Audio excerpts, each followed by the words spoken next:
whisper la-di-da-di-da-da-da.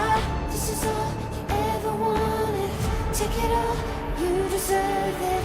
This is how we're gonna end it. La-di-da-di-da-da-da. Take it all, you deserve it. Take it all, you deserve it. Giving back the freedom you want to destroy.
Hello everybody and welcome back to the Esports World Cup. We're here with the MENA region. It's Mathematician and Harry Freak, and we're seeing a few runbacks from yesterday. We got our upper bracket final first here. Very hype matchup. Harry, are you excited for our teams today? I'm very excited. I woke up really early, so today I had time even before we're starting the first series to build it up, and the first series is amazing. It might as well be our grand final. Of course, Secret could move themselves in there as well, but these two teams coming into it, they're gonna go all out, and I feel like it is a big clash of different styles that is gonna make it super interesting. Yeah, I know. We talked about yesterday how the Eastern European style is going to be a lot more laning centric. We also have this Enigma Galaxy side that I would actually say is more towards like what you expect from Western European team, where maybe they will sacrifice some of the laning stage, but it's going to come back quickly with like a one item timing, hitting you about like the 12 to 15 minute mark, or all of a sudden the map is just going to disappear from you regardless of what advantage you had. So do you expect that to kind of clash in today's matchup? Yeah, I hope it does. The only thing I'm hoping not to happen is for that Eastern European laning to destroy the game and make it a stomp for one side or the other. For one side or the other, actually, because VP could stomp the lanes and completely overtake the game, but they could also flop the lanes, make a couple of mistakes, and then lose the game because of it. So I'm just hoping it doesn't have as much of an impact as we are talking that it could have, because sometimes it doesn't make for an interesting matchup that way. No, for sure. I mean, as a North American myself, you know, NA is all about lanes too. So sometimes whenever you see the first 10 minutes go by, you're down by 4,000 net and you're like, well, I drafted to win these, so I have no idea what to do now. It can definitely happen whenever you kind of like go into that two laning centric lineup. Now we've seen a few drafts already here, and I feel like, I don't know how much time you spend in captain's mode, but I know that anytime that you are first pick, you gotta play the meta, or else you're spending one of your three very valuable bans on heroes that it feels like you should be able to play, and all of a sudden it gets a little bit tight on that first one. So if you're a first pick lineup, what are some heroes you think you need to have in the Rolodex if you want to be competitive in these quals? Oh, there are a couple of heroes that people are prioritizing right now. I don't think it's set in stone. Just before the patch, we had a lot of Medusa's Terrorblades, you know, those flexes between 1 and 3 coming out. But now I think we're more in the DP, Nature's Prophet kind of stuff. Yeah. But it's not the flex picks. It's more of what people think is strong right now and what people haven't found great counters to. Though yesterday we did see a DP get flexed to 5, though. I don't think that's something we're going to see that often, right? That's true. We probably won't see it too often, but you know what we will see today? Again, we have some pretty good matchups for you guys. Gonna be first off our upper brackets final, Enigma versus VP, which we're very excited for, and also the survivor bracket now, Secret versus Ifro. So I know that's kind of the matchup that we were expecting, or that we actually wanted to see for Ifro to give them a chance in going through this lower bracket, because for Secret, they're not as much on that laning centric team either. It seems like Zephyro, they had an okay laning presence, so it feels like they have a chance to even come out ahead coming into the Secret matchup. Yeah, they played well, Zephyro, yesterday, right? Better than what we expected, especially in game 1. And I feel like you know, mechanical skill wise, that they can hold their own. They're definitely not as good in movements, tactics, and all of the other stuff that the top 3 teams in this qualifier are good at. But they are, we saw in a couple of fights there and yesterday that they were more than capable of taking them with the right initiation. So it shows that they have it in their fingers how to play the game. Absolutely, they do. And of course, starting off today then with our super matchup of Enigma versus VP. This is, as you said, this could very well be our grand final. Only have 3 games coming so far though, and for Enigma and VP, both these guys obviously have very high expectations for themselves. Both of them want to make it through here into this upper bracket final. Do you have a favorite for either of these two teams? I think I'm leaning a little bit towards Enigma. I feel like VP is a team that crushes tier 2 teams, but when faced with a tier 1.5 or a tier 1 team, they're gonna struggle because they have a pretty straight up approach to the game, right? You can usually guess what they would want to play. The meta has changed now recently, so that might not be the case immediately, but they tend to gravitate towards a certain play style, and then you can predict what they want to do, and if you prepare correctly, you can be ready for whatever they throw at you. So I feel like Enigma, with recent results, they've been looking better than ever in the last 5 years, basically. So I'd have to give them a slight edge. Yeah, you did say that the research part of this was going to be pretty important and maybe an edge for Enigma there, knowing that they kind of have like an idea of what they're going to want to start out with here.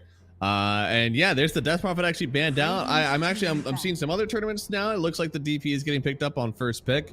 Another one that we've been seeing a lot. I was trying to do a little bit of research for before we got in here. It was the Shadow Shaman. Otto actually he made a little video on the two facets. The Masked Serpents. You know, that's only actually picked up like 15% of the time, but we saw it yesterday. It looked pretty good. It looks like they're both hovering around a 50% win rate. Do you have a, you know, do you have an idea? Do you think we should be seeing that hero picked up first pick like we kind of saw yesterday?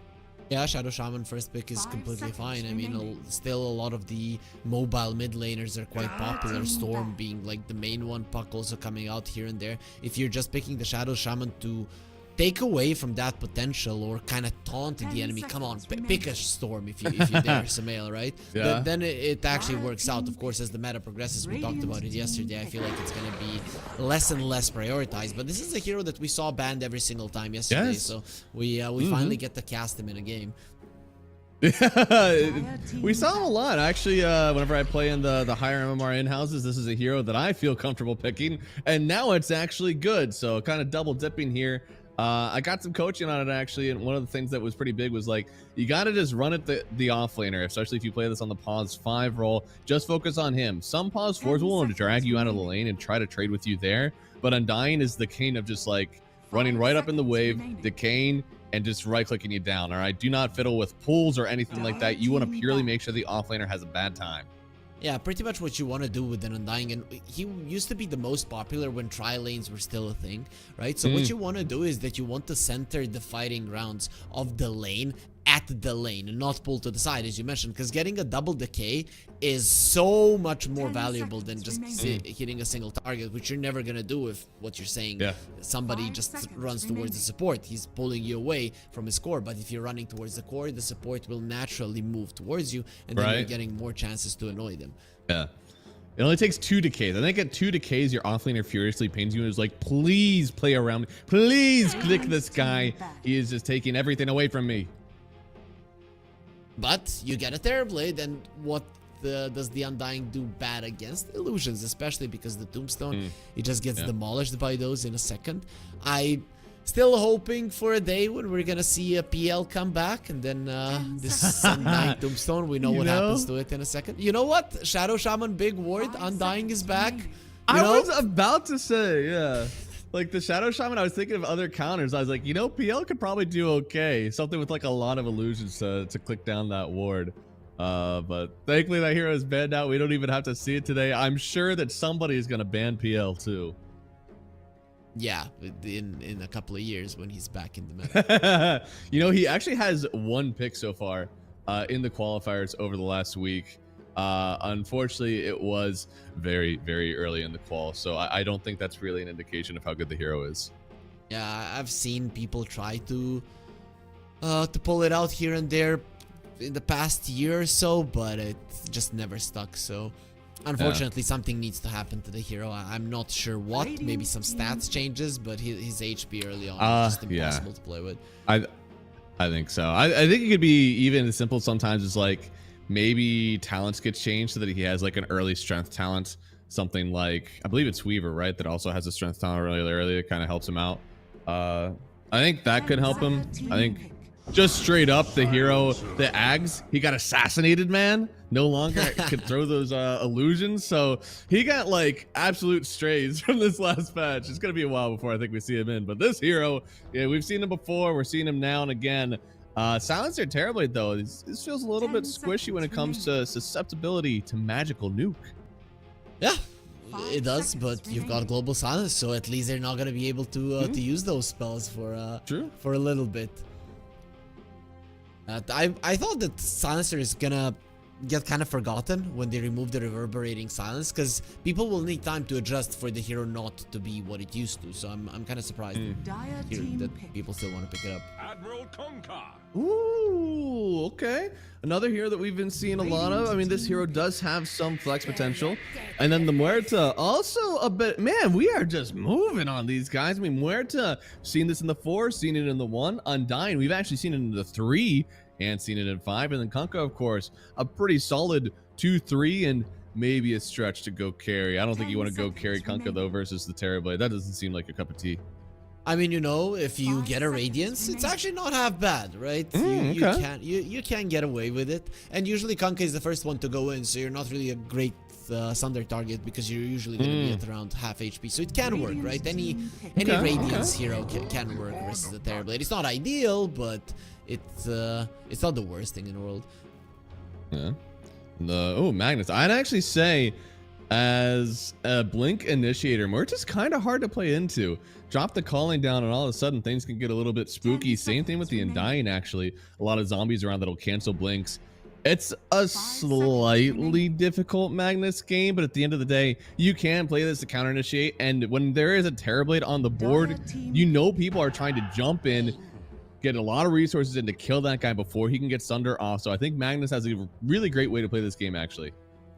I'm kind of leaning towards this being VTune's Magnus, right? Because I really don't see the Hawk playing the Magnus ever, basically. And it's a Blink he does play right? the Terrorblade. Yeah, he does play the Terrorblade, though, right? And then VTune, I think that recently he hasn't been playing much Magnus, but, you know, it's still something that can be played as a carry. I'm not sure about Lorenov. I feel like he could pull it off as well.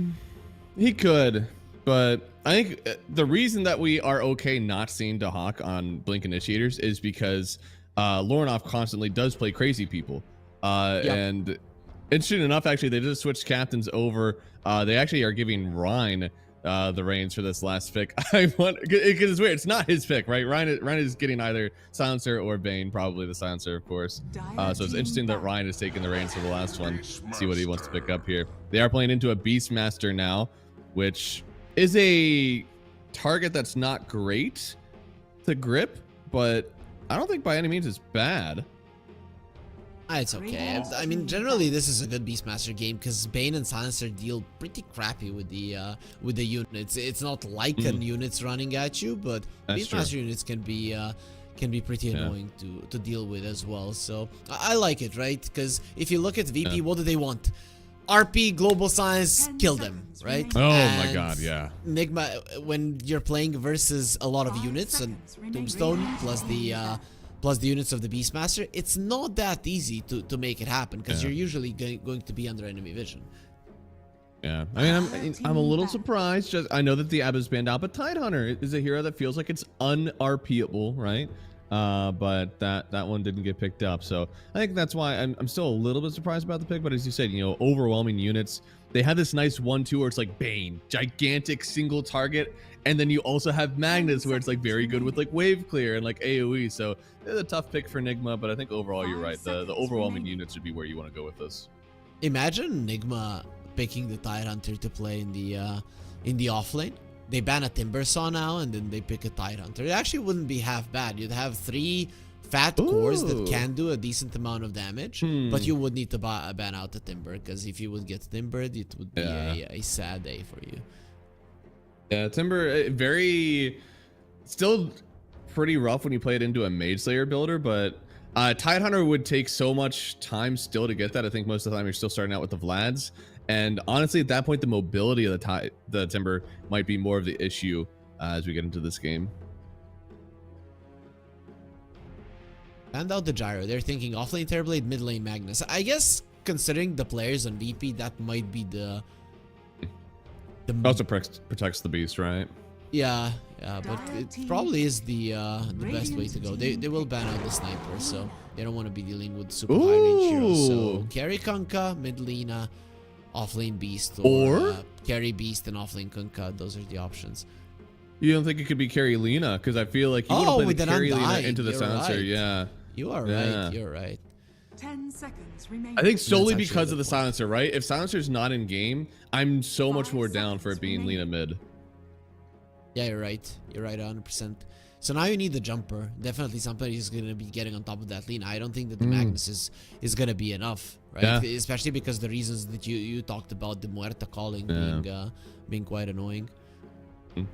Tempo setters as well. I think this is a game where you look at Kunkka Beastmaster Undying and you're like, I want to be the one that's dictating where they fight. I don't want to be in a position where I have to fight around the tombstone. So get something that's going to ideally help you win your lanes a little bit more, and also something that can kind of group up a lot early, these one item timing, and kind of run the map. Maybe an Ursa? Ursa looks solid, right? Because Terrorblade can do well versus towers. It's not bad. Yeah. But the other one would be if this is somehow Terrorblade carry, offlane on the Magnus, something for Lornoff that's a bit more of an initiator itself. I mean, we still have Storm and Pull. Do you Storm, just pull yeah. it? I'm completely fine with a Storm here, not gonna lie. Especially when you have a silencer. Zip in, global silence early on in the game. You have a pretty clear combo that's gonna be killing the Lina every single time. Are you worried about some sort of Lina flex mid? Is that lane like unplayable? It's not. I mean, Storm can play in a lane with the static slides. You may now But... select Ooh. Okay, so carry Terrorblade. Yeah.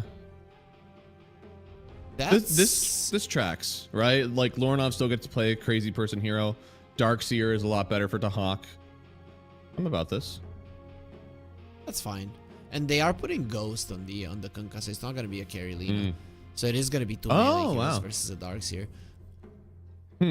I guess, I mean, we've seen a bit of this matchup before. One of the interesting ones is, of course, that Kunkka always wants to go Radiance, all right? So Darkseer is going to be getting those illusions, but at the same time, Kunkka does clear them very well. A lot of his damage comes from ability modifier, not necessarily his straight up right click. So his illusion is kind of like back and forth okay. It's kind of like taking a gyro illusion. Like, yes, you get his items, but at the same time, you do not get flat cannon. So, like, is it really that great? So I kind of like what they're going for on this Nigma Galaxy lineup. It does mean that Silencer, I feel like, is end all be all on this one. It's hard to find him in these fights. Beastmaster's really the only one that can try to get on top of him. I think that Virtus Pro have a very good way that they can kind of like ball up, protect this guy, and take any fight they want to.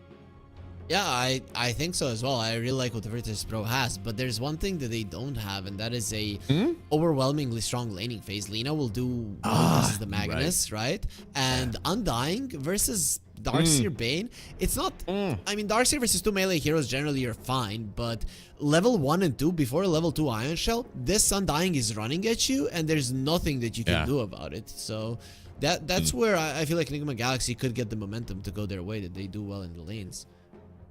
I agree with that. Yeah, I mean, it could definitely be pretty overwhelming. I think you got to be a little bit careful level 1 and 2, since Ion Shell, I feel like the initial value of it is a little bit more than like what you get from the Decay.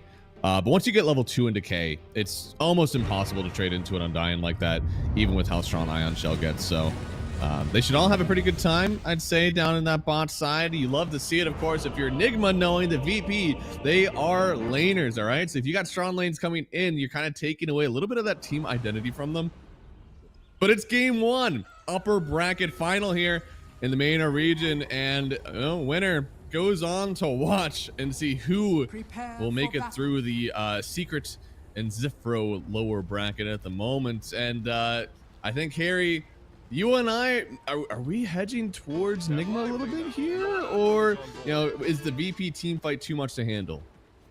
I think I'm gonna be leaning VP here. The reason because of it is because this Lina is a pretty clear target, and I always look at it, you know, Lina, snipers, those kind of heroes, they really hate playing versus two heroes in the offlane. One is the Centaur, the other one is the Darkseer, because they buff up the other people who are gonna be running at them, and I think that's the idea. If they can find some ale multiple times in this game, Nigma are gonna be screwed. But then again, if Nigma, they keep things cool, play on their timings, they most definitely have got a pretty decent shot at winning this game.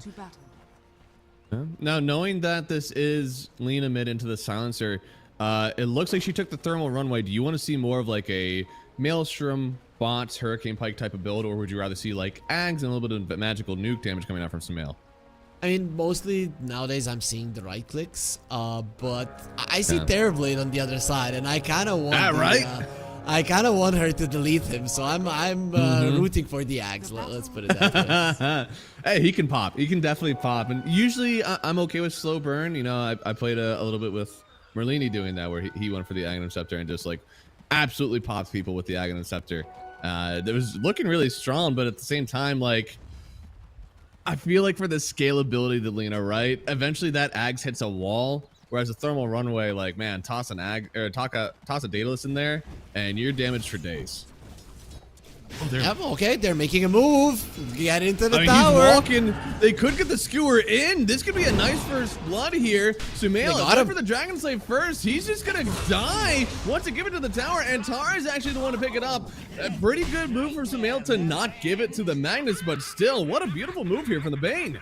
Very cool, and he was smoked. I mean, look at the wards of Enigma Galaxy. They put 2 wards to protect the Lina. They knew that this was gonna come, but they didn't know that it's gonna come with the smoke minute 1, right? Or minute 0 even, with the first wave coming in. It's really creative there from Antares, and now look at the deny starting to stack up here from the Magnus. Now on the other side, we said this Undying, you know, maybe the first few levels aren't as strong for him now, knowing that it was 1v2, he's felt like a god in this lane. So Dahak really feeling the pain because of this move. Is it worth it to trade away a little bit of this Darkseer game for your Magnus versus Sumail? Oh, we'll find out very soon, and I'm not sure, right? Because that top lane, the Darkseer is gonna suffer, especially because the Bane started with the Sleepwalk. Usually you want the Brain Sap so that you can... there's the double decay. So that you can at least trade with them a little bit. No, Bane, you know, even without the Brain Sap, you have good stats, so it seems that trading is going well for now. It should be fine, but I mean, I tell you what, I'm an NA fan, all right? I have a mad respect for Sumail, so if anybody can win a lane after getting smoked on minute 0, it's him.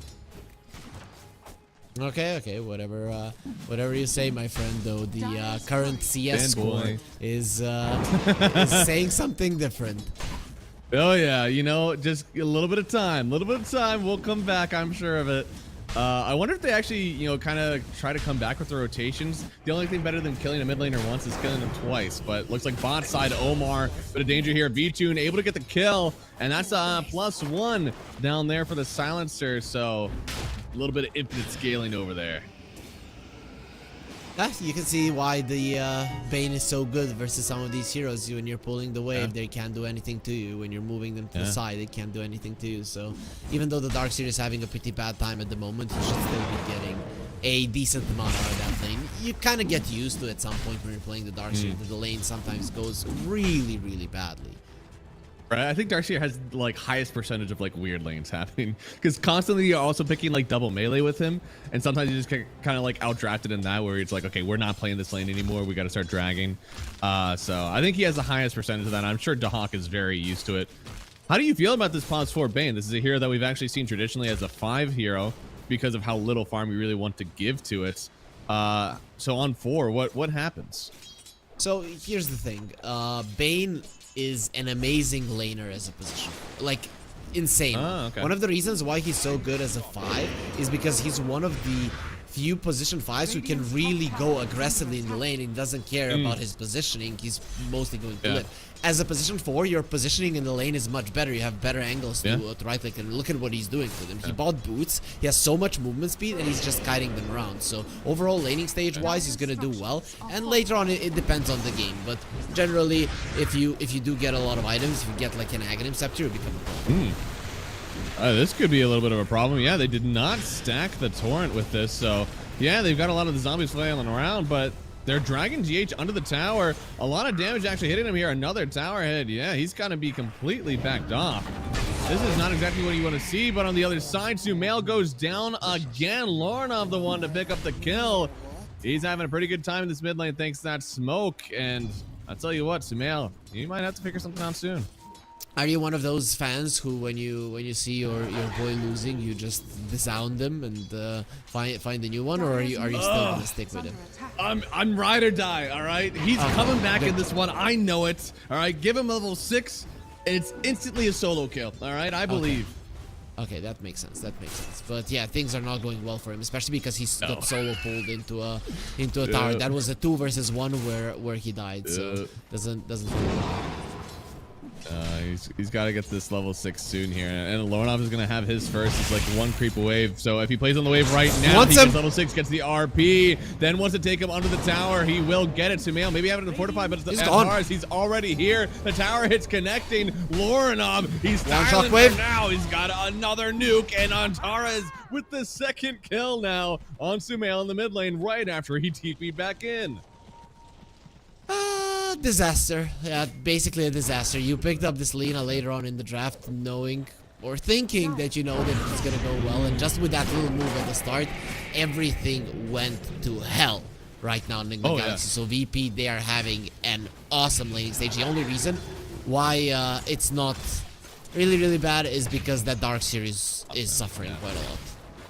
Yeah, they are still trading away this Darkseer lane to make this happen, so we do have to find out if it's going to be worth it in the end. At the same time, Antares is genuinely solo winning this mid lane, and now he's got to come back into this off lane. This feels horrible to be in, man. It's so much easier to win mid, because the Hawk, once again, forced all the way back to his tier 2 at the 6-minute mark, while the Lotus is spawning. But down here, we've got another kill, this time on Noob.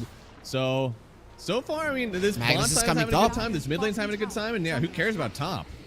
Because Lorenov is coming over to help out anyways. They have the boat and a few levels, so Ghost, he's going to have to just get away with only the XGH. He'll be the sacrifice, it looks like, being dragged back in. Big decay from him, but it won't be enough.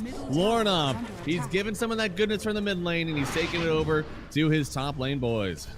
Usually when you rotate as a mid laner, you do want to take the kill for yourself because you're not getting creeps at that point, but I think Lorenov understands the Hawk is having a bad time. His auras are probably going to be the timing for them, so he allows him to get the kill. You could see there that Lorenov wasn't really trying to get the last hit, whereas the Hawk was doing his best because he needs a little bit of a push at this moment. Yeah, I'm going to be real. Unless there's some stacks built up that I don't see, I don't know if this is worth it to trade away so far.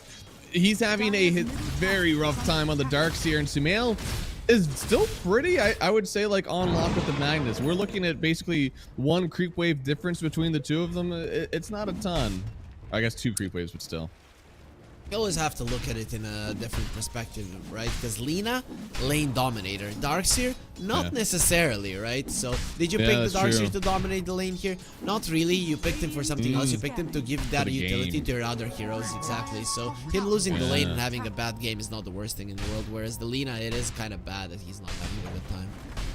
And Sumail, I mean, using the spider senses right now, knowing that there probably is somebody around, but a beautiful ward behind here. Gonna get this lead now, please. Team, TP in and out. Good God. Gonna scare him away from the team for now, getting the Laguna Blade to kind of force them back. And they're not dewarding this, so they still have this. Antares is actually a monster. Now they're gonna get the RP. Using the call to make sure he can't get skewered back. This is a lot to make sure they get the DD. I mean, he has it now. What can they do with it? The boat, it connects after the skewer comes through. So, yeah, they have the rum bump, but that's about all they had. Nigma, they brought the resources into this mid lane. And I'll be honest, I don't think they're getting any worth out of it.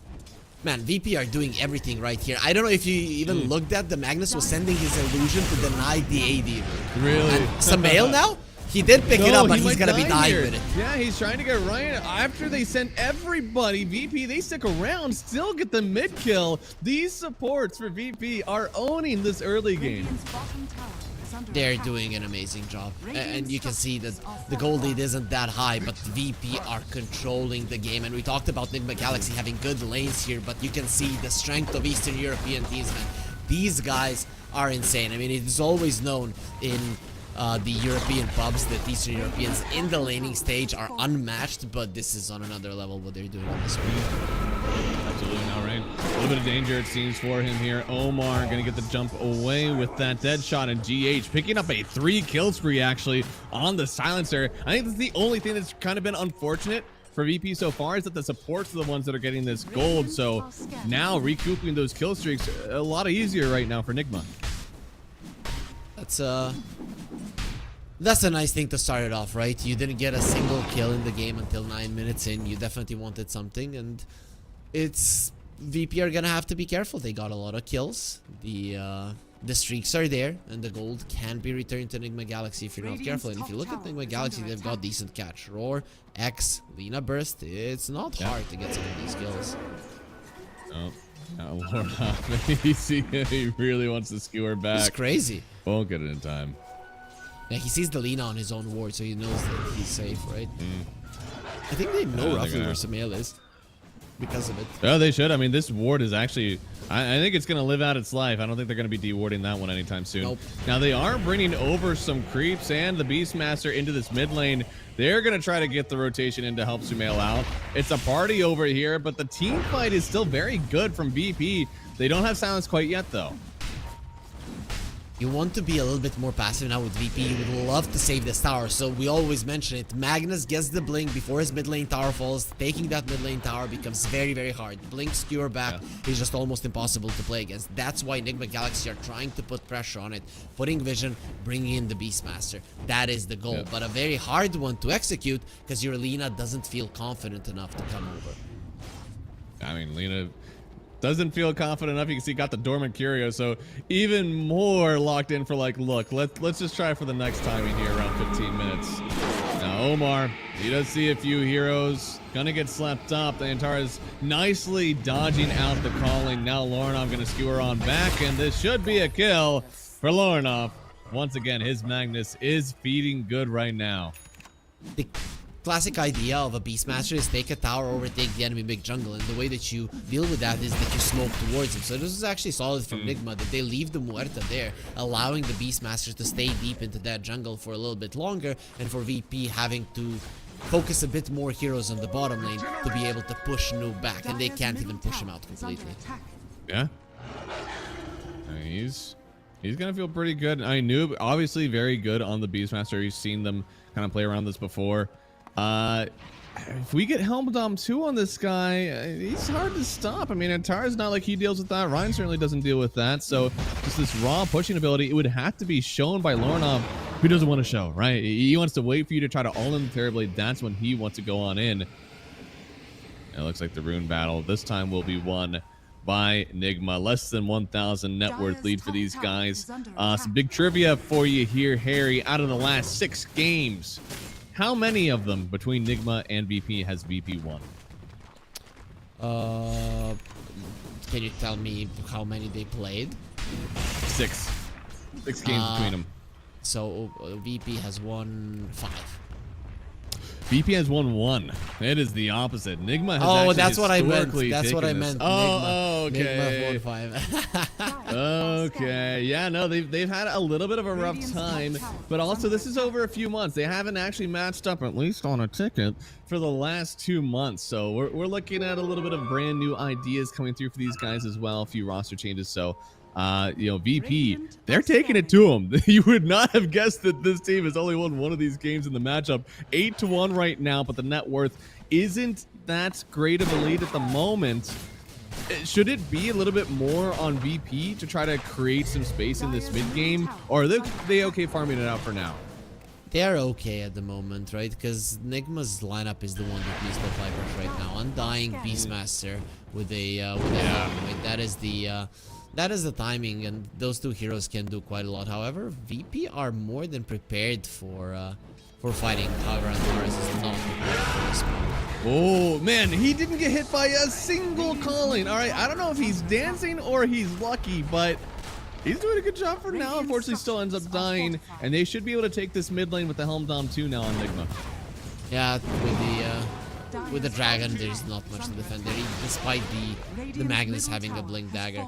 If he was in the vicinity there when the move on the Bane happened, it's a different story. But I'd say that Enigma Galaxy, they're now in a decent spot, right? VP did everything right. They got the blink dagger, but they didn't manage to understand that this move was happening, and because of that, Enigma are still on track with their line.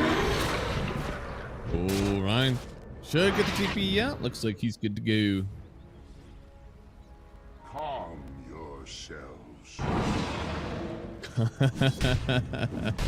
Nice too. I mean, Good voice line. Good voice line. It really was, you know, from GH a little bit of a non-calming approach. I see a hero, press ulti, let's go, I smack you down, and you just don't want to be a part of that. Right? No, not at all. It kind of stagnated so far, though. After you've seen those wisdoms picked up, a little bit of a net worth lead now for the Enigma side. How's the Darkseer doing? I feel like he's done some catching up. I think his net worth is perfectly fine given what he started off at. And okay, going for the Crimson Guard next. There's going to be a lot of physical damage coming out. And oh, speaking of physical damage, GH, he just felt the damage with that Terrorblade. We talked about the inability to deal with the units from the VP support, so he's dealing with that problem himself. He's going to be using the Crimson Guard, and suddenly your supports are going to be living through a lot of it. And with just decent positioning, doesn't even have to be perfect. They should be able to survive the fights, or at least do a lot in it. You see the lines being drawn here. Noob kind of wants to start getting something done. Now, as a whole, you know, now that this Tormentor, it spawns 5 minutes later, what do you think you should do if you're playing on the map? You think you can kind of like push something? With Torm gone, does it matter which side of the map that you're playing on, or is it more just playing to your hero strengths? You play to your hero strengths and towards your vision. You can see they left the ward in the bottom there. Oh, the RP stops him from getting through the portal just a second. He missed later, the ulti.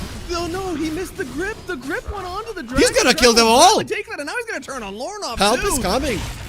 What a disaster from Antares. He has been playing so well. I think that's the first mistake he's made, and unfortunately, it's a big one. Radiant's top tower. Oh boy, I even thought there for a second, okay, you can miss this. You can definitely miss this. That's why in these situations you click the portrait. When you see the hero, you can click a portrait up on the map, and you can do it that way. Oh, Bo connecting onto Hawk as well. He's under the Tombstone, but the Surge should get him out of here in time. He's got load. It's got a wand.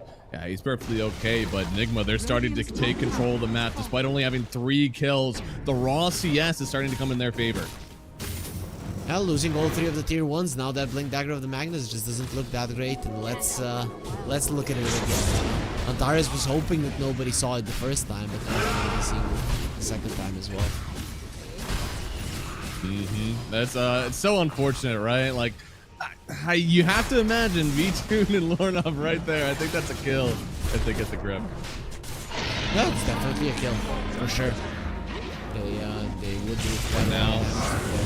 Oh, look at the skewer, and then into the silence. Maybe getting them a team fight win here, but Noob, he's still alive.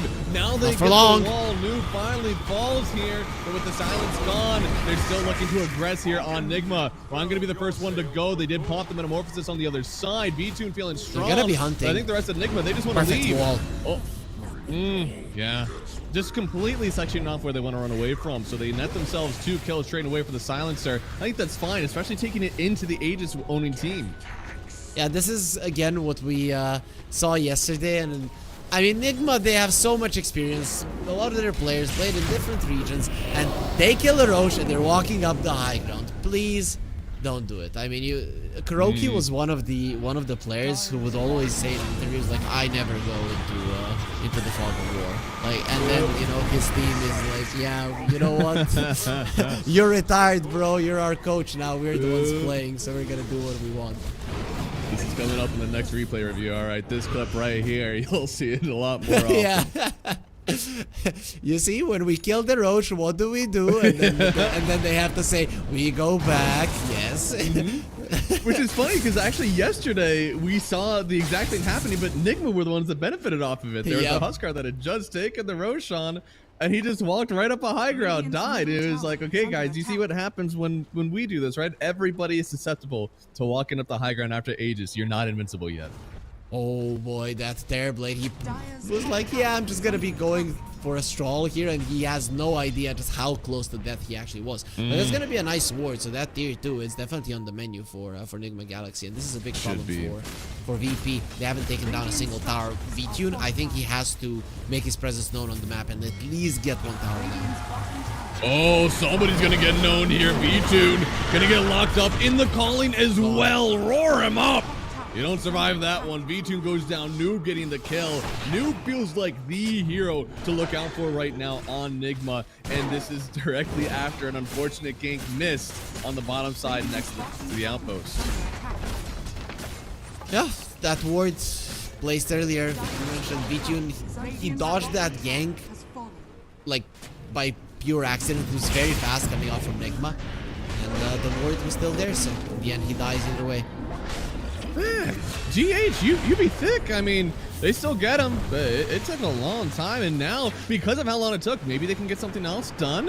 Lorinov gonna get dragged back just a little bit, not caught in the Look at the full positioning of the tidal wave. Bane. They want to And now go. Lorinov, yeah, he wants more. Gets the drag back on Sumail, and Sumail has to sit Bane in the and back. watch. They get another one here, Grip this time on Ghost, but it doesn't last for too long here with the Little wall. silence. It's about to run out. It's a nice wall, but Omar should be able to run away from it here. Nigma, they don't have Lena though. They still, I don't think, want to take this fight. Bang is back. Okay, JK, unless Lorinov, he's taking a lot of damage here. GH, a little bit more damage. They get it. The zombies take the last hit. Now V2 has to run away. They still have Aegis on Ghost here.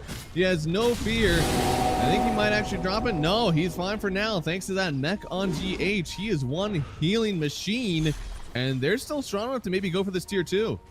It looked for a second like that Bane was going to cut them off and it's going to be a disaster for Enigma Galaxy, but the rest of VP just weren't fast enough to get there together in time. And we're just seeing this timing of Enigma Galaxy look amazing, and we're getting to understand just how important it was for VP to have a good laning stage, because look at what's happening when VP were doing so well in the early lanes. Imagine if the lanes went the way of Enigma Galaxy. We would be looking at a pretty big stomp right now. Radiant's middle tower is falling. It would be. Right now, still only a 3,000 net worth lead, so still chances all around. And honestly, for it being an Aegis, you know, first Aegis, you don't get a ton out of it. But what are the items we need on Vita? I feel like he's had a hard time kind of getting involved in these last few fights. He's trying to keep himself safe still, right? Staying away from this kind of ball that Nigma are kind of throwing across the map. What's he need? Is it a BKB, Scotty? What's he got? He's queuing up a pike, and I like the pike because he needs positioning. That is kind of what Terrorblade needs. When a global silence comes out or a skewer is used, you need to put yourself in a position where you delete the hero instantly and can still continue attacking while that global silence is going. So I'd say mobility is number one, and I am seeing him queuing up a Scotty. So mobility and stats, it's always the approach of the Terrorblade. If he goes for the BKB, it means that they are desperate to fight. Then the enemies can play around that as well. Dire's middle tower is under attack. I like the mobility for sure. Especially, I think the only thing is you are playing into the Kunkka, right? The king of making sure that your mobility doesn't matter. I wonder if it's up to his team to maybe help that out and kind of start dealing with the Kunkka. And there it is.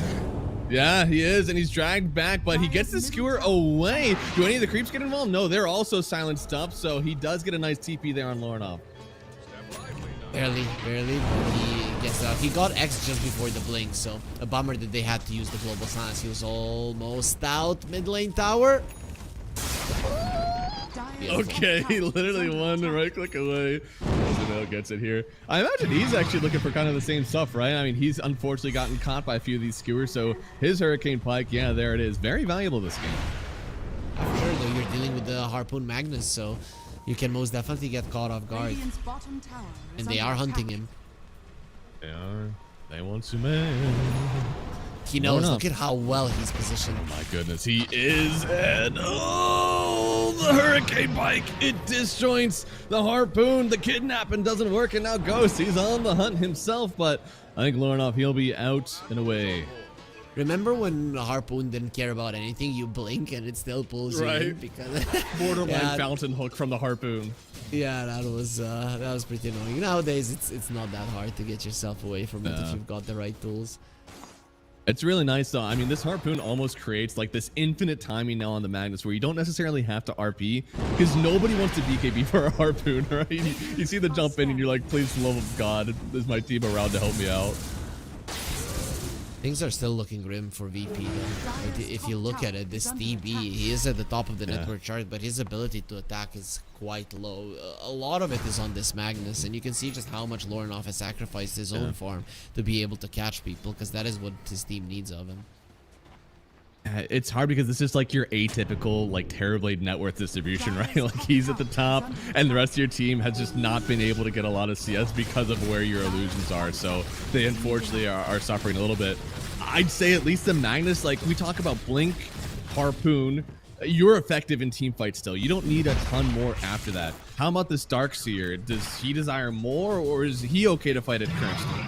Yeah, he's definitely okay to fight at the current state. It's just that can you enable your Terrorblade to attack? And I think it's gonna be coming more from the way that you're using your spells, the way that you're positioning yourself, rather than any of the items on the top heroes. That's just how this game is at the moment, and I don't think that's gonna be changing at all.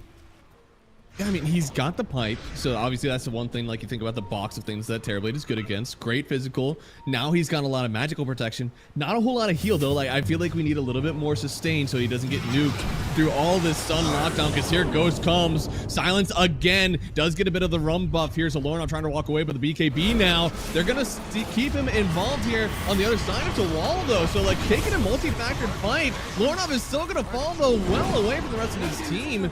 And they just can't fight this. They have to back away. Bane down as well. Nigma, I mean, hell, they could take this high ground. Yeah, they're coming high ground for sure. There's no wall. There's no Bane ulti. There is an RP, but guess what? The Magnus is dead. So, at the very least, they're going to be getting the glyph out of this. And maybe even more. I mean, thankfully for Lorinov, he's only dead for another 25 seconds. That's essentially one fort and a few wave clears from your team. So, he'll be able to come back soon. Ghost is trying to make sure that nobody steps up though. Look at this Crimson Guard. They literally... Nice. Oh, V-Tune. Gotta be careful a little bit, buddy. Does get X back. Looks like he's fine for now. Didn't use the glyph. Didn't lose the tower. No buybacks used. VP. That's really nice. That's pretty solid for them. But we're seeing you're 9k down, and you didn't have to do anything really to keep that tower. That's really nice. Exactly. And the thing is that Nigma is still in full control of this game, and absolutely the problem remains the same. The Terrorblade needs to help at shoving out the waves, but he also needs to be the main damage dealer when those skewers do happen to do the damage. And you can see that Nigma Galaxy are not allowing them to get to that point. Looks like it should be like a 30-second spawn for Roche, if I'm looking at this correctly. So, gonna be up pretty soon. Nigma, they have control of the map. With bottom pretty well pushed in, they should be in a fine spot to kind of stay here and fight it out. VB, I feel like we have the ultis, right? We have a global silence, we've got wall, we've got RP. They should be able to take this Roshan fight, right? Even with them being down in the net worth. They should be able to get it. The problem is when going into the Roche, you're going to be fighting into a tombstone that you won't be able to find. So it comes down to the angle. So I'm thinking Nigma Galaxy with good preparation that they should be able to get a Roche for relatively free, losing some time and so on and so forth. So VP, if you want to fight it, you need to find a different angle at which you're going to be engaging. So you need to cross the river somehow, which is what they're doing. Yeah, the only way to cross is with a smoke, straight up. You do not want to get caught in this river. Full vision, it's one of the worst places to die sometimes, but they have to wrap around so much. And thankfully for them, right, VP, they have this bot wave almost entirely pushed in. It's going to start heading on the tower as well. They feel like they're in a good position to fight. Enigma, they're on a low ground. They could get caught out here if they're not careful. Okay. Find them right now. They're about to find him. And V-Tune is the one who's showing first here. They get the RP, screwing him back. Without the boat, they're gonna destroy him. Terrorblade with the global as well. Ghost, he could go down. Save! So save from GH. He's gonna keep him alive for now. Getting the BKB off as well. Now Lena trying to turn around with the damage. The Hawk, he's caught on the low ground away from the rest of his team. He will fall. And it looks like Nigma, they got themselves a great fight. Even though they fought into the high ground, into the silence, they come away very successful. Noob, he's looking to chase for more. He's alone. Buyback. V2, now he's on the high ground. I mean, he feels okay about this, but Noob with the BKB, he's going to be perfectly safe running away from this one. There's been a lot dedicated from VP to win this fight. I don't know if they can re-engage, though. It's a rough one. You don't have the RP, you don't have the wall, you don't have any of your ultis, and especially you don't have the Metamorphosis. Nigma Galaxy surviving through that one. That was the opening. That was the time when VP, they changed this game. You kill the Kunkka and you go forward. The big tanky target is gone, but they do manage to stay in because of the shard on GH. And now, Nigma Galaxy can, without much fear, walk into the Roche. You know GH is feeling it, man. He's got the shard. He's got Greaves. I mean, he has everything his team needs to keep these fights going. And that's what happens, right? When there's multiple stages of BKB piercing lockdown for the enemy team, you want heal, you want some extra save, and Undying, he is the perfect piece to this puzzle that Nigma have right now. Okay, so right now, if you're VP, you're not fighting the Roche, you're shoving out the side lanes. purpose. That is your main purpose. And you can see that they did a good job at doing so. The thing is, can they get together to get a pick off while Nigma are sharing out those lanes? And their lineup is just not amazing at doing so. Why? Again, they have to have the Terrorblade in the vicinity. Without him, it's just not gonna work. And I'm thinking so VQ might even change his mind about the BKB. I think it actually might happen because he's gonna feel that the damage is lacking in these fights. Hey, we talked about that actually. Wasn't it? It was yesterday where it was like sometimes you just can't. You have to have this extra damage, and you look at the composition that VP have. He has to be overwhelming damage on the TB. The skewer back and goes still lives with 500 HP. Thanks goodness for safe from GH, but he just wasn't able to get any kills in this one. Move the Terrorblade there, back a bit, and to allow him to continue with the right clicks. It's the second that Tombstone came out was the second that Galaxy knew that fight was gonna be. The silence is gone. You've kept everybody sustained like it's our time. All right? You've got to do something to kind of get the damage in that first out. I almost wonder, do we need to see more damage coming out from the Magnus so that once this RP skewer comes back, you can also help this Terrorblade finish off these kills? The thing is, he needs a BKB because he's in the middle of it all, and the Lina will destroy the Terrorblade. He has range, so it's a little bit different. And you can see the TB, he did change his mind. Revenant's Brooch is on the menu, so yeah, it was quite obvious after that fight that he's gonna be going for something different. Why Brooch instead of a Daedalus for the TB? Is it just because it's cheaper? Like we need the damage now? I guess so, right? Yeah. How much did they touch the Brooch in 29? Didn't at all. I mean, it's still cost effective. Yeah. Ooh. He's got that helm donker. He's pretty good. Sumail. I told you my boy was coming back, and it looks like the boat. Nice sleep. Really good sleep save. And there, oh no! The Yules! Beautifully done! Once again from Nigma, they get the roar on Lornov as well, trying to get Sumail out of here, but caught in the wall for now as the RP hitting. That's the first life. Sumail. He could die here, but again, yeah, it's only the first life. GH will fall as well. Can they save Sumail? Looks like he's saying doesn't look like it. He's gonna get dragged on back. Sumail, he's gonna get the Now rip as well. time. They could get the kill. They do V-Tune with the double kill. They have the damage. They hold the high ground.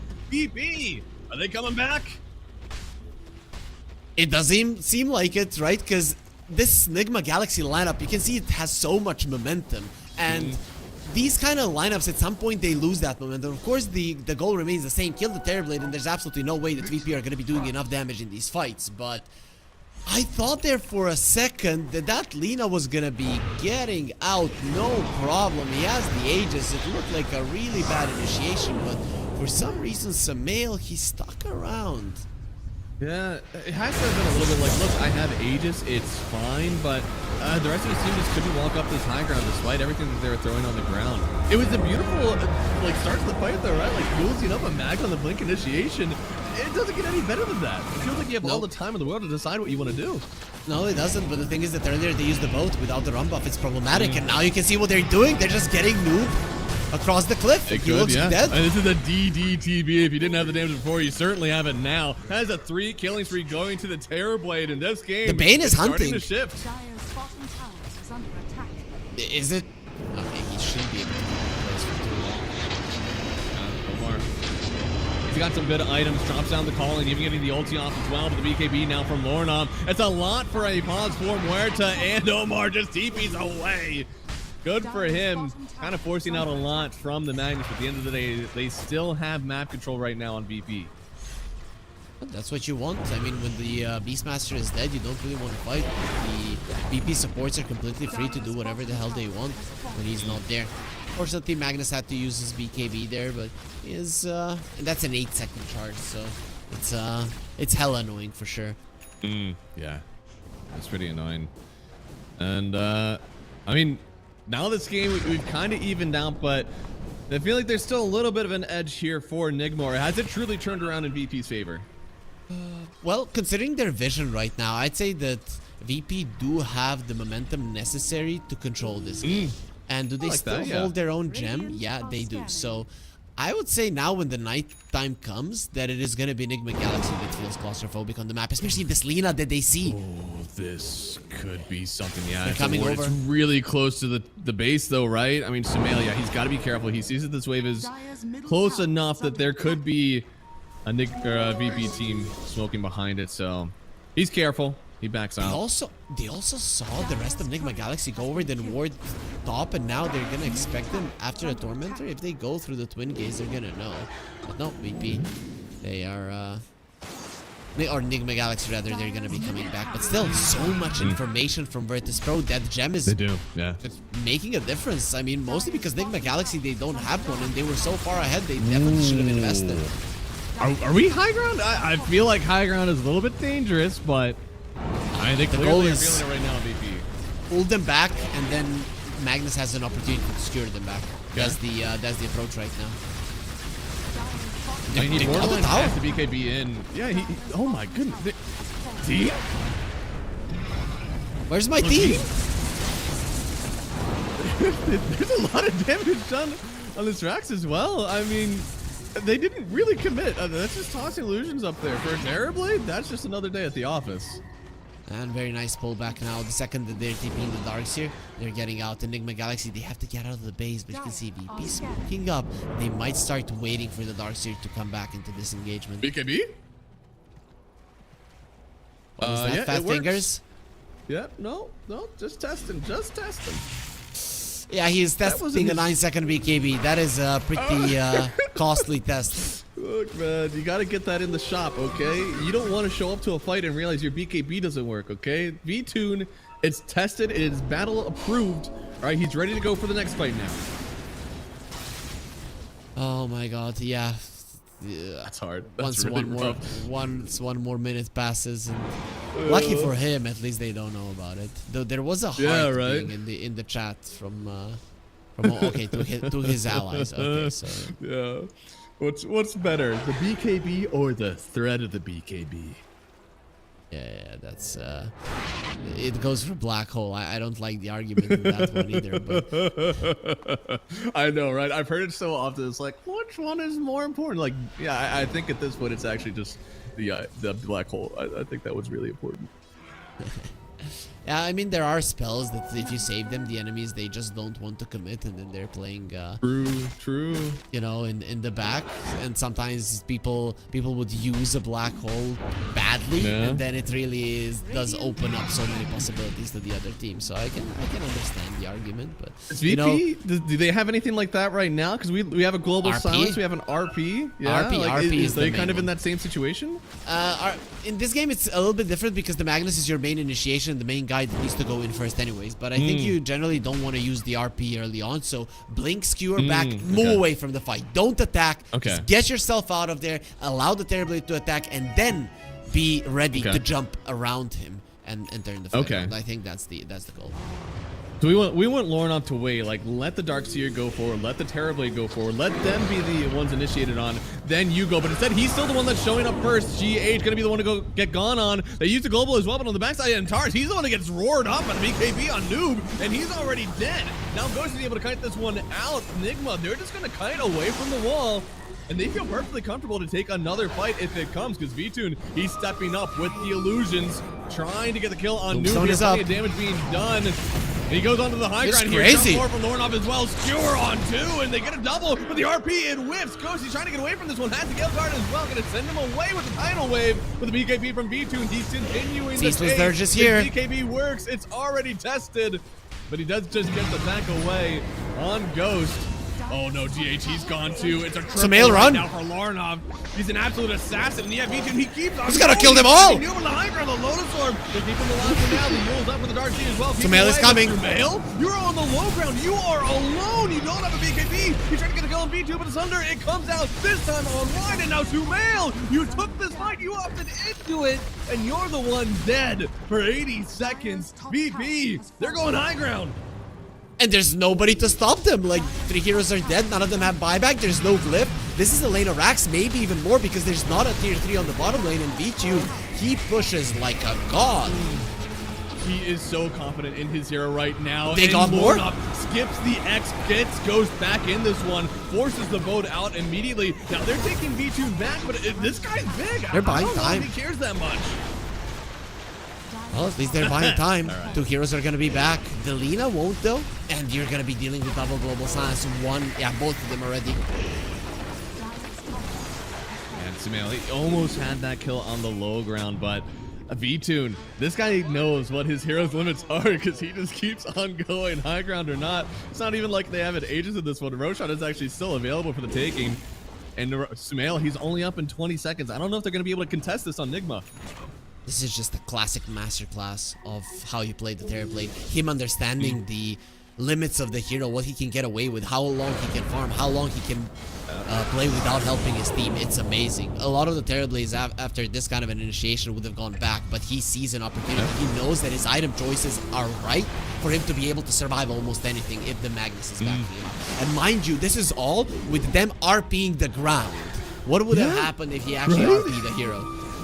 It gets better. These fights can be better for the noob. He's definitely feeling the pain. It feels like he's just getting walked by this Scotty. I'm not sure what else he needs to kind of help himself out with this because his hero feels like it's kind of hitting a wall right now. And it's not the Darkseers. It's, not sure. Not sure what they're to do. I'm looking at these scores of Enigma Galaxy and it seems that the momentum has left them. The itemization of VP is just way too good.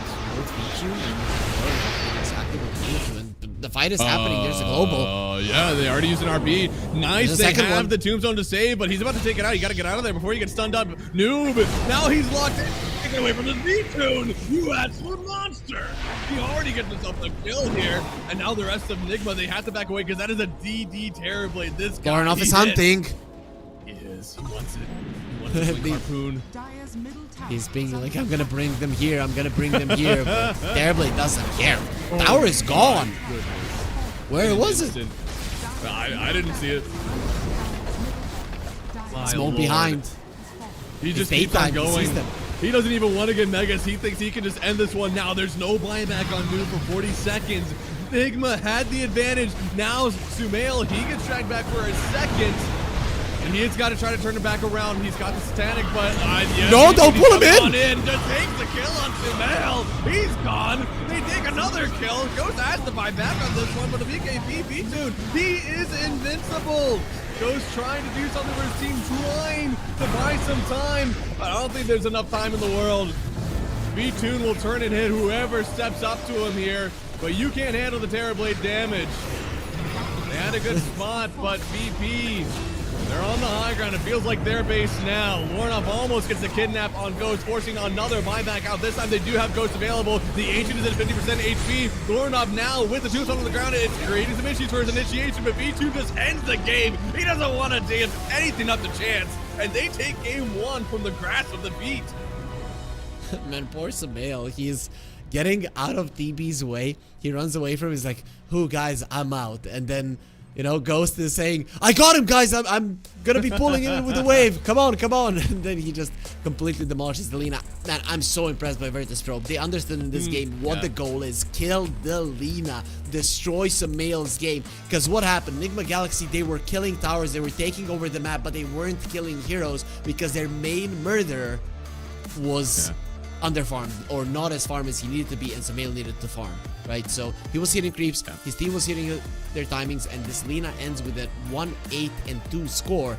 The only reason why Enigma Galaxy lost this game. Imagine if you had the Lina with 10 kills, which is completely normal when you're completely overtaking the map like that, but because of what happened in the early stages of the game and how they targeted him throughout the fights, Virtus Pro shut him down and created an opportunity for themselves where they could deal with the other ones once the Lina is dead, or once Sumail didn't really have the courage or the items necessary to position himself more aggressively in these fights.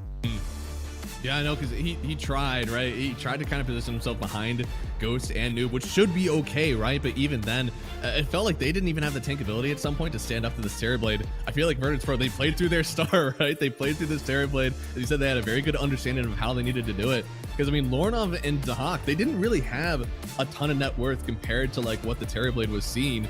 But they had exactly what they needed to play the game and just let everything else flow through VTune. And it was beautiful. It really worked out for them.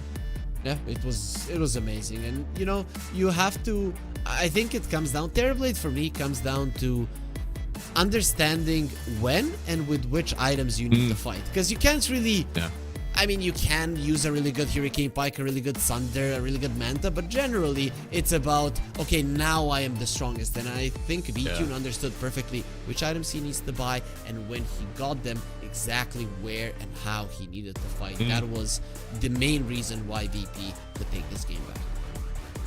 No, he played so well. I knew exactly what he needed to do. And this wasn't exactly a perfect game for them either. We're looking at a grip on a big black dragon. We're looking at RPing the ground. We're looking at slapping your BKB 9 seconds in the middle of the river. So it can still get better for VP, guys. We're going to find out just how much better it could get as we go to a break. Before this game number 2, do Nigma come back because we're expecting a little bit more from them, or do VP roll this game and get themselves into the grand final? We'll find out right after this break.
Two, one, go.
2, 1, go.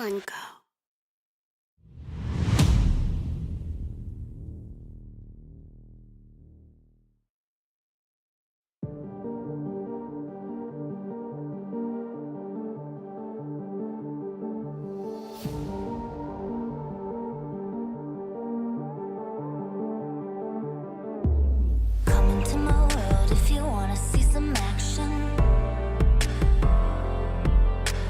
Enter my zone, shut down the competition. Stand out from the crowd, yeah, I'm the main attraction. Come into my world if you're ready for some action. Are you ready?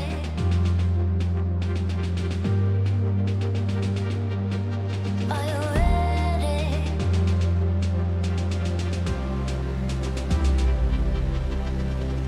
I came here to win.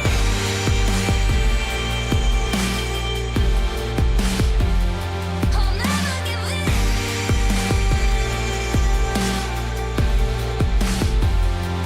Make my one woman on me. Only one woman on me. Only one woman on me. Only one woman on me. One woman on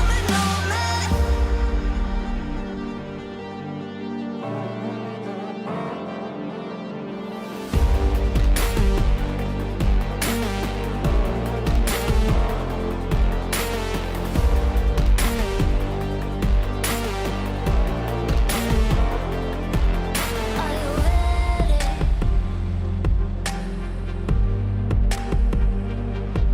Are you ready?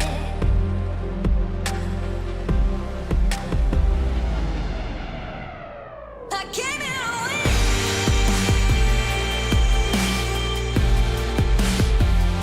I'll never give in.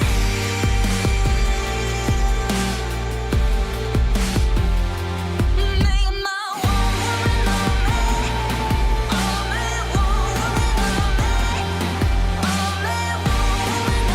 one woman on me. Only one woman on me. One woman on me.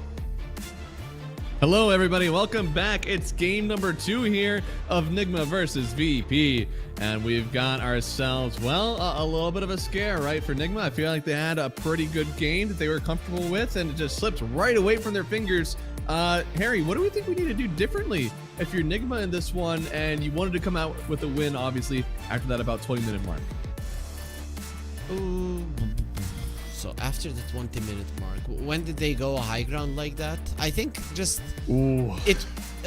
Okay, let's scratch that. You don't have to answer the question. So here's what they needed to do different. So the lineup of Virtus Pro was very one-dimensional in a sense that they relied a lot on the Magnus. So number one is make sure that you're not getting skewered back. How do you do that? Where did they make the biggest mistake? Buy the freaking gem. You have won the game. You've overtaken the map. Buy the freaking gem and win it, right? Take away their vision. Make sure that Magnus has no idea what he's jumping into and make them make a mistake, right? And it's not hard to make a Magnus make a mistake. At some point, he's going to get desperate and he's gonna whip an RP and onto the ground, do absolutely nothing. You're gonna kill him, you're gonna win the game. That's how you do it. But they were impatient, they went forward, they didn't take away the vision, and VP, they played off of that vision, shoved out the waves. They came to I mean, when Nigma were going high ground, the mid lane and the top lane were completely shoved in towards their side. I mean, why? Why? There was still a couple of minutes left on the Aegis, so a little bit more discipline. Dire team back. Yeah, no, I like that. The map can always feel like oppressive, right? Especially whenever Enigma felt like they were running around with the Beastmaster, which is impossible to play. Take away that vision too. It genuinely is, as you said, like it's impossible for Laurent to get those initiations that he really wants. And, you know, VP, they didn't play perfect. There are plenty of mistakes that you can look at in this game. You're like, theoretically, other teams really punish that and make it so that game maybe is even unplayable. So for Enigma, having that gem removing even more vision on the map, it forces out even more mistakes. But VP, they didn't really care about their mistakes because eventually this Terrorblade was too big to care. It didn't care about the mistakes. I think for VP, their last pick of the Darkseer, I know it's Comfort, but I think that was probably their biggest mistake that could have cost them the game. In the end, it didn't. So they looked at that Lina, and sure, killing her was a big part of their victory, but they picked that Darkseer to be able to deal with her, but they forgot that he's gonna get completely crushed in the lane. They forgot that he's not gonna be much useful versus a Beastmaster in a game. They forgot that there isn't really great illusions that he's gonna be creating, and despite the Hawk using really good walls and generally playing that game well, his impact was very limited on the Darkseer. His impact was limited to Pipe and a Crimson, and pretty much anybody can build that. So there's a lot of heroes that do that. Exactly. So they went with Comfort and, you know, kind of tunnel visioning towards the Lina instead of thinking how are we gonna deal with these other problems that the enemy lineup has. But that's kind of the case. That's what we talked about. VP are almost always gonna choose Comfort, and that's why they're gonna play better than the opponent. So if you have a better tactic like Enigma Galaxy had, you need to use it to win. Yeah, the Comfort is definitely popping out here because, you know, the Naga Siren technically was available. They're the ones who banned it out.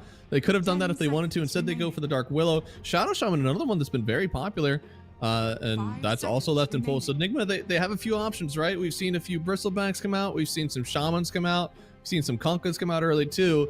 I wonder what they're going to prioritize here. Yeah, I'm not sure versus, you know, Axe is in the meta. See Dark Willow, pick an Axe, but they're gonna go Shaman. Yeah, it's you know, when are my position 4s gonna get some love? Like, when are we gonna get a meta where both the range and the melee position 4s are valuable, and then we don't have to be like, oh, it is a meta where I can play Muerta and that's about it. And then next the meta, oh, I can play Shadow Shaman and maybe Dark Willow, and any other position 4? No, not really. That's about it. So, you know, the position needs some love. It's much different, right? I don't know if it's necessarily like the lane composition or something, because I feel like I used to be a lot more scared of like these tusks and clockworks where I'm in a safe lane, right? Like wrapping around the trees or something. I wonder if we need some more dense forest in these safe lanes. There at least has to be a possibility about it, and I think it comes down to the offlane dynamic. Are we is Icefrog gonna make it so that melee and range offlaners can work just as well? Because at the moment the only range offlaner that is kind of viable is the Enigma, and that's it.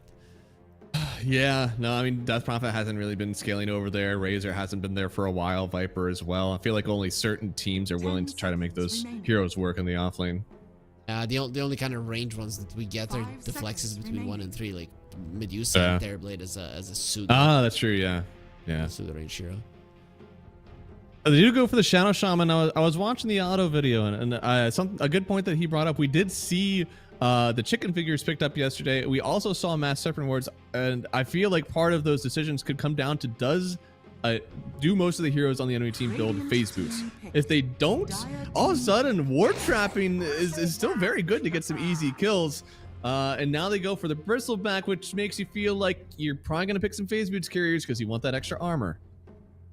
Yeah, but also reduce their armor with the nasal goo, and then you put the big ward with 1,000 damage, and it one-shots people. Let's go. I mean, the big ward is kind of insane, not gonna lie, right? It is. You know, I've seen some people be like, it's bullshit, and there's the Tusk. That is one good hero versus the Shadow Shaman. He really hates playing versus him because you can always cancel his shackle even from far away.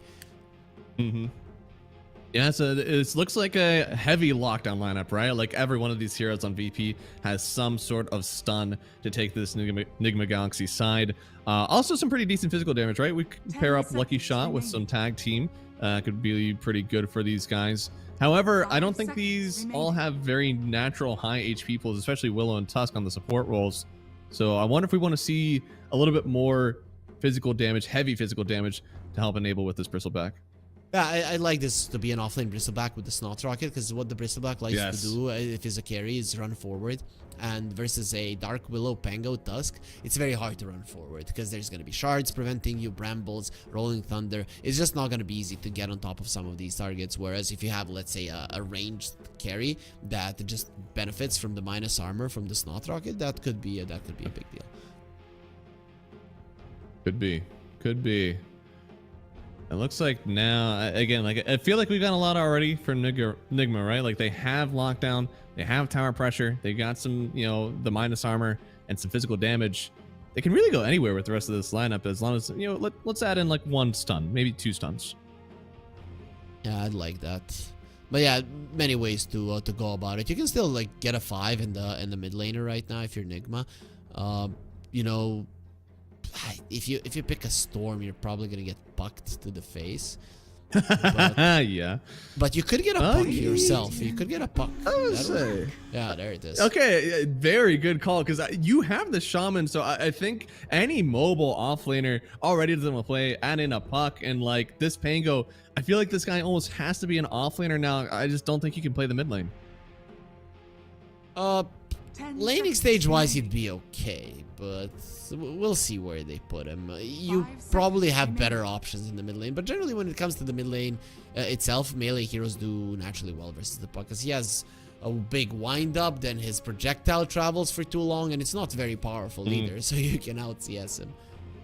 Okay. There's multiple ways to go for a 5 right now. Go for like something like a CM or something along those lines to be annoying to the Pango, or maybe go for something like a Phoenix, more team fight oriented with the puck. It can work out. Do we need some sort of like easy combo with the Shaman, right? We have lockdown, we have a lot of minus armor from the bristleback. Do we need a little bit of damage coming out from this next hero? And Sure, oh, there you it know, is. that's basically damage not allowing you to heal. We count that. Yeah, that's nice. That's actually pretty good, right? Because if you look at Nigma Galaxy, they have a lot of AoE. Puck is okay at finishing people off, but not really. But now you can take them down. The only 10 downside of the AA, seconds you're playing remaining. versus a Tusk, and what happens when a Tusk rotates to the Twin Gate towards the 5 Dark Willow seconds lane is, remaining. well, you die. So I'm kind of expecting this world to punish this AA quite a lot in that regard. They're also very squishy heroes right now on this team outside of the bristleback, right? So he's got a lot of Dire tank team ability back. that he's got to get done. And there it is, another hero that can now even lock down the puck. I think we talked about a little bit yesterday. The DK is a fine hero versus the puck, especially in this mid lane matchup. Very hard to even out CS the DK really is the puck, let alone the stun. Beat a mid versus the puck, or remaining. generally later on in the Radiant's game, it team is a back. relatively instant stun. Instant if you are in melee form, almost Yeah. instant if you're in your dragon form. So Mhm. and it also makes it very hard for Nigma Galaxy to ban out right now. Like, what are you gonna do? These are heroes that are flexed quite well between core positions, so it's not Yeah. easy to recognize 10 where they're seconds gonna be remaining. putting them. Have to imagine that part of the reason that DK was picked up is because of how well it matches up into the puck. So I feel like if you're guessing on Nigma Galaxy, Radiant you probably want to team ban out back. some carries. Yeah, probably. Yeah, that makes the most sense. And considering but you know what the problem is there as well. Nigma Galaxy, they need a last pick, maybe carry, maybe an offlaner, but probably want to carry, and the enemies have the first pick in the last Yeah. phase, so you might just lose all of 10 the seconds remaining. all of the carry heroes. Yeah, So banning out the sniper is actually quite good. 5 seconds Yeah. remaining. I think you need something that Dire takes team advantage back. of what the bristleback is going to offer for you guys. But at the same time, it's a melee core. You have to have a melee core in this game. You cannot go for another ranged hero with the Shaman Puck AA that you have going on right now. So VP, I think they want to take advantage of that. You already have a Pango that's very good versus these like kind of melee ball lineups. Same with the Tusk. So 10 in my seconds mind, remaining. if you are looking for a carry in this one, I mean, maybe 5 you... seconds remaining. I don't want to say Monkey King. It's not too great into the AA. I almost wish they were the ones that could have gone for the Ursa. I think that would have been fine for them, actually. Would have been okay. I wouldn't mind the Ursa at all, but you think VP cannot go for a range hero? Oh, sorry. Nigma can't go for a range hero. Yeah, VP okay, definitely can. If they want to drow, they can. I don't think that would be bad. Yeah, I'd love a drow. Actually, I love a drow. Builds into Silver Edge, has a silence for the puck, laning with the Tusk. Looks amazing. Drow Tusk is some hard laning. Yeah, for sure. and it does DK benefits 10 from it quite a seconds lot. remaining. You have some minus armor from the Pango. Dude, it's a perfect one. V-Tune is a big 5 Drow player. seconds remaining. Both of the supports and the Pango are very mobile around the map, so Drow isn't gonna have a problem with that. Let's go, let's go. I'm sold. I'm sold. Give it to There me. it is. Hey, let's go. All right. I think this also makes the pick really hard for Enigma Galaxy because I feel like in some way this carry needed to have some self-sustain, and Drow very good, of course, versus that with the Frost Arrow. So this pick for Enigma Galaxy just got there is a really perfect hard. pick. There is a perfect Okay. pick for Enigma. It is Yeah. a Bloodseeker. It's a Bloodseeker, man. There's a Oh. Pango in the pool. Oh. It's like an old school counter to the Drow Ranger. I don't know how good it is. Yeah. I haven't seen it, but man, I would love to patch. see a Seeker. I think it would Okay. Versus a Drow. Okay.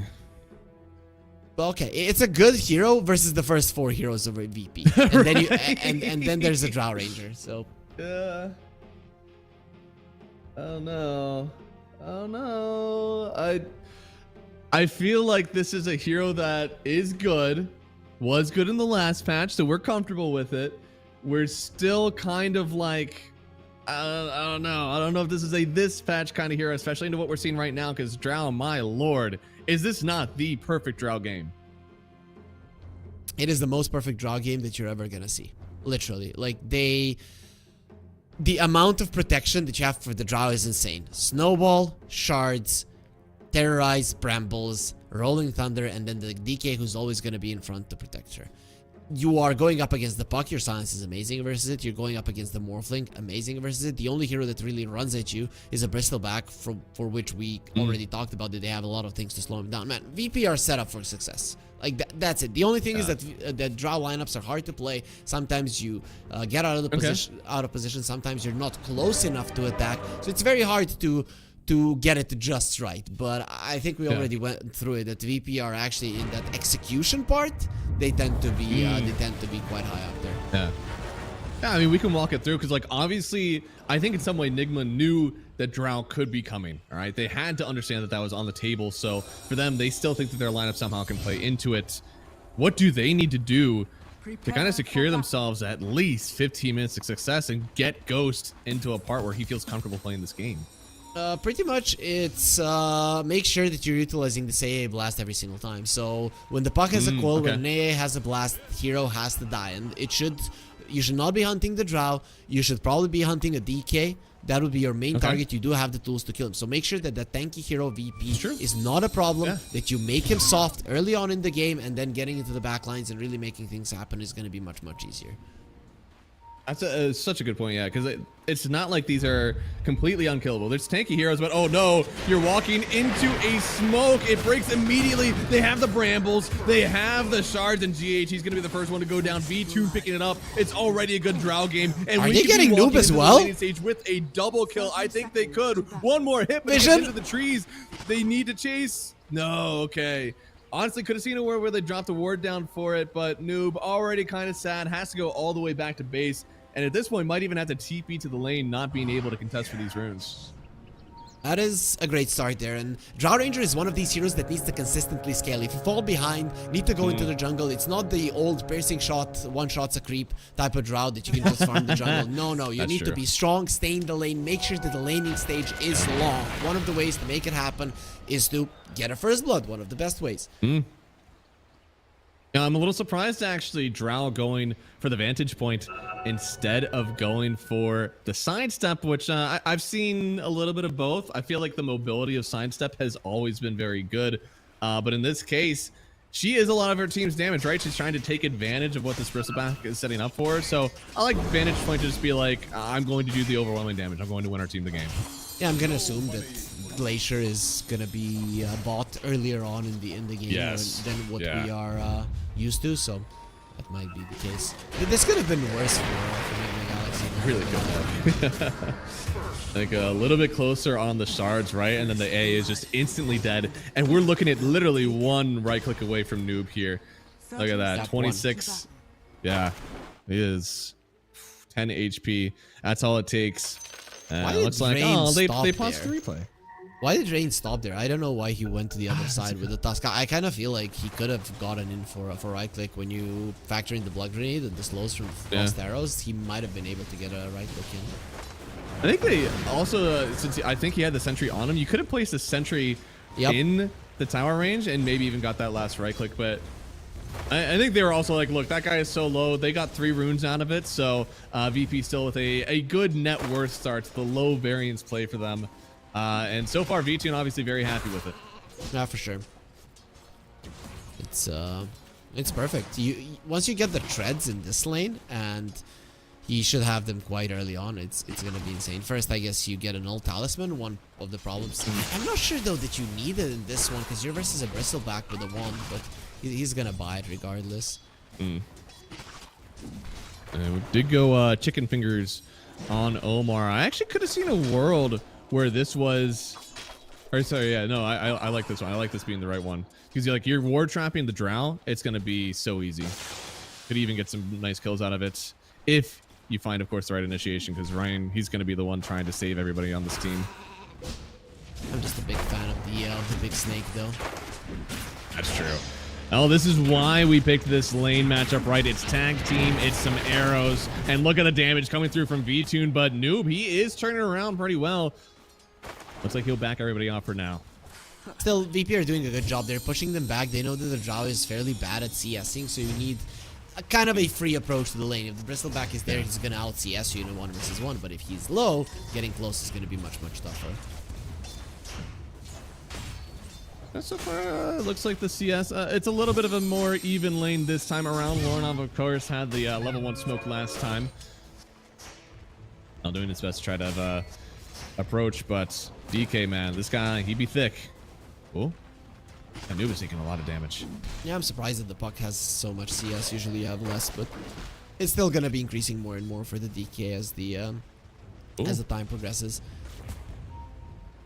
Going for the drag now, so once again trying to create a little bit of lane shenanigans here. Noob too low, can't contest the Lotus, so Vutune's gonna be pretty happy in here. But this does section off Ryan, so first they have the Hex, and oh no, bot side, Ghost actually gets a kill, now turning onto Antares, but he is very... Antares is winning this. So, yeah, no, I think he's the one who actually keeps custody of the Lotus, now running down GH as well. One more hit, doesn't have the vision for it, so looks like they want to turn this... Sure, I'll kill your carry. I'll kill you both. No, don't give him the double. Oh, Dahawk steals the kill. Okay, a little bit toxic there, but very good for him. And now Ryan on the other side, maybe get a kill on Noob. He needs 2 more. Murder all over the map for VP. No, not yet at least. Oh man, he needed 1 more hit, and then because it was taking so long, Noob got that extra little bit of HP, so that he needs 2, so can finish him off. Still, these side lanes are turning into a disaster for them. The Morphling is farming good, but him dying there and the Dark Willow getting so much experience is a huge deal. Antares, once again, these guys at VP, they know exactly what the heroes are able to do, and I think that Ghost was the one that I was absolutely not expecting to die here. I mean, the whole time he's body blocking, making sure that GH is the one alive, but instead he's the one who ends up taking the big Shadow Realm hit and then realizes, oh no, I'm in danger, gets caught in the bramble. Antares, I mean, what a god. What a god. Understood his strength, and now he's just he's continuing to annoy them. There's the power chest on the Drow. If you thought that the Bristleback had a bad lane, well, you're gonna get surprised as how bad it can get. Yeah. There's always a bigger fish. Can always get worse. And I think this VP lineup, it's not like they just need this, lane victory to farm it out. Like, these guys can be aggressive on the map with this early lane victory if they get it. For sure, right? The Tusk can be everywhere. The only hero that's gonna be kind of hard to kill is the Puck. But generally, when you win the lanes, the Puck has damage issues. That's where the AA comes in. But I think the idea now, if I'm Virtus Pro, I'm making sure that this AA doesn't get level 6 fast, because I'm gonna be super safe, especially on my goals if it doesn't happen. Which is Wisdom Rune based, right? Like, they want to try to make a move at level 7, maybe be aggressive versus this Nigma lineup, which it could be okay, right? I mean, Shaman AA have a little bit of issues facing this high damage output from VP. Oh, Lorinov is the first dragon form. Not really gonna be doing much. They got all the spells up here from Ryan, so yeah, he's just gonna snowball onto the low ground. They're burning everybody around, and it's just before the 6-minute rune spawn. It's the classic one. The Dragonite got level 6. He's going to be calling his supports to push the tower. The Puck is going to be calling his supports to defend the tower. And this is kind of the result. We've got 6 heroes here. And they've got a fortification if they want to really oppress, but I don't think they do. It's going to be Lorna picking up the Arcane Rune, mostly just taking that away from the Puck. Man, look at Noob and how sad he is on his Bristleback on the top lane. Without the boots, he's cutting the wave 6 minutes in. He cannot stay in the lane. Nope. Oh, man. Sad day. Oh, they're actually hunting him. He's gonna be even more sad. Oh, he's just a boy. Don't do it. And Taras, he's coming down too. At least he gets the flag bearer. Oh, yeah, saving the bramble, but he is staying turned around. Yeah, can't really walk out of the brambles just yet or out of the shards. He just goes down. Antares again. I feel like 2 games in a row, the early laning stage is defined by Antares' moves on the map. Yeah, but I thought it was gonna be the Tusk running towards Antares, but it's the other way around. They're not killing Yay, they're killing a freaking Bristleback. Beautiful. And this Drow, it takes a lot of damage, a lot of coordination, and yeah, they're doing well. This time, though, it is a trade on the Wisdom Rune, so should be seeing our level 6s in a quite okay time for Enigma. Those are, of course, very important for them. AA only now hit level 4. Ghost, you feeling it? And he is morphing, but he doesn't have a wave Drow force. is He can here. be caught in a dangerous spot here. V-Tune, yeah, especially with the ulti, he's fine. Big They can coil. hold him down, but he's already dead on Ghost. They do trade away for 2 kills right away. Maybe they have more in the tank. Sumail trying to go forward here, but V-Tune, he's still big. He's hard to jump forward for as Sumail, so they'll just take their double kill and back out, even though they did have to trade away the Morphling. It's still a situation where you left the mid lane unattended, so Noob is there trying to defend it a little bit, but Lorenov is still doing a decent amount of damage to the mid lane tower. So I'd like to see a silence on the Drow soon. Noob, not again. Yeah, I think it is again now. Sumail wanted to go through and kind of help out, but oh no, he's getting slowed up. Is that a kill, actually? I mean, they're bringing a lot of people over here. It's fine. It's all okay. I still would want to see 1 point in the Gust for the Drow Ranger. I wouldn't mind it even on level 7. Just because V-Tune wants to be active. He has such a great start, and with the Drow Ranger you can do massive amounts of damage. And imagine what's gonna happen when you have a 3-second AoE silence. It's gonna be death for the Puck. Should be. Definitely should be. I'll say Dahak, an interesting build here, of course, going for the Earn first. It's a great vessel game, just not something that you always see a Pango go for. And Ghost is taking a ton of harass in this laning stage too. He's got it back out already. You know, he wants to be just farming up in this lane. He doesn't want to go jungle just yet, especially before he has the Morbid Mass. So, you know, VP, they're doing everything they can to make this really just unbearable for the Morphling. They're making it unbearable for the Morphling. They're making it unbearable for the Bristleback. The only one that is kind of having a game is Sumail, but Puck at some point needs to start getting those kills, and it's just not happening. He's got to. I feel like this almost has to be like a right-click Puck build.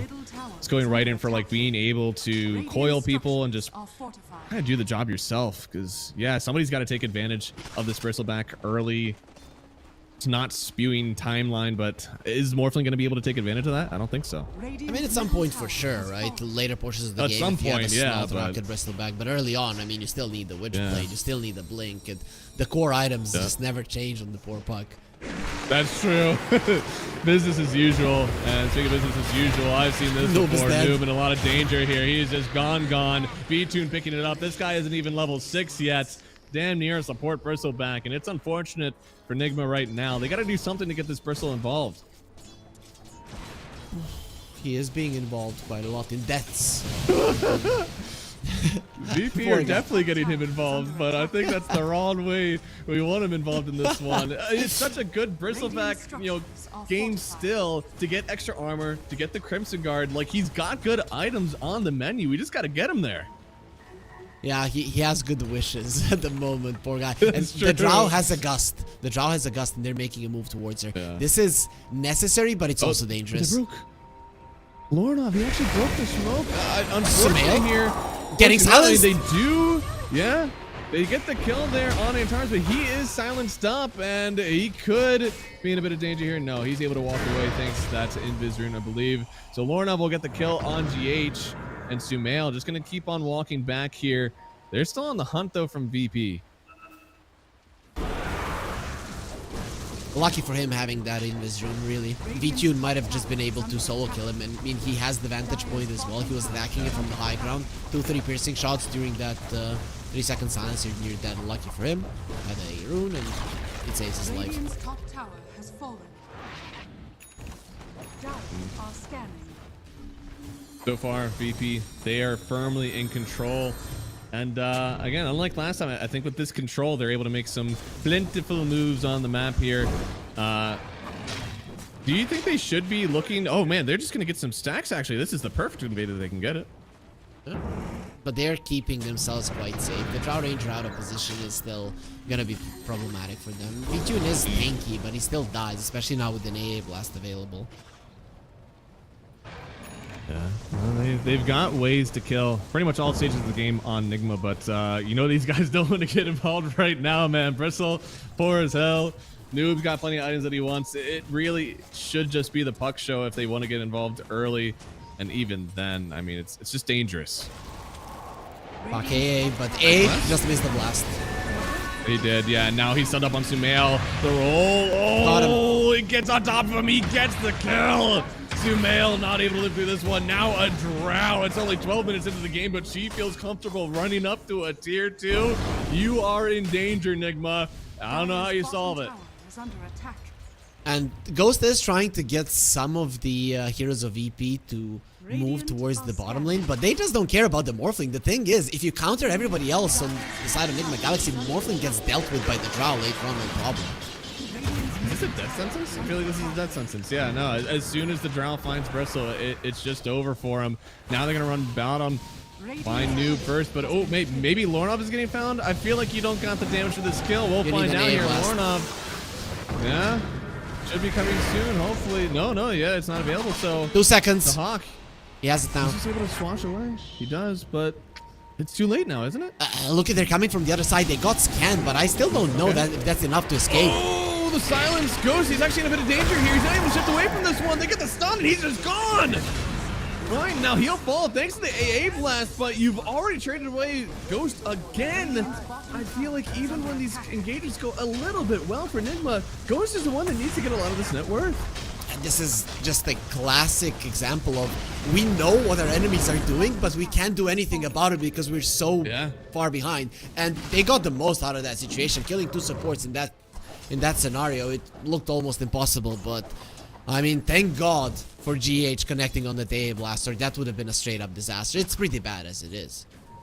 Pretty rough right now. And well, GH, it looks like he's gonna try to sneak a wisdom rune going on the great hunt. That'll be nice for them actually if they're able to get 2 wisdoms, right? He's gonna get it. One might go to Noob, to be honest. I feel like you got to give it to him. I mean, Omar's gonna be the one to capture it. I guess there's a wave coming in, but a really nice job from Nigma. This kind of gets them back a little bit. Yeah. How are you ever going to expect this, right? They have no towers, no nothing, and an AA is randomly somehow finding a way to get safely towards the Wisdom Shrine. It doesn't happen too often. Yeah, no, it's unexpected for sure. Very good for them though. And oh, Omar, he's got the chicken fingers, so yeah, another hex coming through. Unfortunately for him, Dahak, he is a big boy, and now that's going to be a kill going over to V-Tune. So once again, they push the map, and V-Tune, how many kills is that for him? He's wicked sick. That man is pumping. He's already got 7 kills. And by the looks of it, he's going to be getting much more in this game. And you know, while that is happening, VP have overtaken the enemy triangle already. They are controlling like 75% of the map. And that is with Nigma Galaxy having amazing wards on the map. What happens when those good ward position expired? I mean, it took 1 gem, right? That's when everything started to collapse. So maybe that'll be the timing. But at this point, Ghost, you know, he has a for sure item he needs. He needs this Manta. That silence completely threw him off from the Drow. And Drow, with the games she has been able to get involved early. All of a sudden, the item wish list for Nigma, it keeps coming and they just don't have it. So now VP, they're going to run into Roche. Roche got hands, though. He's going to toss him away. But with this Aegis, the match is going to collapse even more. Yeah, this is kind of a textbook how you should be playing Drow lineups. Though A-Blast is coming. Nobody else to follow up. This could have been an opportunity if they were in a position, but unfortunately nobody's there. It looks like Sumail just trying to kind of force them away. Trying to bring them back into the tower, but this is taking a while. This is going to be some good farm. Yeah, even a little bit of the net worth disappearing from VP, but at the end of the day, it's worth it to the Aegis. That's EVP. No going up to the high ground. Go back. TP. Deal with the waves. That's the approach. Ooh, they believe that this DK is unkillable, and they want to get the Drow to start hitting some towers early. I feel like that's the only reason you would give this to her, is if you're accepting that like she might actually be right-clicking some tier 2s. Is the way that you want to play the Drow Ranger, the ideal scenario is that she starts attacking first, so that once the stuns and everything starts flying out, she's already in a good position. You don't want to be jumping in and the Drow Ranger running towards you slow. He's never going to get there in time. But if he's attacking from the very start, then enemies are just going to be taken down like flies. So I'm loving the Aegis of the Drow. Makes her a pretty good Aegis carrier because of that. Bristle narrowly dodging that move, by the way, from the VP side. But yeah, I mean, she's got the Dragonlance. She's already got the Manta as well. Going Hurricane Pike next. Drow is a hero that, as long as you're alive, it feels like you do a lot of damage. So I love her itemization. I think they just barely miss Antares going through the portal. Now he's next to his own tower and his Dragon Knight. Drow is a lot alone, harder of a move now, without any towers to save him, and they're gonna be surrounding him with 4 heroes. Surely this can work out. Dire are scanning. No way. No way that he leaves. No way. They're too scared. And they see Ryan now. They're gonna silence him, and he'll go down. But look at the other side of the map. They wanted. Oh no, noob. He's pumping out the snot, but it's not enough. He'll turn around for one more disarm, but that just means that V-Tune is the one to get the kill. Maybe even worse of an outcome for him. A little bit of hesitancy there from Enigma Galaxy. That could have been amazing. Drow Ranger with an Aegis, with a great healing Lotus. I think you kill him all the same. Surrounded by 4 heroes, he dies twice, no problem whatsoever. But they were hesitant, and well, because then they only got the Tusk. Because of how the map has been being played, right? Like VP has been in perfect control. If you make a haphazard move, it could turn out even worse for you. But unfortunately, in this case, probably needed to be a little bit more, you know, risky in that one. You know, we see only a 3k Goldie, then we feel like, oh, it's not that bad. But the thing is, it is a Drow versus a Morphling, and this Drow is having one hell of a game. He's gonna be murdering everybody very, very soon. Radiant's middle Right? tower It's the is confidence that VP is exuding on the map right now, right? Getting a Drow involved early before a Hurricane Pike is like insane. And if it's working, you must be really strong. They knew where Sumail was and they placed that ward on the lane, but now they're gonna be hunting the Hawk. However, help is coming and it's gonna be there soon. No, don't do it. Help is on the way. They do have the Hex out on the Hawk now. They get the Ice Blast as well, but it doesn't connect actually on this Bango. Now Omar's in danger. He can't even get his ulti off now. Noob just trying to get away. It looks like Ghost gets through the portal. And so far, it's only one traded out. So honestly, not the worst in the world, but still VP, they are saving their team every chance they get. Dire's top tower Yep. is under attack. They didn't lose a single hero. They got a kill. However, I'd say Enigma Galaxy, when they saw the army that was going their way, I thought it was gonna be 10 times worse. So not not nearly as bad as it could have been. Yeah. I think honestly, it's hard to tell. We have all the vision. I think Antares actually could have waited a little bit before throwing that fear and like let them Yeah, commit. for sure.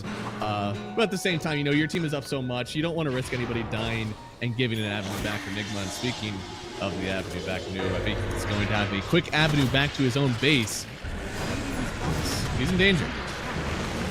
A lot of it. No chance to TP out. They have more than enough in terms of stuns on the side of Virtus. Probably didn't even need to use that Rolling Thunder. Yeah, I get what you mean though. For the previous fight, you can always wait a little bit. But I think at this moment in time, VP probably think that this game is theirs. And the only thing that they need to do is play basic Dota, and then you're going to be fine. So just keep yourself safe, and it's going to be okay. We'll see if that approach is going to be good enough. Usually, if something is presented to you, you should still take it. Yeah. That's exactly what happened up here, right? Omar saw power, even at such a low HP, goes ahead for it.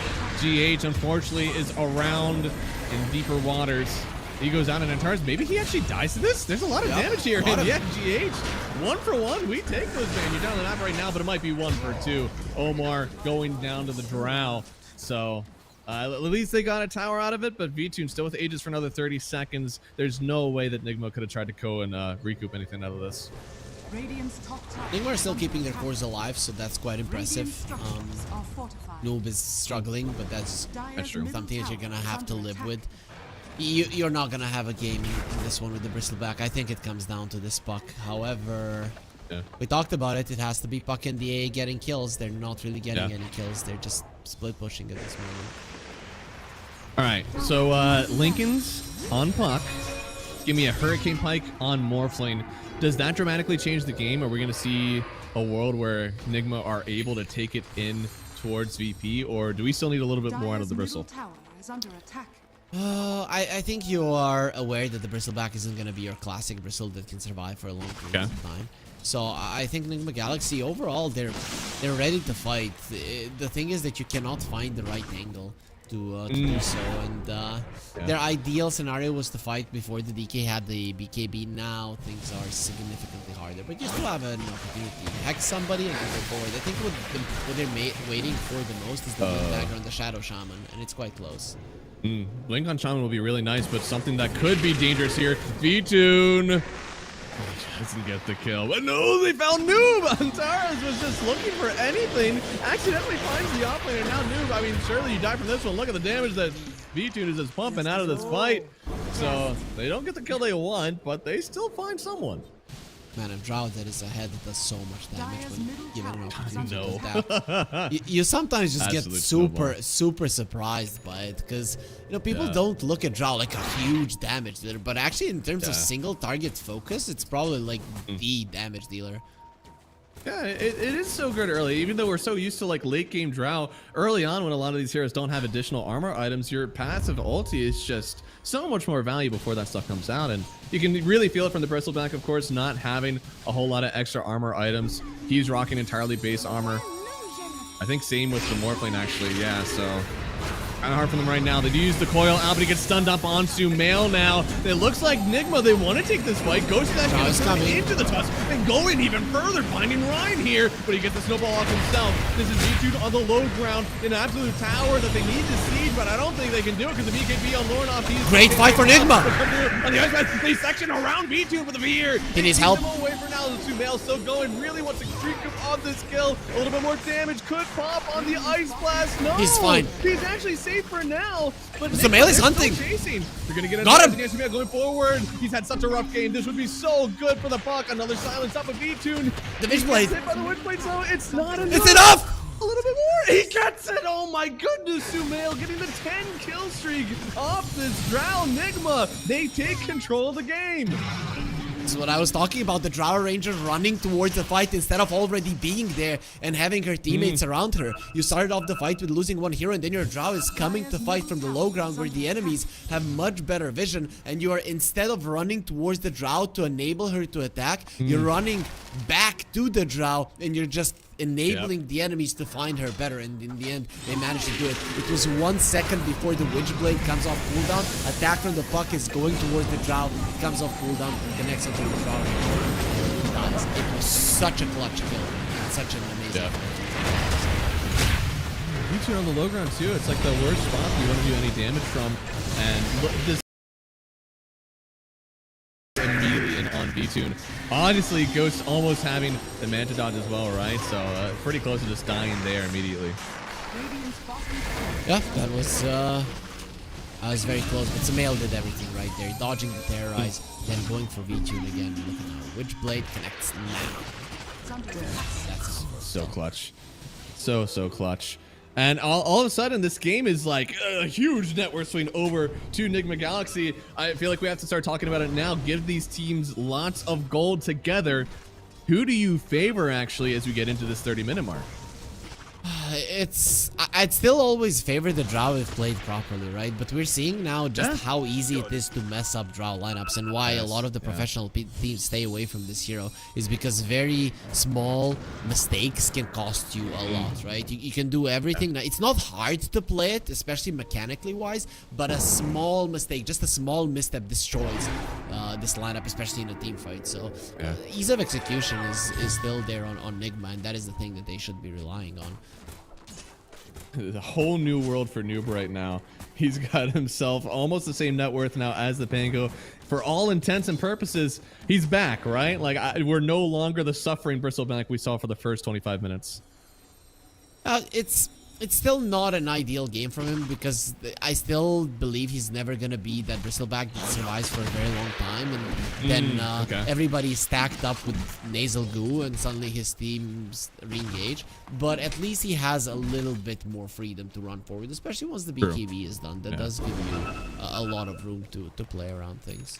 What does he need to survive it? Is it just straight up a Crimson or a Lotus Orb? Because I feel like, again, any additional armor or physical resist is going to help him. Lotus? Okay. Lotus, yeah. You finish the BKB, then you're going Lotus Orb. It's just amazing versus the Drought, Dusk, Dark Willow, Dragonite. Like, all of these heroes kind of not good versus the Lotus Orb. Even the Pango, I mean, extra armor is what you want.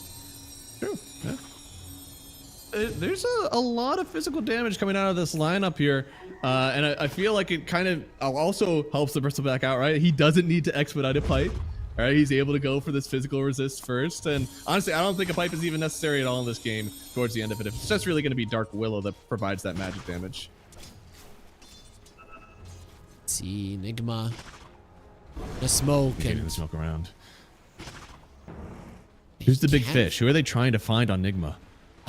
You just want whoever you find to die, so make sure that you know where the Tusk is at, so that the save isn't there. Just make sure if that first hero dies, you're good. You're golden. Okay. So that's a nice time. The hero that we want is the hero we can kill. Yep. And it feels like usually that's whoever you find first. But as you said, yeah, they need to have wards down to see this Tusk. And a beautiful smoke actually from VP, completely dodging it. I don't even care if they re-engage. I think just making sure that this smoke doesn't work out for Nigma, the only way that they can really initiate on the other side of the map right now, that's fine enough. Dude, but vision from Nigma is so brutal in this game. Wherever your smoke breaks as VP, they're gonna see you. Unless it's right here, but they got scanned. They did. Now loading up on the high ground, popping the ulti here. Wanting to find something to do, but he's on a ward. The blink forward, just an instant blink away as well from Nigma. You have control of the high ground, but Ghost, he's still around. VTune is not in an ideal position.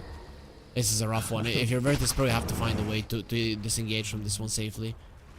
Yeah, you're on the low ground. I don't think you want to be here now, Noob. He's just trying to provide some amount of vision, quilling from the Roche pit, but he's creating a wall basically between his team and the rest of VP. I wants to get close. Yeah, and they found the jump buck. immediately. They find this buck on the backside. They get terrorized as well with their shotgun. It's enough. They get the kill as Mail. He needs to come back. Wasn't able to save him, but they buy back on the puck immediately, trying to get back into this one. And now they need to get away from the Drow. They're on the high ground. They have control, and with the puck buyback, this is a really fragile fight. If you get the kill on puck, it could be over for his game. They'll get the kill on Noob first. Can Nigma even re-engage in this one? You had to buy back on 2, but there's no Bristle. No AA blast. That's the thing. You don't have an AA blast. It's a rough one. And the thing is, VP, they don't have to hurry about this one.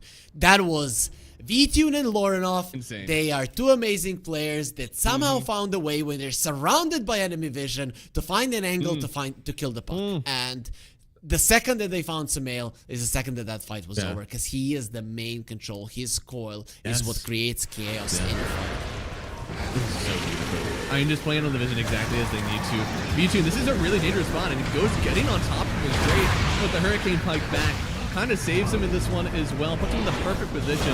V2 plays this exactly as he needed to. Yep, amazing.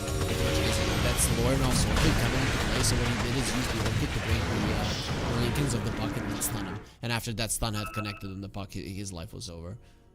Yeah, that's why I believe Sumail did have the Lincolns queued up. Oh no, he had it. That was through Lincolns? He broke the Lincolns and then he stunned him. And then the Drow Silence followed up. So that was the how they got him.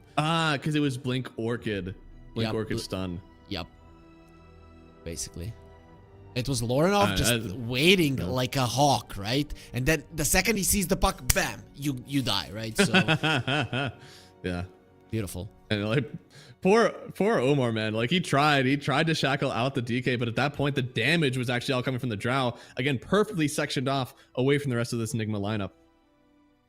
Awesome. And you know, VTune, the way that he positioned himself, immediately he knew if they go on me, I'm biking myself to the high ground. That is from the start of the fight, that is his goal. And considering that you killed the puck, Morphling already used the waveform, there's nobody that can follow you. When he got onto that high ground, the fight was over. Yeah, he almost has to morph into like the Pango or something to continue the chase, but even then, it's not exactly what you want to do all the time in these fights. And afterwards, now, I mean, Nigma, yeah, you bought back on 2, both Puck and the Shadow Shaman, but I still don't think you can re-engage in this one. I don't know if you can contest the Roche. VP are gonna feel a little bit, you know, not as confident to walk into the pit just yet. So you did find an angle for that fight, but it still comes down to positioning. If you walk into the pit, you're putting yourself in a position that is not ideal, where you just could get demolished by your opponent. So VP, they're, at least for now, not gonna do it. It's much safer for them to do it on the Radiant side when it's daytime. So you're gonna have a little bit more understanding of what's going on in the fight as a Drow Ranger. Drow, man, she is having a very good game. We talked about how good her matchups are in this one as well. Going for the BKB. I tell you, Hurricane Pike, BKB Manta. You have a soft dispel, you have mobility, you have spell immunity. At that point, I feel like VTune is as safe as he ever needs to, and he can just go in for this raw damage outputs, which Nigma, I don't think they're prepared for, right? The Bristle is too weak. I'm just thinking what's the next item for the Drow after the Daedalus, and I'm thinking Linked Sphere, because you want to even more protection. Yeah, you want to use this BKB when you are still in an aggressive position, but unless you preemptively use the BKB, you can get hexed up and die. So you need to make sure that that does not happen, and I think the best way is the Lincoln Sphere. It's generally a pretty good item on the Drow Ranger. Any kind of stats item is amazing on the hero. I'm with Clem, man. I want the Axe. I want to see that regen degen. Very good versus the Morphling, very good versus the Bristle if he ever wants to try to keep involved in these fights. No, we'll see. We'll see where he goes from. I'm kind of thinking he's going to one-shot the Morphling anyways. Let's go. That's true. Do you really need the extra damage?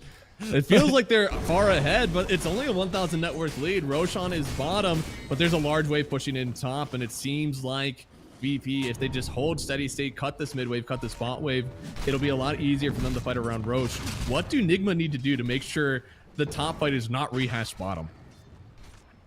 It comes down to Samael. He is the main one. He cannot die, and I think they have to be a little bit more confident in their ability to burst somebody down. It has become a little bit harder with the Tusk having a Blink Dagger save, but Shadow Shaman goes in first, uses the Hex, the Snowball comes out, and then you go in with the puck and make sure that one hero dies. I think that's the approach. Make sure that somebody is dying, all right? That is something that didn't happen last time. But now Noob is showing, and it's dangerous, right? Usually this Bristle feels a hint of danger. He's like, I'll suss it out, team. You know, I'll step forward. But he can't. He's been dying too much. He doesn't have the items to survive, and it's very hard for him to be that enabling for his team right now. Dude, the vision game from Nigma is still amazing. Every single time that the fight is happening, I feel like Nigma sees everything, and VP not so much. So and this time around, Nigma did buy a gem. I think VP should be looking into investing in Oh no! He got caught on the bramble. He wasn't able to go away. Now Sumail, he's just dead. That's dieback on Sumail, and you don't have to worry about Roche anymore. Nope, they can't do anything about it now. He's the main hero, really. It would have to be like a huge ice blast with Morphling finding the right targets. Oh, it's dangerous to try even. I think they're going to though. But this house is already. There's so much damage on Roche. Willow just trying to section everybody away. You don't want anybody getting close to this one. And there it is, the high ground from VTune. He may not be on it this time, but he'll create his own. Ghost is in. Now the jump forward from Ghost. But look at this. VTune is able to hit wherever he wants. The ice blast finally hitting, but it's really only onto the Tusk, and he'll take that one. He's snowballing forward on Ghost. Used the BKB, but he's not able to. BKB got bashed. He needs to get the jump away. He gets the force step forward. And now he's stunned up. They're just locked in. Can Roshan help them out? I don't think so. He finally gets onto the high ground. He'll get the TP away, but Nigma, they're just bleeding heroes for this fight. I don't think they had any business taking. Dude, if I am a Morphling there and I die, I'm breaking my PC. He has a BKB. V2 uses the silence on him. He's waiting for a waveform, and just before he waveforms, the Roche bashes him, and then he loses the BKB, the silence persists, the Curse Crown connects, and man, he barely survives. Like, unreal. So, good that he survives, because that would have been the most frustrating death in the world. Oh, yeah. You can see, look at the pings here. They pinged down, but like he was still hit by the bramble on Sumail. Not able to jump away out of that one. And I think you're right. What, there was 3 hits from Drow, maybe?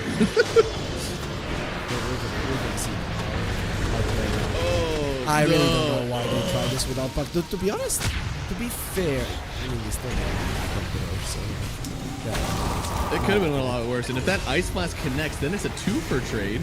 It's not the worst thing in the world, but as you said, waveform?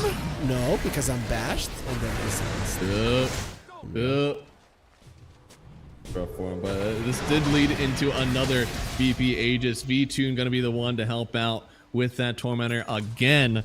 He is thick on the Drown now. 6,000 net worth lead for VP. And this is at least going to be, I would say, all 3 tier 2s, right? That's your short-term goal right now if you're VP. I mean, now you can posture aggressively as a Drow Ranger, right? So you're no longer afraid. And when you have, we talked about it, how do Nigma win a fight? Well, they delete one hero. That's what their lineup is good at. And then you go from there. You have an opportunity to run forward. Your chase is amazing with both the Puck and the Morphling. But now, if you try to commit onto the Drow, God forbid you don't kill him from 100 to 0. And even if you do, there's still an Aegis to work with. Oh no. Ooh, Sumail. Way to bait. Straight up way to bait that one out, because they did force a lot of people back. Yeah, Drow is now drawing the line, wanting to go kind of back up now that his team's gone. So this is a really nice move from Sumail there to make some space. I see that our Morphling, our lovely boy, he's got an Aghanim Scepter queued up. What's the thought with that? Oh, he's got it. Well, oh wait, what's the thought with this? Whatever is happening here. Of the Drow? He wants the Drow illusion? Okay. Hey, Drow illusion is very strong. You know who else is strong? Anybody versus this Bristleback is what it feels like right now. But they are going to take this fight. Noob just executes the Pango. He's gone. And now the Coil out, they force the back away on VP. I mean, what a freebie picked up here from Nigma. And you can see VP immediately went back, despite them having the Aegis. They know that their lineup doesn't really work if they're not full. But this Aghanim Scepter on the Morphling is actually quite cool, right? You make a Drow illusion. What's the range of it? It's 1,000 range. It's okay, yeah. Not bad. And it creates right next to it, right? Yes. So if you alt cast it right, you go to it, or... Yeah, but it creates the illusion right next to the hero that you clicked on, right? Yeah. So... how fast can the Drow kill that? I mean, it's still good because it gets close to the Drow, so it disables his passive. Yeah, right. So like Morphling will have Waveform, Hurricane Pike, and will have that Agzen to get next to the Drow. So it kind of stops the mobility, not necessarily. It keeps you up with the Drow, but you're going to be going so far away from your team. Is that too far away? Are you able to 1v1 the Drow? Are you able to 1v3 VP if you end up being that far away? You can fight with the Drow if you're in her face, right? Because then there's no piercing shot, and without the piercing shot, he doesn't. That's fair. Yeah. That's how he kills you, right? You have 50 armor on the Morphling, so you don't really care if he's right-clicking you for a lot. But if he's right-clicking you for a lot and ignoring that 50 armor, well, then... I like the idea. I think it could be really cool. Obviously, like, not a lot of people have been prioritizing this Aghanim Scepter since it stopped stealing stats away from the enemy. But there's also been like so many more items on the docket. I think for this time, obviously him murdering the Bango, it feels like Ghost is as strong as he needs to be against these enemy heroes. He just needs to stay on top of them. Yeah, he does have the burst. The thing is that he can get killed easily himself. This Aghanim, as you mentioned, gives him another layer of mobility as well. So not bad. Ooh, man. The ultimate sieging tool, this shard from Drown, putting her at the same level as the tower, creating so much damage. Already 80% of the way down on this one. Do you think that Nigma are able to fight this? I mean, they can, but they have to find an angle. You cannot go straight into the draw. You know that the backline is going to be problematic, so they are trying to find an angle from the right side.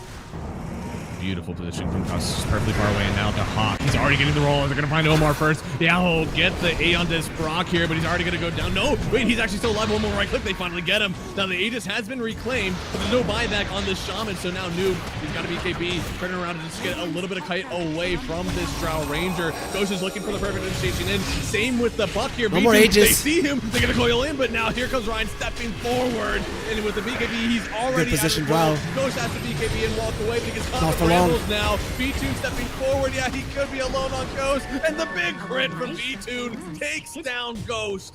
And VP once again are in charge. They could go right up this high ground again. Radiant's Enigma top Galaxy, barracks perfect timing to go for a fight. Aegis is expiring. You're going in, but this time around the Hawk was ready. And you lost your Shadow Shaman. He's the one that needs to go in to create chaos so that the Buck has clear view of how he wants to take the fight. And losing that gem earlier, Enigma Galaxy no longer have the superior vision, which was the case for the entirety of the game despite them losing. I feel like, Suman, we really need this Dream Coil, piercing spell immunity, and this is part of the reason why this Puck being behind has been a big issue right now for Enigma. Looks like they're trying to go on Lornov. It's a big Ice Blast that actually connects on 3 heroes. Surely you have the damage to do something about this one, but Noob, he's just getting hit from the high ground on Drow again. So much damage from her. They'll end up losing too. This is without your Morphling. They're taking a pretty good fight with it. Omar's still alive. Now Suman on the other side getting the Ghost Scepter off with stun. It's still there from Lornov. Hex. It'll stop him for a second. They have the vision down now. Lornov could go down. It'd be cathartic for Samael. Another kill streak grabbed by the Puck here. And the net worth lead is cut down to only 2,000. B-Tune is queuing up a Butterfly, which is an amazing item on the draw, but I'm starting to think that that Silver Edge might be needed because Bristleback has hit a point where he's actually hard to kill. He's got an AC, so the armor item is there. 3 hits. It's a whole new world. Yep. Exactly. That Ice Blast though. GH. What a beautiful hit. He thought that he could create enough space for his team to get into a better position. Like, oh guys, they don't have a Morphling, but it seems they can fight even without it. Just, this is the thing with Enigma's lineup. Do not try to go into the background. Morphling can do that on his own when he's alive, and just to annoy the Drow, and just make sure that the Drow is attacking the Bristleback, and you just try to kill the first target in front of you. You have the damage. And that's kind of like Drow Shard is pretty committal. Like, you want to find around that area. It's great whenever the Drow is kind of like in front of you, pops the Ice Tower, and then it's like, okay, oh, I need to go all the way around to get to her. But whenever you're already too far away and you can see the Bristol already at the tier 2, it's a perfectly fine fight for them. B-Tune changed his mind, man. I love that this guy is constantly thinking about what the best item is, and I love that he's going for Silver Edge. It was definitely shown in that previous fight. Maybe he's getting feedback from his team as well. Like, dude, this Bristleback is too much of an annoyance. Get rid of him, kill him, and this is the way to do it. Yep. Oh, but Bristleback already has a Ghost Scepter. Yeah, so get outplayed. He's pretty good. I mean, surely somebody needs to start getting a nullifier soon. We're starting to see a lot of kite away from Nigma. This Drow isn't able to hit. She's not going to get a nullifier, so it's kind of up to DK or Pango to do so. But DK has bots 2 queued up. Pango, I think he could get it, but it's a lot of gold still for him. I think he will probably. If I'm looking at the Pango right now and what he has, the Nullifier makes the most sense. You're dealing with a Shadow Shaman with a Ghost Scepter. You're dealing with an AA with the Ghost Scepter. Bristleback as well. It's probably is a necessity. Look at the line of Ghost Scepters. Nailed down to Omar. Nobody wants to get touched by this Drow, but that's a symptom of this lineup, right? VP. They are all physical damage. Willow is the only one providing this magic nuke. Pretty much. But if somebody gets stunned, they are getting demolished. So now the Morphling has a Lincoln Sphere as well. Enigma Galaxy, they want to make sure that the first hero that falls is the one for VP, and they understand that the enemy heroes aren't really all that tanky, especially because you have an AA blast. Somebody will die, so you can get away with just going for full-on defensive items. This is itemization 101, but Morphling, they might just be able to find them. They could. They're pinging him out. There's a Lincoln's. He's got a Lincoln Sphere. Getting the BKB off immediately. Good job from Ghost right now. It doesn't matter if you don't have it for the next fight. You just need to live. Now they're holding the high ground. They are. But do they have a wave? Do they have creeps here on VP? No, not really. So they're the ones that are gonna have to go In back. fact, yeah. And there's... Omar, do you drop wards? Dire's middle tower is under attack. I mean, why not? Pull them back so that you can Right? buy time until your Morphling has Yeah. his BKB back. And they got 2. Yeah, there we go. Dropping the bottom. I love the positioning here. Forcing the fortification out. And they force everybody on VP back as Roche is spawning up. Yep. Getting into a good position, not gonna be easy. Perfect ward for Enigma Galaxy in the VP triangle. I think VP needed to be a little bit more relentless there when the BKB of the Morphling was used. You could have gone forward. Okay, they used wards, they used Ice Blast. VP, they're setting up for a fight. They may not have Dragon Form right now, but I don't think that matters as much as losing your wards and your Ice Blast. Enigma, they actually have to back out for a second. Yeah, but generally, Drow lineups aren't great when you're smoking up, right? Because you aren't sure that the Drow Ranger, if you make the first contact, you could just die, but if you're not making the first contact, you might not do any damage. So it makes it very, very hard to find a good positioning. They are drawing a good line, and it seems Enigma Galaxy aren't completely suspecting this. No, but they see the Willow here. They have to know they gotta switch around. Nice GH, ghost. he gets the Ghost After off immediately. Really well done, preloading that one in. And now Noob stepping forward. He wants to be the body, separating himself from the rest of the VP lineup. And now Sumail going forward. He gets the coil out. And there it is with level The blast! 5. It does break V2. A little bit more damage. Getting hit by the Ice Blast for the save. Maybe it's enough. They're sending him away towards the Shadow Zone. Now popping the BKB. He's alive. Getting the Manta off. And he's able to run away now. For the rest of the team, they are in danger. They lost Sumail. They traded for Rhine. That is a perfectly fine trade if you are V2. But how much more can you get out of this one? Noob gonna get caught up by the Brambles. But Drow is just not healthy enough to re-engage. That was so close. I love the patience there coming out from the Tusk, waiting just to see somebody to snowball the Drow. That is the reason that he saved his life. V-Tune could have very easily gone down there. But Tusk was there to save him. And because of the commitment, the aggressive one, the puck died. So in the end, a slight victory for Virtus Pro. But man, it's so hard for them to play. They need that nullifier. And they need it now. The DK is focusing on it at this moment, though. Okay, because I was about to say, like, I feel like at this point, Sumail, you might need an Eon Disc. Your linkage just isn't enough. You're getting hexed by the Willow now. There's still an Orchid on the DK, plus his stun. Lincoln's itself will not save. You're trying to fight this one without Sumail. I mean, V-Tune is healthy now. I don't think you can take this fight. Omar, they're gonna get the Ward Trap on Antares, but they trade away for GH. You need that Ice Blast to be able to take these fights consistently. He has a buyback, but doesn't have an Ice Blast for 25 seconds. And without the buck, without the AA, you can go into the pit. This Roche on his fight.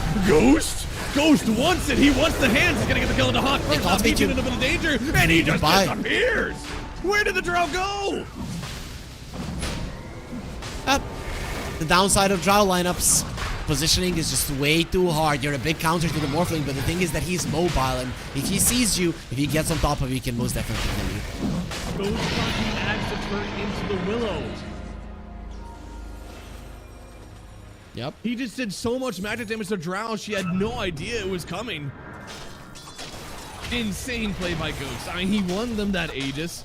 Now he's got the extra life. It's 11,000 net worth lead. Enigma, they don't want to go lower bracket. There it is, the zoom in. Yo, hit him with the clip. Let's go. 2, 3. 1, 2, 3. Yeah. Lord. Wait, where was the? They deleted the Willow and he turned into her while that was happening. Yeah, he just, I guess, had the instant switch. He had it queued up. Radiant's bottom tower is under attack. It had to have been, like, just before she shot. Like, Yeah, because I was like, the Willow is dead. right, yeah. Either way, no Drow, falling. no problem for the Morphling. Usually with the Drow on the high ground, you would be able to protect from the Morphling quite easily, but when you're dead, not gonna happen. Because now you would dictate the fight area. Now, without her in here, I mean, there's so much damage still coming through here. They're gonna punch back, Noob. Does he survive these Drow? Look at him go. They get the Ice Blast connection here, dropping the wards as well, but there's the nullifier. Trying to get a kill on Ghost here. He's got the Aegis, sure, but he's not even dying through the Aegis just yet. Omar the one still in a bit of danger here, but BKB, it'll keep him alive for now. They're going to focus down the racks and the others. Meanwhile, Omar is the nice still alive. Keeping the rest of VP away. How? This rack is falling. They want the Megas. They got Megas. But Ghost, he gets it for the BKB. Now Lornov stepping forward. Wanting to get the kill on GH, but GH is still away from this one. Even with the nullifier, it's not enough to get the kill just yet. B-Tune, he's already in danger. He's dropped so much HP, and they're going to go on the offensive, wanting to find him, trying to escape through the gate, but no. Glacier? Even the high ground can't protect you here. Sumail picks up the kill. Gone for 90 seconds. Mega's approaching the base. Nigma, they may have gotten this game number 2. It does look like it's over. Without the Drow Ranger and with Mega Creeps coming, you can't do much about it. There's still 2.5 minutes left on the Aegis. Of course, your DK, your Pango, you have 4 heroes alive, and you're probably gonna live a little bit longer. No, okay. It's Nice man to fine. get away, and now Sumail showing off a little bit there, making sure nobody follows up. So if you outcast with the axe, you create an illusion. If you just leave it, you can turn into, yeah, you can still turn into a hero. Makes sense. That makes the most sense. Yeah. They feel pretty strong now. Buyback's available on all but GH. And you know that Nigma, they don't want to leave anything to chance. They want to end this one now. Oh, 33 seconds without the Drow. When the Drow is not alive, the Morphling just doesn't die. I mean, we saw them getting close to killing him, but maybe you get him once. Twice, there's absolutely no chance. You need the constant outward damage on the Drow. I don't know if there's going to be a base in 20 seconds. Noob is starting to hit. Or Ghost is starting to hit. A lot of damage here to Hawk. He's going to get the roll, trying to create some space. Yeah, but with no glyph Ghost, he's focusing the throne first. He's focusing it up. Yeah, someone's going to stop him here. Looks like the roll will finally connect here. 5 seconds still for has a Drow. BKB. But Ghost, yeah, he's still okay. Drow's back. He doesn't have enough. It's GG game number 2 going to Nigma. They found out what was going wrong. They take some good fights. And here they are, forcing game 3 out of VP.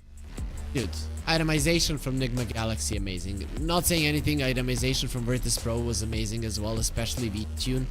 But this was just impossible to play against, right? You have 4 Ghost Scepters, and then you have Shadow Realm on the Morphling on the other side. Like, it's dumb. You can't do anything against it.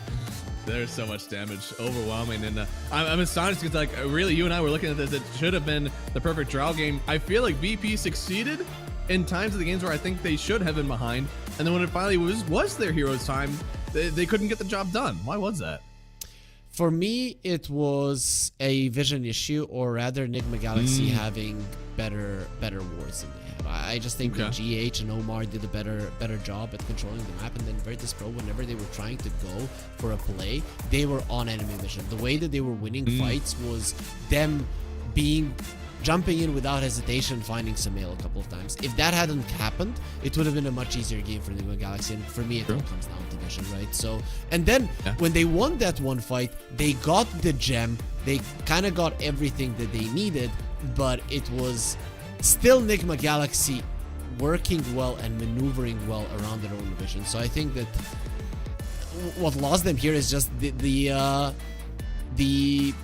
just how hard it is to play a Drow lineup. I think that was the main issue. You are trying to get the Drow in front. It's just hard to do because enemies do have this burst, and they never could get into that right position to end the game. Yeah, I mean, V-Tune 13-3, Lorenov 10-1. It's not a scoreline you often see from a team that lost their base actually as it was getting sieged, but I think Drow, it's a fragile lineup sometimes. Just one death is all it can take in order to unfortunately lose the game. So for VP, they'll go back to the drawing board. They definitely had an opportunity to win this one, but for Nigma, they want to keep this going, get that game 3, get into the grand finals. Guys, game 3 is coming up next. Stick around because we'll be back right after this break.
I'm gonna do some stretching.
Hello, everybody, and welcome back to the Esports World Cup. Here, it's Game 3 of VP versus Nigma. We've had a pretty good series overall. I feel like both Game 1 and 2, we had a little bit of a comeback brewing from both sides. So, in Game 3, what lessons do we need to take into this one for either team to get a victory out of this?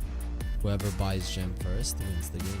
That's what you see. But I think vision game has been very important, and I think that's where Enigma Galaxy has an advantage. Something that Virtus Pro have to think about, especially if they are ahead, right? So we already talked about the movements are probably going to be something that Enigma are going to be slightly better than VP, and I think VP have to be aware of that, and really when they're moving in certain areas, have them covered completely with sentries or buy the gem earlier, and then Enigma Galaxy has to understand that, okay guys, we're a little bit better than them, and I think Enigma Galaxy were a little bit more respectful of VP, because sometimes they have enough info in my mind on the map to go in, and they're like, yeah, you know, there might be this one hero that is in the vicinity. So there were a lot of moments in that previous game, in game 1, where hesitancy of Enigma Galaxy has cost them.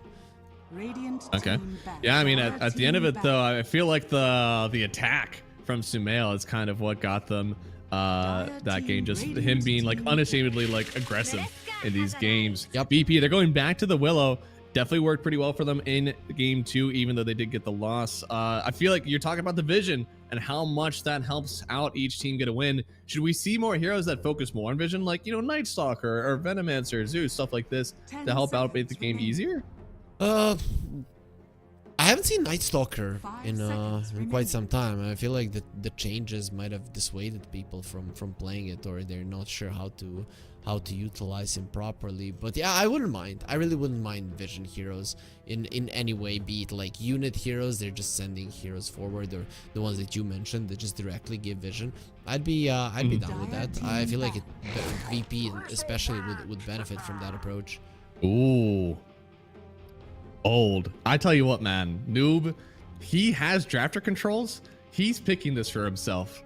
Like, that's some confidence to be like, look guys, we got the dub. All right, the first 35 minutes of this game were actually hell for me, but we got the win, so let's run it back.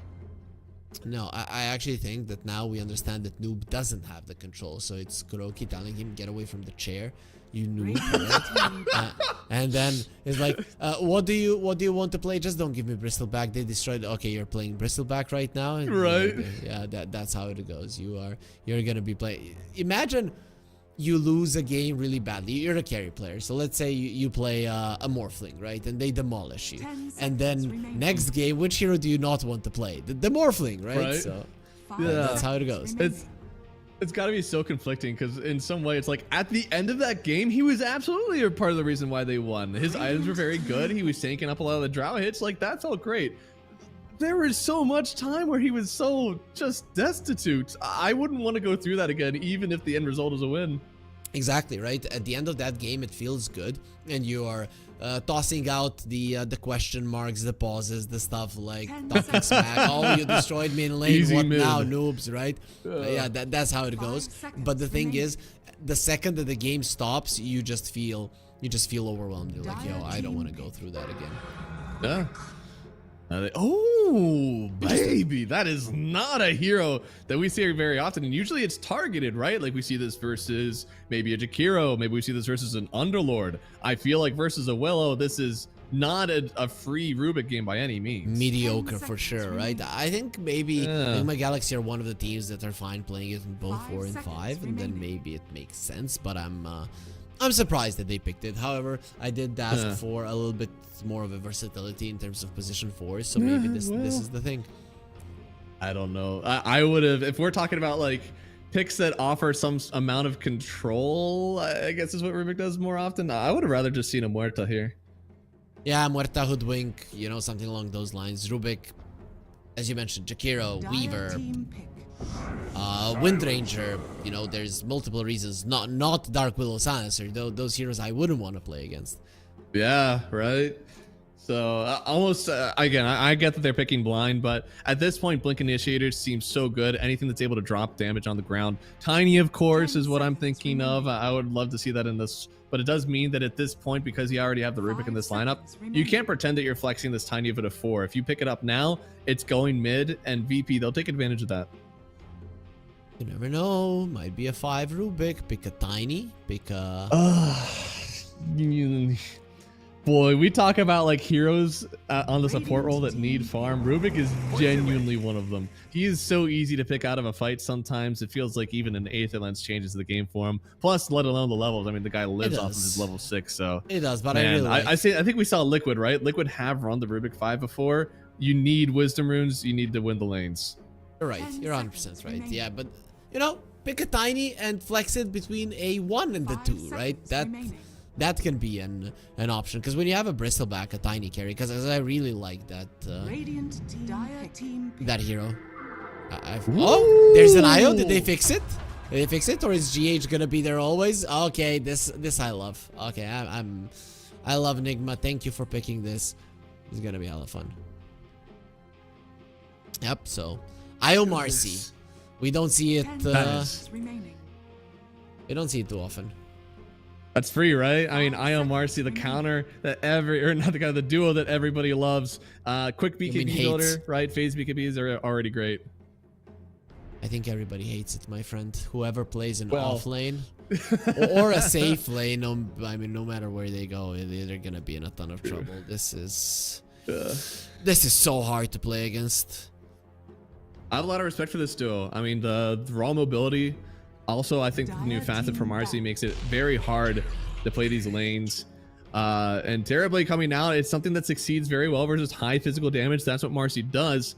But at the same time, I think you need a lot. You need a lot to take down this Marcy with all the lifesteal that she's going to get, all the sustain that she's going to get. So I imagine the Terrorblade that can stand up to this IO Marcy is one that has BKB, Scotty, and probably some sort of crit. I don't know if I agree 100% about this TB pick. Maybe the TB pick is for the offlane. Oh, because I'm not sure. Because I do not see a lot of lockdown for this TB to really go ham. 10 seconds. Right? Bango has to be in a perfect position. How is he getting on top? How is he keeping the Bristleback in place so he dies? How is he keeping the Marcy in place so that she dies? It has to be like a perfect choke point for a Pango to roll in, and it's just not easy to make it work. Now, although we do love the duo here of the Isle Marcy, unfortunately, the only thing is that this is a very telegraphed draft so far from Enigma Galaxy, right? We see the offlane duo, we see the safe lane duo. All we're missing now, it seems for both teams actually, is the mid matchup. What do you want to see from both teams here with their last picks? Oof, do you think it might be a Lornoff Pango? Is that a... I think the only reason I don't think it's Lornoff Pango is that I think they would have picked a matchup into the Marcy in my head. I feel like they already think that the Pango is going into the IO Marcy and then the Terrorblade is going to the carry role and they're saving him for last. But I could be wrong on that read. That's a good read actually. So they're banning out the Shaker and the Monkey King. So what can we expect? Ember might be too risky because you can get Huskard. But something melee. It's got to be some sort of, right? Yeah, it's got to be some sort of melee matchup in the mid lane. Ember? 5 seconds remaining. Radiant team pick. Is that crazy? It is a mid lane. Oh. Yeah, huh?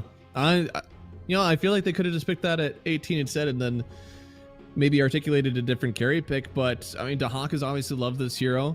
I don't know if this is fantastic versus the IL Marcy, just because Marcy doesn't really get her damage out of the raw stats, right? Like her ulti, her jumps, that's what makes her... I see a perfect hero for Samael, a Lesh. Okay. Dude, okay. Lesh is amazing. It tears this team apart. Dude, it demolishes everything, right? Lesh or Quap, both of them are... I mean, Quap is going to destroy Pango in the middle a little bit more and be annoying to him in general, but Lesh destroys the Terrorblade and can play with the IO as well, so you don't have to be glued to the Marcy at all times. A hero with one dispel also is always pretty good. Bloodstone now does offer that, so I think I'm more towards the Lesh.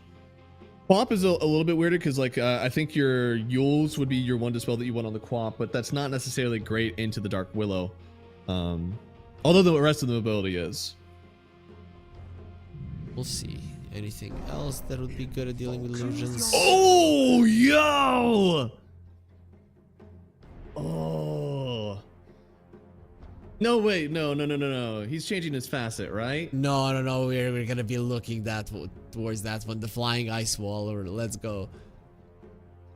Interesting. If he does go for that one, I mean, this is angling more towards the control invoker. And your team does have damage, right? Ideally, we're gonna see a better lane matchup here from the Bristleback. We're gonna see maybe Marcy getting involved in these fights early, so that even if he does start to fall behind in this game, people are going to be showing up pretty quick. And it seems like Sumail is sticking with the Quas facet. All right, can you sell me on this? Because honestly, I'm not too sold. Yeah, I'm not sure because I haven't seen it in action, but the Aghanim Scepter Ice Wall, it looks kind of insane, right? It's so wide, you're staying inside of it, you're getting rooted. I don't see them having a lot of things to keep people inside of it. I guess there it is. He made he just baited. Oh, okay. So that I would have to defend it and stuff like that. I think the main problem with the Scholar of Korix is that, I mean, is there ever going to be an invoker that maxes out the Quas? Right? Is that ever going to happen? Right, yeah. You just don't scale. I like it, like, so as a support invoker, if you're doing that, I think the Quas facet is actually really good. It feels like that cold snap lasts forever, and you get those Quas points early in the game. You damn near need a BKB or a Manta like minute 15. It can actually be really rough to play against, but obviously I like this a lot more. Invoker having the dispel versus everything the Darkseer is doing is really nice. You're forcing him to get this kind of, like, you know, pipe online really early versus an IO Marcy lane. That's not easy to do. Definitely not, but I'm not so sure about this invoker, right? You are playing an Exort invoker, obviously. The level 1 Sunstrike has been nerfed by 25 damage, if I'm not mistaken. Do you have good the nurse? Yeah. Do you have good setups for the Sunstrike at all in these lanes? I don't think so. So I'm kind of surprised that this is the route Raw that they skill. took. I think your lane matchup versus the Pango is really good. This is one of the classic counters actually to Pango in the mid lane. There used to be two, right? It was Quap and then it was Invoker that both people would really like to play. The better part about Invoker right now is that Pango, the double jump facet is like really hard. He is going the handbrake on Thunderbolt so he can get more rolls off, because any cold snap will interrupt your shield crash, and in order to get the bonus for shield crash, you have to land. So it's really hard to play the lane sometimes as the Pango into this. That is true, right? And Sumail is very good at these little micro things laning wise, so yeah, it can be good. I like the pick. You're allowed to be skeptical. I like their draft overall on Enigma Galaxy. Yeah. I just think they could have made it easier without the. I think they could have made it easier, but I don't think it's with the Invoker. I think that this Rubik could potentially be a throw. Oh yeah. I do not like the pick at all. And I seem to be liking Magicians, but I have some problems with the VP lineup, and the main thing is TB. How is he going to attack, right? So not gonna be easy, especially because the lanes could go. You know, that might be the reason. Rubik is generally good in the laning phase, and if this time around you secure the lane for the Bristleback and you have a good one for the Marcy, which should be the case, especially IO plus a hero. Those lanes are so good versus Darkseer. Like, people tend to... Yeah. I remember back in the day, IO Luna, and then a Darkseer... The people are like, oh, I'm gonna pick a Darkseer because it's good versus the Luna, and then you just lose the game. Because they demolish you. A few fights going on.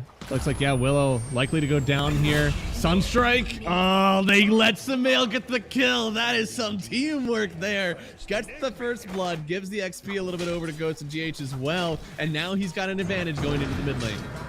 Yeah, who needs setup when you're a god? That's the that's the play. Was it? That's how it works. And Wait. Was it Sumail and Miracle? I still think it was when I'm not sure which hero Sumail was playing, but Miracle was the invoker, and he put the Sunstrike in a very weird spot, and then Sumail just walked into it on the top rune, one of the casters. I think it was Cinder, and he said, yeah, the only way that Sunstrike works is if you're playing versus a good player who's gonna try to dodge it, because nobody would ever step there. It was like a long time ago. Now, the Samael is playing for Miracle's team, though it might have been Liquid back in the day. Yeah, no, maybe they traded some secrets on how to play the Voker, and okay, no, they this didn't. time Antara's honestly a little bit fortunate, right? I feel like that's kind of getting into the mind game. You've already sunstriked this guy once. You don't expect him to just walk forward as usual, and Antara's, you know, maybe he's playing the game, maybe he just didn't think about it. Who knows? But at the end of the day, he's alive, and that's what matters. Yeah, when he missed it, I was like, no, they didn't share no secrets, but yeah, maybe they did. He was going with the, okay, this guy's a good player. He double killed my boys in the last game. It was like, how did this guy double kill you? He just walked straight forward. You can see this lane. Already good enough in the actual sustain versus the ion shell creeps. Now also the damage, of course, as you get these extra points in the bodyguard. It's really hard, again, to play this lane, and it only gets worse level after level. I'm not sure if Glem is listening to us, our observer, but can you change the last hit denies just the way it's set up? Because, yeah, perfect. Yeah, of course. Oh, Glem is always listening. Of course. Yeah, Glem never let me down. That's for sure. Alrighty, I think the lane that we need to focus on now is probably the top side, right? This was a pretty big issue for Enigma in game number 2. So giving Noob a much better time makes this game so much easier to play in the mid game. At least he's not going to be dying. He's not going to be dying in this lane. It's not going to be that easy, right? Because Bristleback hates playing versus the Silencer. You want to be the spammer, or King Curse kind of prevents you from doing that. But you can see that he's going to get annoyed quite a lot. Now they already got to kill bot side. Omar trying to run away. Looks like he's going to accidentally take the wave with him, but B-Tune is just running it down. I don't know. Yeah, I don't think you want to keep chasing that. I can't do much, but still it's going to put the wave in a really good position for Enigma Galaxy. They're going to be able to deny the whole wave. Another part that's so good about this Ira Marcy lane. It's damn near impossible to fight the Lotus, and then you give the Lotus a GH, which is essentially 2 Lotuses then. So it just keeps stacking and stacking and stacking up. But he's getting a decent amount of farm on the Hawk. He already got level 3, so it's not the worst thing in the world. The thing is, these lanes, IO plus whoever, can be very, very detrimental to the Darkseers. So far he is getting something. You should be happy with that. Better than that's true. Game number 1, I think. Yeah, no, that's totally fair. It'd be feast or famine sometimes, so being even in between there is very nice. And speaking of, oh man, Noob. Silencer is very good versus the Bristleback, not just in his normal timing, but also anytime you Arcane Curse at Bristle, you never want to press W. That's pretty much all you ever want to do as a game as Bristleback. So, oh, it looks like they are trying to kill, but oh, a nice fortification actually. Maybe a little bit of an overreaction. Noob isn't very healthy. I don't think he was able to chase, but it may potentially create an advantage for Sumail in the mid lane that he has the fort available. Still though, the Bristleback is struggling. They're not killing him like in the last game, but he has 11 CS. He is definitely not having a good time on Noob. Unfortunately, I thought with the Rubik it's gonna be a little bit better for him, but we'll see if he can utilize the downside of the Metamorphosis. It is his timing to be a little better in the lane. I think Rubik is a great laner with like Centaur, Slaughter, something you can kind of combo. I don't see these guys comboing. Exactly. You're kind of relying only on the Fade Bolt, it seems. Yeah. So all we can hope for is just slightly better than last time. I mean, that's all you really want. Which, considering at this point he was dead already 3 times, I'd say it's definitely an improvement. It's getting better every game. This is a game pick, and in this one, there's no Drow to create havoc for the majority of the early game, so maybe it's fine. Oh my goodness, Sumail, that is crazy to know. Oh, the Hawk run. The swashbuckle.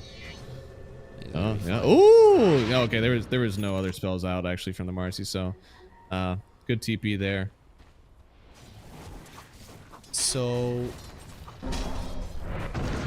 you talked about the Invoker being a counter to the Pango, but at least laning stage wise, Lornoff is doing a stellar job. He's having a really good time. Yeah, I'm a little surprised because it should be somewhat easy to kind of run Lornoff down whenever you have the cold snap and then the board spirits, but hasn't really been an issue for him so far. Doing well. I mean, when Invoker is not being played too often, you aren't super used to the matchups. Even a player like Samael, and you know when he was at the height of his career winning TIs, there were no Pangos. True. It's a lot easier, but I think part of the benefits, of course, with the Invoker in this matchup too, is that you're not able to ever get your ulti off as a Pangolier until you have roll up later on. Looks like the Sunstrike. Oh, he ran the other way. GH the one to pick up the kill instead. So tried to time it up with the stun, couldn't get it, but at the end of the day, still very good for Marcy and Io to get this golden XP themselves. You come out of the pub trenches to play competitive Dota. You think you're finally out of these psychos who are playing the Io Marcy, and then you have to play versus Nigma Galaxy. Yeah. Man, poor noob. Always on the table for them, right? These guys, Yep. if anybody can play this, it's certainly the Nigma lineup. GH is one of the only people that still nets IO bans in this whole game. That's how it goes. The guy is just way too good on the hero. You know, we mentioned Miracle a little bit. The time when he was pulling him out, his SF, I think, from the top lane with an IO. I think it was 2016. Back in the day. Those were some amazing plays. Dude, he's gonna be on Arcane Curse forever. Just wanted to get some of those creeps on his way out. Really didn't get many.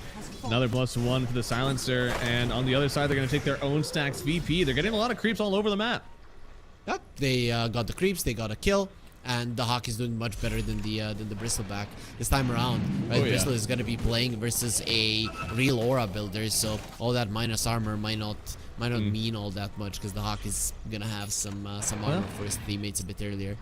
Radiant's top Yeah, he'll have some armor, but the Crimson Guard is dispellable. So Sumail, one tornado, and he could ruin that day anyways. That is true. That is very much true. Though 1 point in Wex so far, so not gonna be amazing tornadoes early on in the game. That's true. Very short tornado right now, but plenty of time to get more Wex points. I think you go 4 points in Quas intermittent with the maxing Exort, and then you go all in for Wex after your Exort. Yep, I've seen that. It's either 4 on Quas or 3 on Quas, and then Wex is in. I like the 4 on Quas. You get some benefits to your Cold Snap and the Forge Spirit with the 4. Noob, a little bit of danger here, of course. Lornov trying to get close. Looks like he is going to cross the bridge, hold him forward, and Lornov, the one to actually get that last hit. V-Tune helping out there with the Metamorphosis. And yeah, Noob has just been put in the grave again. Second game in a row. You have to question whether or not he's really opting into this beatdown. He has to. He is the sacrificial lamb in this game, right? You have Io Marcy that isn't really something that you want to go up against as VP. You have an Invoker who's always going to be very, very defensive, especially with the Midas. And then the only one that is left to do something on the map, to get some hate on towards him and give him his. He has to go there to get some harm because he dies. But speaking of dying, now this is what you want to do here. They do get the Sunder off of the heel. It's well too much. Ghost picking up the kill. This is exactly how Enigma want to play this game. Yep.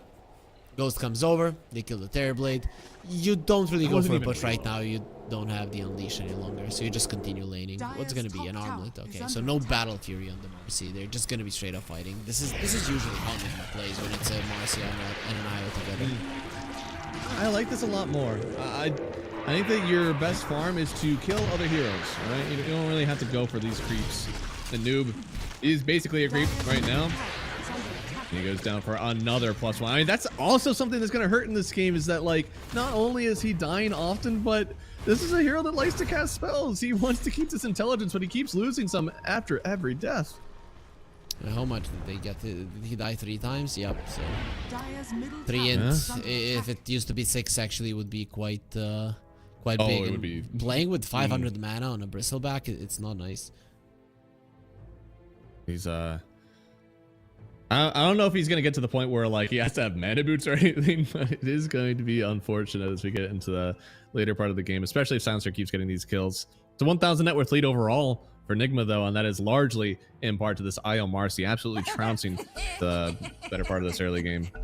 I haven't been able to find it in whichever of my colleagues that I asked. They don't know about the video, but there was a video like 2014 2014, 2015, I'm not entirely sure, where there was a pub being played, and it was one of the stacks, probably something like a Sing stack or something. They had a silencer, and they killed the enemy troll so many times that he didn't have mana for a TP. That's rough. So I'm not I've sure kinda if you're played, familiar. Are you familiar with that? Oh, I'm familiar with the concept of it. Yeah, I've been okay. a Venomancer and a Pudge that had to both go mana boot so they could cast all their spells, but otherwise, that's all that I've been a part of it. And I can't find that video. It was a very fun game to watch. Poor guy has like 40 I'm mana. sure. Because at that point he was 2 inch, right? So it was Yeah. it was a lot. And poor troll is one of the dumbest heroes in the game. Oh yeah. No, he needs a lot of help. Oh, didn't actually start to tank the wave there, noob. He's going all in for his own success, trying to get as much farm as he can. I agree with him, man. Your game is rough. Do whatever you can to get it back. Yeah, well, VP are coming to destroy his game even further, right? They really don't like him. Please. He's already in the grave. Why do you keep coming up here? He's just a poor boy. He's fine. This time around, he understood it, right? Because he is pretty much the only target, and at some point, you have to understand that it is your ass that they want every single time. Radiant's top tower is under attack. There it is, using the Metamorphosis, trying to take this tier 1 tower. B-Tune, even gonna let the creeps walk forward, so the Cardi will help them take it down. There is no reason for Nigma to try to fight this one, even though it is their offlane tower, right? This is a rough one to give up. Usually you want to be taking the enemy safe lane, but I don't think they have a choice. Is under attack. Well, you have to go for it. You already lost your tier 1 in the offlane. And currently, you know, we talked yesterday about it, how carries are now usually having better lanes. It used to be that the offlane tower wouldn't fall for a very, very long time. Like 20 plus minutes, they will all be standing. Nowadays, they do fall quite a lot earlier. And they're going That's right in a for all big- these stacks. Even more farm taken away from Nigma. I think they need to start fighting this. I don't see a reason to give up this. I got the tower, but this feels like too much. Man, I hate the new pings. I cannot get used to them. And now with an eye in the game, I thought for a second that they're relocating in. Oh, yeah. It kind of looks like the same initial icon. Dire's middle tower is under attack. It's like, oh, what is Sumail going for first? Is it Midas Bots? Oh no, he is finishing out the load or the Atos here. So the control coming online for Sumail. They could make some interesting moves here if they want. Yeah, for a second I thought like Vessel, but it has been changed, so now you need the diadem. It's it's not Right. the, I feel like the atypical build for Invoker is some form of Midas, Bots, Atos, and then into the Ags. After that, it's a little more like, do you go Gleipnir? Do you want to go more for right click? Do you want to go for like a refresher? But the first 3 are usually solid.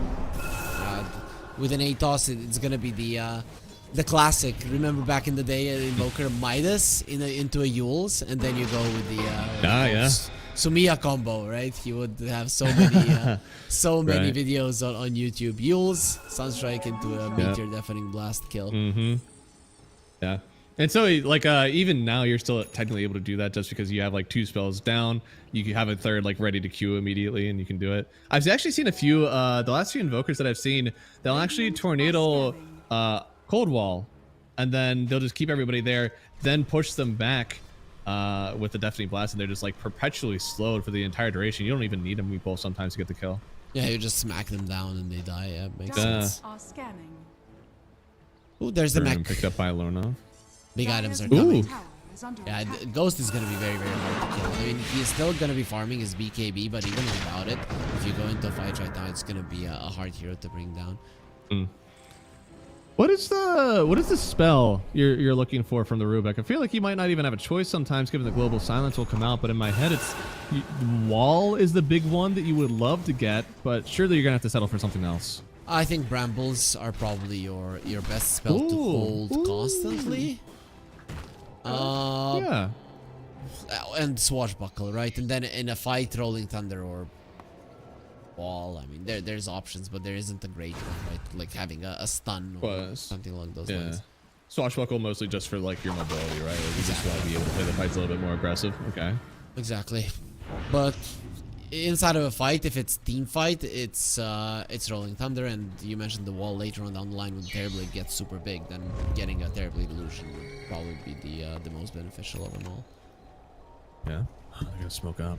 I'm surprised that GH and Ghosts are smoking up. I feel like it should be the opposite, where the other three are smoking up for the IMRC to get involved. Do they just want to take the tower here? Is that why they're making this happen? Yeah, kill into a tower, or yeah, but unfortunately their smoke gets broken, so they might not even get the kill, but at least the tower.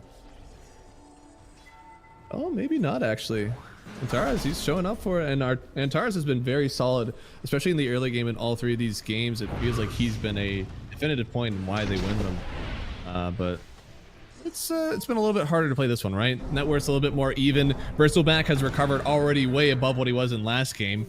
So things are looking up right now for the Nigma side. Is anybody on a timer here? I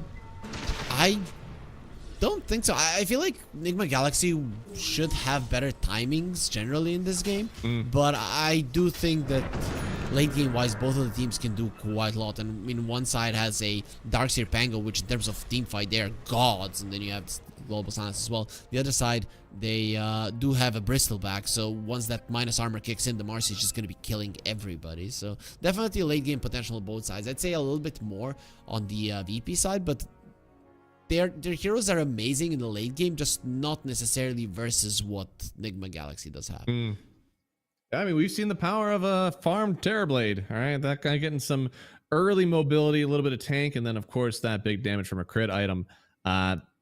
Feels like he's able to do the damage in this one, but his BKB is very important. I mean, anytime you're playing against an Invoker, it's going to be important. And also with this Marcy getting on top of you, you need a way to kind of kite out her own timing with the Unleash so you can make sure you get the Sunder off.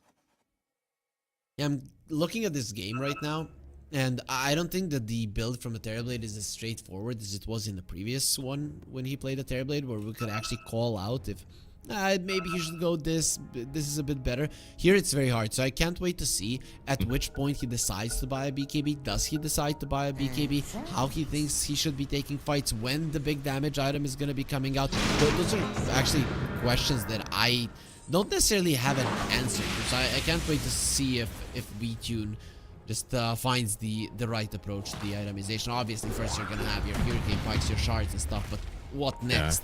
What's next? That's the big one. Maybe a Scotty is the appropriate one. I mean, it's gonna take some comms with your team, because in my head, like especially if I'm a Terrorblade this game, Invoker could ruin my day. You know, that disarmor's on an AoE, Cold Snap as well. Like there's a lot in this game that the Invoker will do to you that like you need a BKB to live through. And at the same time, as you look across your lineup, you know, Pango and Darkseer, they can largely be control heroes instead of damage. I think you need to tell your Pango, like, look, I need you to be extra damage in this game because I need to build items to keep myself alive first. Then I can go for damage later. So you've got to do something early game so that I can just survive. That is actually a good point. I like that. So Pango just go for an Axe next, I guess, and like Axe Basher, things like that, and then the Terrorblade can get away with being a bit more defensive. Makes sense. Terrorblade is strong. I think even this could be a little bit too deep if they're not careful. Noob, he's gonna take some light poke first. The tower's about to fall, but the fun part is that Ghost, he's already here, getting the Unleash. Global already out, but Lornoff, he doesn't even get the roll away. Goes with the BKB, he's still chasing forward. Now on top of the Terrorblade as well. But the Eye, they're gonna get a big boost of move speed. I think they're gonna go. How much more can they get? Yeah, I mean, the Tornado's gonna stop the Willow in her tracks. Antares, he's gonna go down as well for a double on Ghost. I think that should be all they get, but Noob, he's chasing them through the tier 2. You would not believe this guy was punished in the laning stage because he's feeling strong. No, it probably is the reason why he's jumping in, right? He sees the silencer, the guy that bullied him before they died from the laning stage, and he wants to do something about it. But the BKB reveal of the Marcy, you just cannot fight it. I'm even surprised that VTune tried to get one hit and almost cost him his life. Luckily, he has a Darkseer up. Yep. That's a good job to kind of like evacuate the premise here. Because again, like these tower fights, whenever you don't sweep that tower, these are very hard. It's crazy that they were able to get a tier 1 top almost for nothing, and then this bottom one they didn't actually get, but there it is. Lornoff once again could go down here. It's impossible to get the ulti off when the Invoker's in your face, so it creates the space, turns around for it. They may get a kill on GH here. I don't think he's gonna get away from this one. Yeah, nice kill there from the Silencer as well. VTune coming in without the Metamorphosis, so trying to get something done here. They know that Omar doesn't have anything else to get him away from this one, but the Surge, he stole Surge and gets himself out of there for free. Yeah, that was the way that you survive if the Darkseer gives you a surge, and unfortunately for VP, exactly what happened. But we're seeing the power of the Dark Willow and the Pango versus the relocate, right? Because they're just gonna be waiting for you to land, and as soon as you do, the Rolling Thunder and the Terrorize are gonna be on top of you, preventing any kind of chase, any kind of damage. Yeah. So Enigma Galaxy, they got a bit spooked there. They did. Almost had the Pango though, just a little bit more damage, and of course they would have had it. So I gotta be a little bit more careful. I feel like Pango, you know, you and I talked about it, I feel like he needs some damage, but he went for the Blink Dagger. I'd even say that he needs his shard, but in Terra's, oh my goodness, this goes down to Ghost. Maybe the idea is just to have a earlier approach to these fights if you're VP, right? Because Pango, he's gonna be doing a little bit of extra damage because in this game he does have an Ion Shell on him. So that's true. with the Blink Dagger, Rolling Thunder, he starts it off, goes in, does a decent amount of damage, and then just a little bit of it is gonna be needed to get the kills. Yeah, there it is. Roll up very important for him here. So you know, now he can go in for the damage. I think that the issue is I don't know if they're able to win another fight in this current state. Just got the shard for Omar as well. So things are a little bit difficult right now for VP. I feel like this next Roach is going to be very telling for everybody. You have a wall and you have a roll, so theoretically VP, they can get involved. Do you want to see them, you know, push the issue with Roche or just react to what Nigma are doing? Oh, it's hard for VP to make any plays on this map, so reactivity is the way to go. It's not ideal, but the thing is, you drafted a lineup that is very good at shoving out the waves. You have the Terrorblade and the Darkseer. The thing is that IO lineups are just better at shoving out the waves. So you can't utilize that part of your lineup, and then setting up for a good fight is problematic. And that's why you have to really pay attention of how Nigma Galaxy are moving, because you don't have like perfect catch to go for heroes. And I'm thinking like, what can a Dark Willow build to change that? And Yules actually makes a lot of sense. Get a Yules, make sure that you're keeping people in place for a longer period of time so you can be separated longer, deal with the waves, and also get kills. Yeah, Yules is like the Swiss Army knife for most Dark Willows. Yules, after you get the stun, right? They land into a stun, they land into a bramble. You also have your ulti flying around. You can genuinely solo kill people. I'd say, you know, maybe an IO, maybe a Rubik. Unfortunately, I don't know if those guys are going to be alone anytime in this game. Dire are scanning. So, I'm looking at the items for Marcy, and this Nullifier changes the game so much. You're playing versus the Darkseer, you're playing versus the Pango. Purging them off is going to destroy them completely. Absolutely. And we do have, I believe, it's either completed now or it's flying towards the Invoker, his Aghanim Scepter. So he's got the Cataclysm. Yeah. Balances are going to be very important, right? He doesn't have a BKB, so theoretically you can delay the Kata for a while if you get it off in time, but I don't know if Sumail is going to give you that chance. Well, we'll see. I feel like you just jump on the first target and use the Cataclysm, right? Once the Marcy is already on top of somebody, use the Cataclysm, make sure that they delete the chase from the IO Marcy, and the Bristleback as well is actually quite strong, so... And you will get the vision from the Cataclysm as well.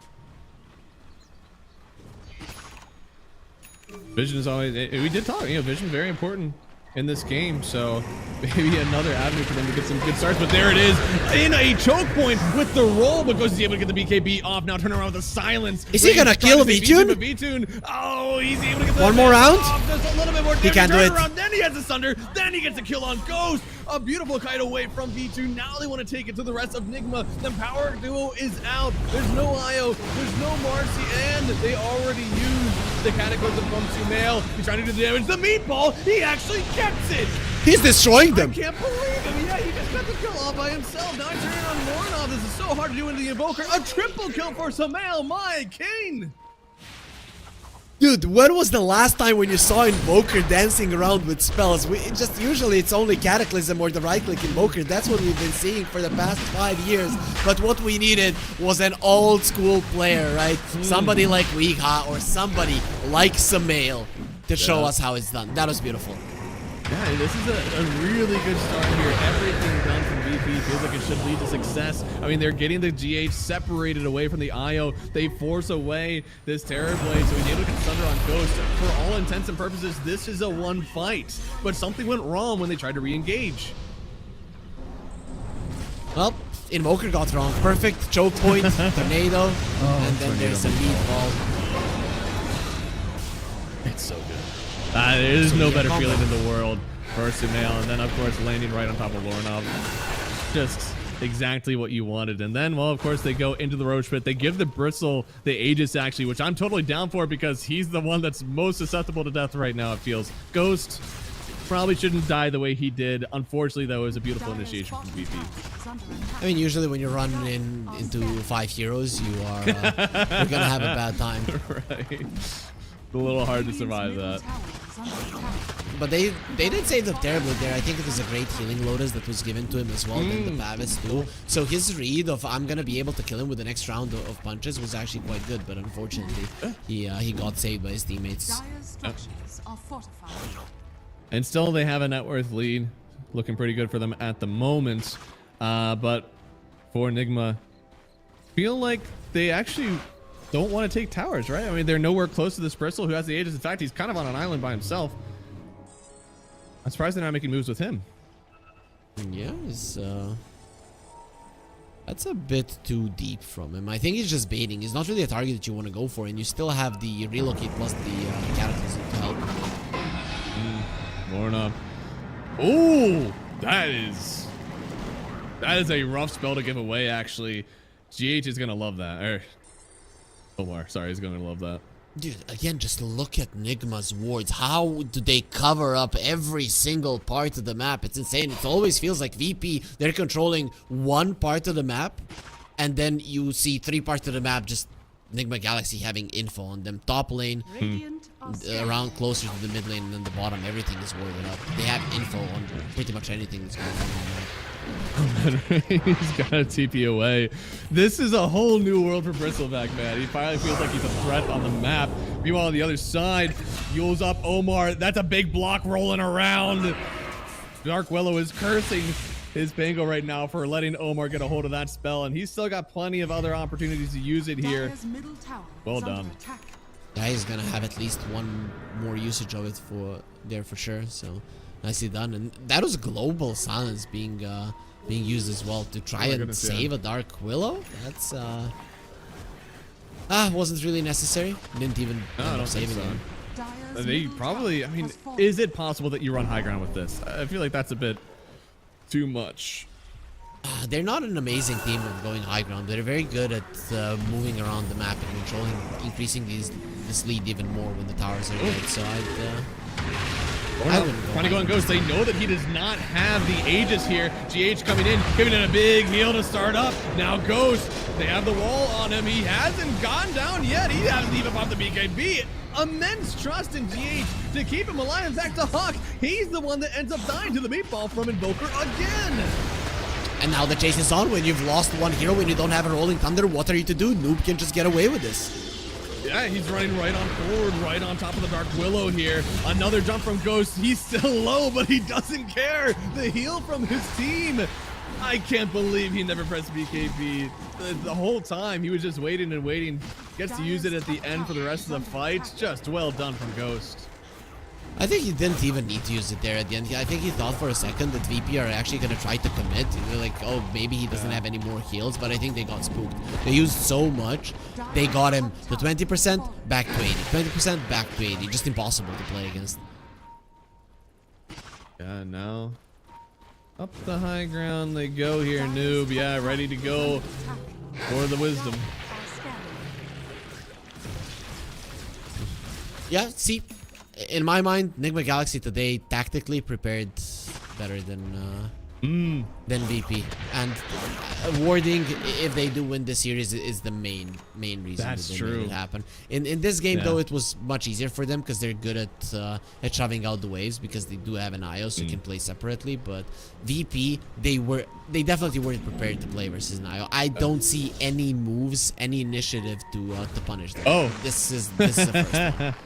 This would be the first one. Should be the only one, but they have to bramble down. And here it comes, right? Oh, he brought Ghost! What? What?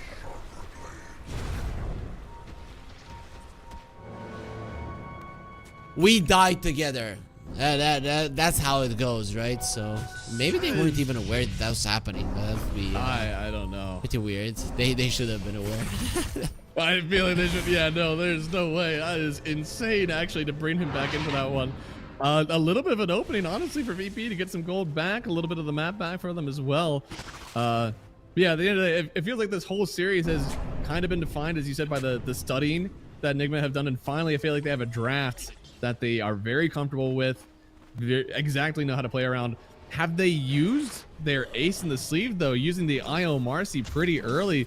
Surely this gets banned out later. We put the IO back on the ban list.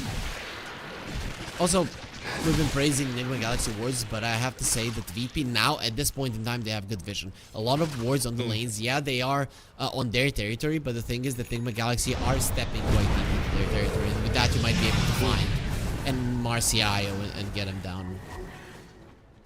Rain should go down here. Ooh. Sumail, well done. Lingos kills and tires on the other side. So, it was a really nice play actually there from Ryan, but not enough. Yeah, good movements. And now, they forced the roll away. Good reload. This time when they come back from the reload, I don't think anybody's waiting for them. They'll be fine. All they're being fine. Noob, he's stacking up the goose on the Tormentor. That should be an easy grab. Let's see who gets it. Okay. So, a little bit extra vision, I guess. You connect with the Sunstrike. The Forge Spirit does spawn, so he's going to be giving a little bit of damage, and of course the minus armor is going to be coming in handy, especially on top of the nasal blue. Absolutely. Yeah, no, it's really nice actually, the extra physical damage that you get there, and sometimes, of course, with the nerfs to the Sunstrike, that Forge Spirit right click can be just a little bit of extra damage you need to secure the kill.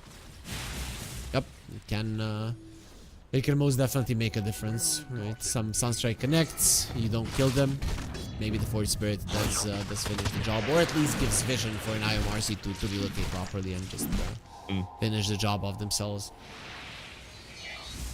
Oh man, Ghost. Ghost is gonna have just a beautiful inventory. I'm a little surprised actually there hasn't been the Basher just yet. Of course, you step up on anybody if you get that. But I think it's kind of one of those, why do I care to stun them if they are dead? The V-Tune is going for a Scotty. I just don't think it's enough. I mean, it'll be good for the heal. I mean, Scotty is genuinely necessary in this game, yeah, but I do agree. It belongs in the lineup. Is it going to be enough to save them right now? No, and now the question is, you've been mentioning the BKB at the start of the game that he needs it to play, but I'm starting to think that VP are lacking damage, and he's queuing up the BKB. How is the Pango doing? He has an Aghanim Scepter. Once the Pango gets a Nullifier, maybe the damage from him itself will be enough for V-Tune to not have to do the heavy lifting. I would be okay with him skipping the BKB in only one scenario. Unfortunately, we do not have that. Darkseer does not have pipe. And I know that you might not want to, but honestly, that's one of the only ways that you keep this Terrorblade alive without his BKB. So a little bit worrisome. Yeah, if he goes for this more damaged lineup and he doesn't have any extra magic protection from his team. Radiant's middle tower is under Darkseer is going for an Axe as well. Not amazing illusions that you can get, but it is another layer of stun that is going to be nice. Yeah.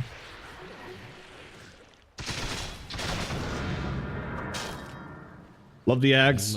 Love the Nullifier. But we got to get a cohesive fight, right? Enigma, they have the map control, and Roshan is up now. They're going for it, and it looks like VP, they're content to split the map. How's the high ground looking for this team? You think they can hold versus the Enigma lineup? You said they don't have the greatest high ground push. Yeah, you don't have the greatest high ground push or siege. The Invoker has a lot of range, so I guess even with Force Spirit is going to be fine. But straight up sieging isn't going to do much. I think the idea is push them back to the base, disperse. Push them back to the base, disperse, and then when you're going to be trying to get out, you punish that. That's the general idea. Or maybe the other approach is dive, right? We have seen IO lineups in the past. IO Bristleback lineups dive, right?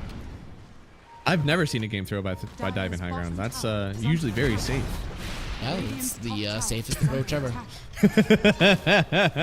It could be a way back in. Obviously, VP, that's what they want, right? They want to beat you onto the high ground somehow, take a fight you're uncomfortable with, and with the silencer, maybe that can work out for them. But now that there's not a double silence, there's a lot of dispels on the Nigma lineup right now. It's very difficult still to kind of lock everybody with just global silence. Okay, let's VP in a smoke. So they were expecting their opponents to come high ground, but I think Enigma here are gonna be disciplined. You do not want to be playing a lower bracket final and the grand final tomorrow. You want to be prepared. You want to be rested. It's a lot of Dota tomorrow. If you are playing through the lower bracket, it's hard to sometimes make it through that. And there it is. Looks like Noob does have the BKB. It'll get rid of the nullifier for now. Ooh. Hey. Yeah, he just CQs away. It was a 9-second BKB, so he knew he had enough time. Unfortunate use of the first one, but at the end of the day, make sure you're still alive, all right? Low variance play from Nigma right now. That is what will secure you this game. Still have Aegis for another 3 minutes. This is a on fast the Marcy. smoke. Dire's It bottom is. tower is under He attack. might be able to catch them off guard. No scan is being used now. They do have it. They got instantly. Yeah. And now, I mean, that's double wisdom collected. They're starting to section in back on Noob. They know there's no BKB. I mean, you just watched him use it. He gives himself the Lotus, but he is going to go down. This is only one bristleback gone. But I still think that Nigma, they shouldn't try to fight this again. There's no reason to force this. They're buying time for the Aegis to expire. Sure, now you don't have the Metamorphosis, but while the Bristleback is dead, you can use the timing to shove out the waves. You shove out the waves, you're buying more time for yourself. I still think that VP need a lot of time to get the momentum completely for themselves in this game, but this is a good start. All right, bit by bit, getting those kills. Oh, and Torres, I think he should go down. Yeah, Willow doesn't stand a chance versus the meatball. They are going to get silence off, and Sumail in a bit of danger, but they get force staff away. And he actually gets caught on a little bit of a cliff there on the Pangolier. Sumail, he gets hit off for a second, but Lornov, he's the one to pick up the kill. G-Tune on the other side, he's able to get himself the Sunder. They're turning this around, VP. You've only lost one. No unleash. On Ghost, he's nullified as well.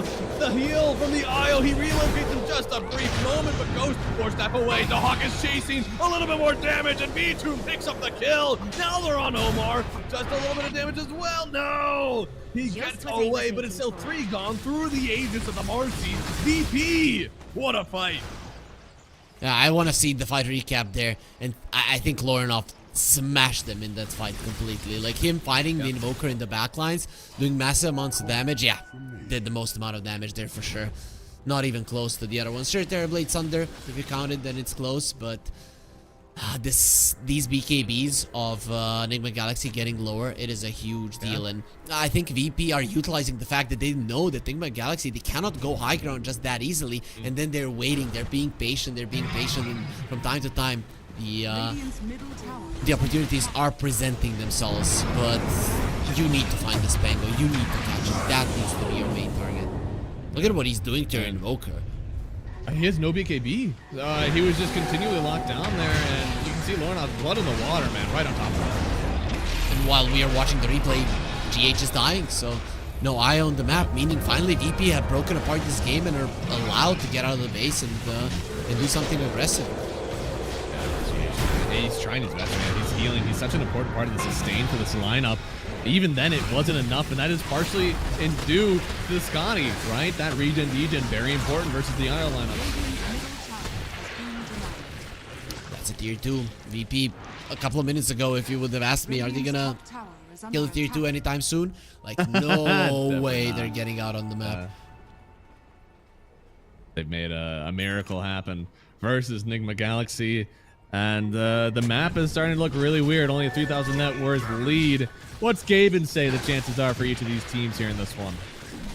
50-50. Oh, we got a game. That wasn't that way just a minute ago, but how it is. Oh, refresher on the Pango. Okay. You know, you're gonna have your 9-second BKB on the Invoker. The 8-second is there in the Bristleback, but considering that the Marcy only has 6-second BKB, she's gonna be in so much trouble when this guy's going through everybody. So you talked about the Basher on the Marcy. He doesn't really have slots, but I think that might be the a good choice. Get a Basher and just see the Pango rolling in, kill him. Like, I think that's why Freaking Marcy's going for the disperser now, right? Getting that move so she's able to sell the boots. Sometimes it's a little bit greedy, right, to finish out the full disperser before you get an item that you desperately need. But in his mind, movement speed means everything in these fights. So I kind of understand it. And it's such a good disperser game. Dark Willow, Silencer. I mean, even the slow from the Terrorblade reflection. Just no way you don't go for that one. Ghost, it does do a lot of damage, and part of the reason that IO Marcy is still so potent is that this duo, they don't really run out of damage. So even taking this into the late game isn't spooky, but it does require a little bit more execution, right? A little bit more thought compared to a Terrorblade who's pressing Metamorphosis and just swinging. Exactly. But for Terrorblade, the positioning needs to be superior. Man, we saw it in the first game of this series. He knows exactly how he needs to stand and where he needs to stand. Yeah. Even with the Drow Ranger, his positioning was close to perfect. Close to perfect wasn't good enough. It needed to be perfect in the previous game. But that is what this guy is all about. Positioning is his thing. Roshan could spawn in a minute. It is definitely going to be spawning bottom. And right now, VP, again, it feels like they are getting control of the map back. Enigma, they're kind of scared to take this next fight. I mean, they're not even showing on these waves bot side. I don't know. But the BKB is finished on Invoker. I think this is a necessary one versus the Banglier. I think almost every core needs to buy BKBs, or you have a stellar amount of auras. Unfortunately, I don't think the Bristleback has what I would say a stellar amount of auras is. I think they're all kind of playing their own individual games on these Enigma cores. Yeah, for sure. It does look that way. I do like what the Bristleback is going for. So what you need in this game for Enigma Galaxy is some catch. So Invoker has a Hex, Bristleback has nothing at the moment, but he's thinking of Blink Orchid. And then with that Blink Orchid, you actually will have catch, and you will have some threat on the back lines. Because if you catch VP before they use the Rolling Thunder, before they use the Global Silence, it is a completely different story. Radiant are scanning. Tether. Gotta get that Force Staff, you know, really push them into the tether. Oh, it's 120 damage per second for a tether, and like 60 gets healed. The Rolling Thunder being used. I hear a roll. Yeah, Ghost maybe in a bit of danger. GH, he can't close the gap. They could get the kill on Marcy here. He's dying. Strikata, it's gonna come out on the other side. They still lose Ghost. Now GH is in danger. He'll get targeted by B2. No buybacks. There's a lot of tick damage. Silencer, yeah, I mean, he's getting low, but he actually gets outplayed on the Willow. Oh my goodness. Both supports on VP were so close to dying, but you can see the selflessness of the cores to keep them alive. Yeah. Some of them to posture aggressive so that the Silencer lives, and then the Terrorblade even using the Sunder to make sure that the Dark Blue stays alive. And he's going in, doesn't care. Okay, this is a little bit dangerous from V2. A little bit scared without that Sunder available, but it's coming up soon. And yeah, just one moment where they were disconnected on the IO Marcy, and GH just, he didn't have the cooldown. He wasn't able to jump back in for all the heal, and you can see whenever these two are disconnected, it's not quite as strong at all. It's certainly not against a very farm Terrorblade. This is the third game in a row where... the second one? I mean, the Hex is really nice, but he gets a refresher. He's still cold snapped. Sunstrike? Does he have it queued up? You gonna try? Oh, no. I don't know if you're much. seeing it. Both game 1 and 3, Enigma Galaxy, they had kind of complete control of the game, and then when it came down to going high ground, their lineup kind of didn't allow them to siege it properly. So maybe that's one thing that they're not factoring into their lineups, and then it makes them lose some of these late games. Of course, this game is not lost just yet, but it's getting harder and harder for them to play it. Oh yeah, no, they're definitely having a hard time playing these later games. I guess having easier high ground makes it better, since it's just walk up a high ground, you know.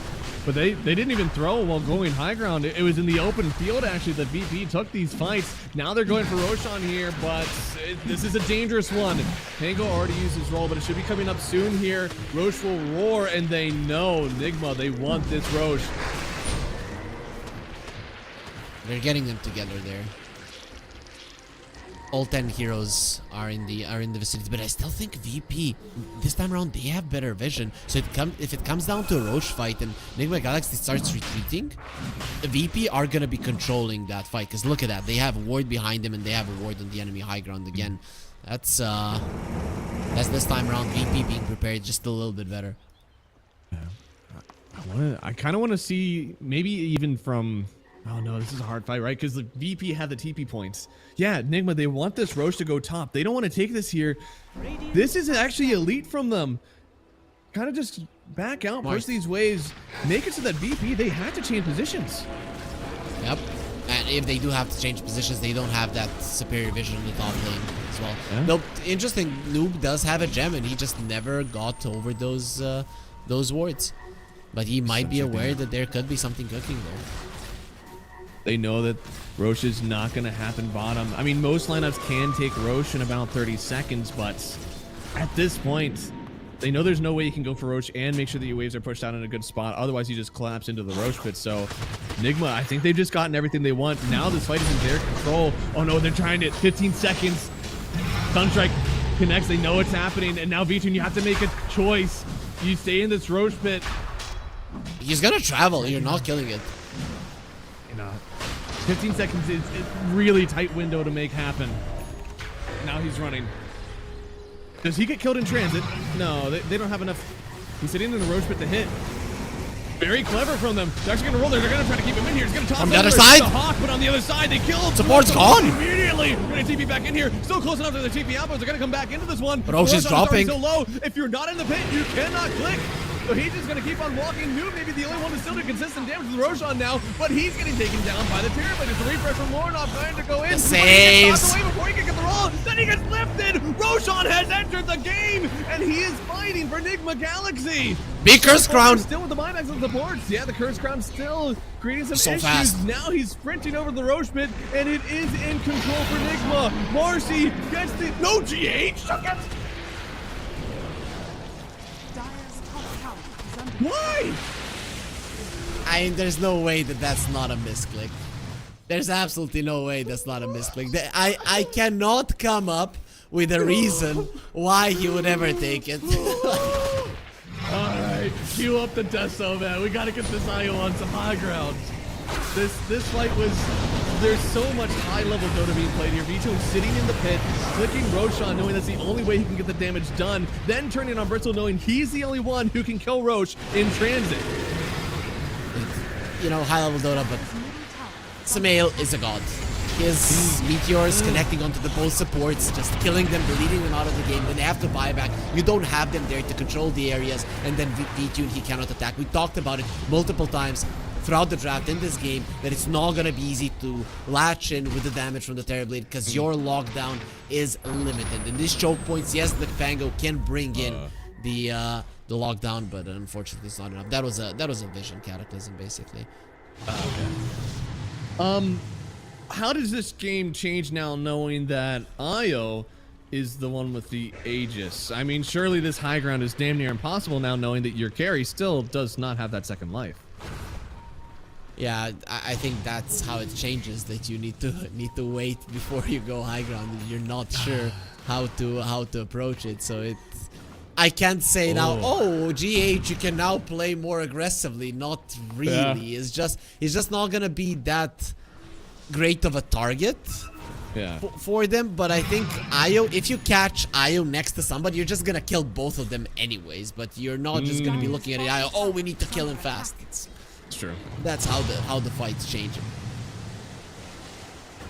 So the butterfly picked up now from the Terrorblade. It kind of puts this Marcy in an interesting position. We said the Basher is honestly a core item on Marcy. We expected it to come after the Disperser, but now do you have to go for the MKB to make sure you can actually still damage this Terrorblade?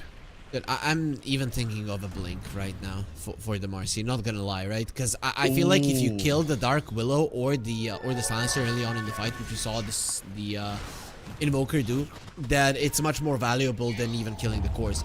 We have seen now with everybody having a BKB, everybody having their mobility items, that they can survive through the Rolling Thunder and keep themselves alive. Especially if you're dispersed inside of a fight, the Rolling Thunder is not going to be that valuable. Terra is not going to be that valuable. Vacuum Wall not that valuable. So to me, it kind of makes sense for him to jump the backlines and kill them, not even focus on the cores, but just focus to get rid of a hero, whoever it may be. Gotta get rid of someone. I mean, that's been the case for the last few games, actually. It's just like, when you jump, you have to kill. Whatever you do to make sure that guy is actually out of the fight. But I will say, in these like kind of late game engagements, it's different now that one team actually used their buybacks. But sometimes throwing your body in, forcing spells on yourself, and then getting a quick buyback can actually net your team a victory, knowing that you'll use one buyback, but they may be forced to use 2 or 3 by the end of it all. Unfortunately for VP, they don't have any buybacks to give. Yeah, they lost 3 buybacks in the previous fight, and they didn't really get to a point where they got anything out of that fight. Yeah. So even though Silencer is like an amazing hero to buyback with, he dies without the global silence, buyback, press R. Oh, I'm winning a fight. It just never happened in the last engagement. Yeah.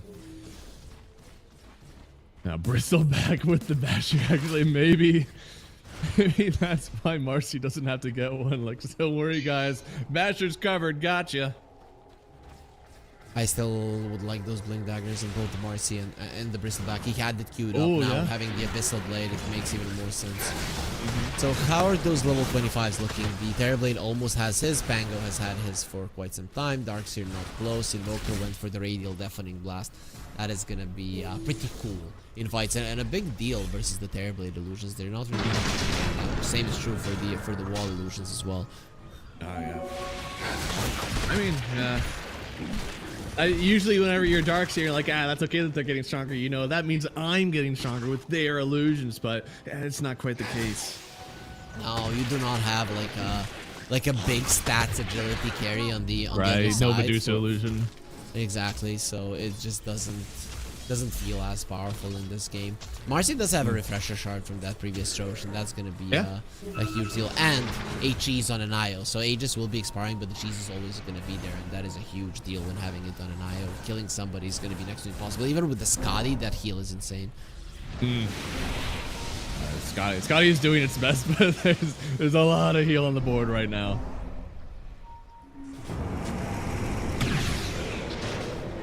Oh, roll through. I mean, they find Sumail. Lotus actually connecting on the both of them. Sumail does have a BKB now, but it's about to wear out, and yeah, this roll is still going on. He's an IO. out all of his spells, but he just dies immediately. And now Omar, he's in the pits. He doesn't have anything he can do. He's gonna die as well. So VP, I feel like they had no business taking a fight like that, but it made it happen, and now they're even forcing the rest of Nigma to back out. GH. There's a lot of damage from the high ground here. Disperser trying to get them away. A little bit more. As the cheese. Oh, the save. The cheese, but it still ends up being a death for the IO on his high ground. V2, he's actually going to force the issue here. There's no fort used. No, they don't go tier 4s. They want the buybacks. Buyback on Rubik. That's not enough. You want more. I'll give us your Invoker. I was going to be buyback first, though. If it comes to it. If it comes to it, Ryan, you're willing to trade a rack with Ruby's going down. You don't want to give him away, too. Terrorblade died! Got buyback, but they jump through. Marcy, she just eliminates Lorinov and V2. What? He died by hitting the Bristleback. He lost the armor and he died. My God. This Marcy's got hands. I mean, she just rips through these guys like no problem. That is why you do not attack a Bristleback. That is why you do not allow yourself to, as a Terrorblade, get to close 0 armor because of the nasal goo. Let's see. Marcy, she has the MKB. It was just raw damage. Look at. Oh my goodness. Wait. No, it was just noob. It was just the Pyrrhic Cloak. Just noob? Pyrrhic Cloak and the minus armor. Holy moly. He killed himself. He really did. He really just. He did it to himself. Goes like, I have an MKB, dude, but I don't need it because you're gonna kill yourself. Now, and they're in danger. I mean, the racks are falling. They're gonna get a nice start on the Hawk here. He just goes down. He does have buyback though, and the wall now. But just forcing what he can, this reinitiation, it might be okay for VP because they just reload the Marcy away in just a second. V2 doesn't now have a buyback. on the Marcy to get the Thunder out, turning on the Ghost, and the vacuum. Big vacuum. They could take this, the VP, they could take this fight. They bought back on 3, but Terrorblade, he holds the high ground. It was a buyback of the Silencer as well, just to stick around, but they have a base left. If we can get a replay of that, the Abyssal Blade came 0.1 second after the Sunder. So he was so close to dying there. Imagine if the Abyssal connected, he's dead immediately. Then he's surrounded by 5 heroes. He's gonna die again. And the vacuum pulls them all back. Well, the Hawk is buying in and he's running back to save E2. Just look at this now when they catch him. They catch him. A bit, and there's the Abyssal right after the Sunder and the BKB. Honestly, That was so astonished that close. they didn't kill anybody else. Of course, getting the kill and buyback of Ghost, very important. Yes, you bought back on plenty of your own heroes, but you know Nigma, they want to go to Grands. They do not want to go through this lower bracket tomorrow. So they're going to play it safe. They're going to wait for this Marcy buyback, and all of a sudden, it feels like you're on even ground again. Things are definitely not looking good for them. Is your VMix, are they running in place as well? Yeah. Oh my, Dota, everything has disconnected. Yeah, no, Okay. I disconnected as well. What happened to the server? Are the players still connected? My Dota is working. My Dota is working. It seems to be NA internet that is not working right now. How dare you? How dare you? In the presence of our NA fanboys. All right, yeah, no, everybody is still in the game and nothing has happened, guys. It's okay. We're gonna get it back in for you guys.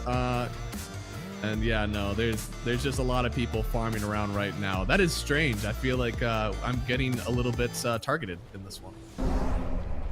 No, it's fine. It's fine. Don't worry. Don't worry. You know what, Matt? None of the Raxes have fallen. I'm gonna change the subject so that you don't. So.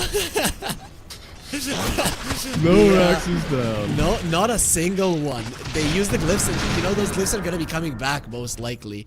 How are the buybacks looking? So 3 of them on Nigma available, and 2 of them on VP, whereas 5 minutes until the ones that are waiting. Okay, so relatively similar, let's say, but now double global silence, double rolling thunder. If VP get those off, they just need to get them off. So let's see if Nigma can catch them, but they don't have those blinks. Okay, Bristle does have a blink Abyssal Blade, so that's a nice way to get into the backlines.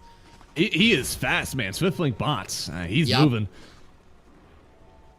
And Look now, at the damage, I right, love with the level Hawk. 25. The Hawk also has a Pyrrhic Cloak now into the Marcy. Yep. Marcy jumping on him. Got to be really careful for this one. Radiant We know who needs to be careful about the Pyrrhic Cloak. There's one guy who already killed himself. Oh, yeah. I'm surprised because it doesn't pierce BKB, right? So, like, theoretically, he can just BKB and hit. Yep. Anyways. Things are getting very scary here. Nigma Galaxy, they kind of roughly know where their opponents are at, but you don't want to be jumping in blindly. I mean, Noob is walking around blindly. He's trying to set the stage for his team. Roshan, it will spawn in 5 seconds. Sumail is doing a smart thing. He wants to pull them back. He wants to pull them back. If they TP, then they're going to be able to take this Rosh. Some tough decisions are going to be needed to be made right now. You're down to trade Midrax. Midrax mean nothing compared to Roche. Yep. Especially at 56 minutes into this game. But they're Yours, TPing. They know it's here. But they TP back? No, they're Yeah. two supports back. I don't know if you can take this fight without them here. Double Silencer, at global least silence is global is available good. anyways. Yep. Yeah. We're going to clear the illusions. Ghosts. The Hawk is trying. going in. Yeah. Gets the back. There's the silence as well. He's trying to just finish out Roshan. Roche here. low. A little bit more damage. The silence is out. He snatched it. Got the Aegis on Lord of, and then he killed the Marcy with no buyback. Now Ghost in danger. Sitting on the high ground. Noob, he's down. VP. They're winning. They're 16k gold behind and they're freaking winning. I think they could. I mean, they have the Aegis stolen on Lornov. I have no idea how he got that and got the kill on the Marcy at the same time. Because he's a god and he has a basher, probably got the bash there. But still insane the amount of damage that he does. That poor Marcy, that's your carry. Right? He has 3k HP. You would have expected him to be able to survive with the BKB. No, he just rolls over him and destroys him.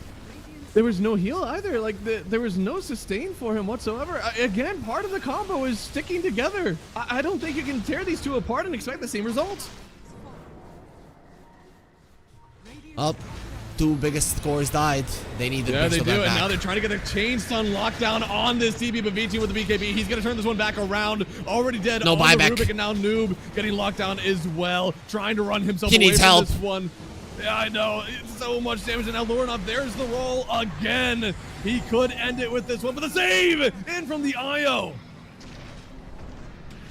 But still, what do you do? It is a 5 versus 3 scenario. It's not even a 5 because they've got an Aegis. They've got a cheese. Yeah, a big tornado, honestly, from Sumail, trying to keep them away from him. Another disarm, but look, the heal is trying to keep up. There's so much damage, and V-Tune, he's looking to end it on the tier 4s, hitting the Ancient now. It's falling. Somebody needs to stop this TB. It's another meatball, but he forces forward into it. They're and now focusing. He continues to focus it. The wall, it's keeping them away from the TB. V-Tune, he ends it, and VP. Once again, they secure the game. It didn't feel like they could do it, but they persevere, and they secure grand finals for themselves. The dreaded high ground for Enigma Galaxy. Games 1 and 3, both of the games they were ahead. Both of the games they had the momentum, and neither of the games could they get towards the end of it. They couldn't break the high ground. They couldn't break VP. And boy, 2 amazing comebacks. Actually, 3 amazing comebacks, because Enigma Galaxy, they were losing game 2, and that's the only one that they won. Yeah, I mean, they definitely, lead is not safe. In this entire series, no lead is safe whatsoever.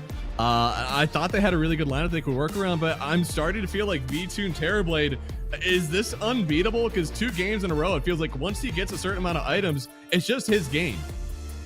Yeah, I think he did everything right here, but I think in game 1, it was V2's show.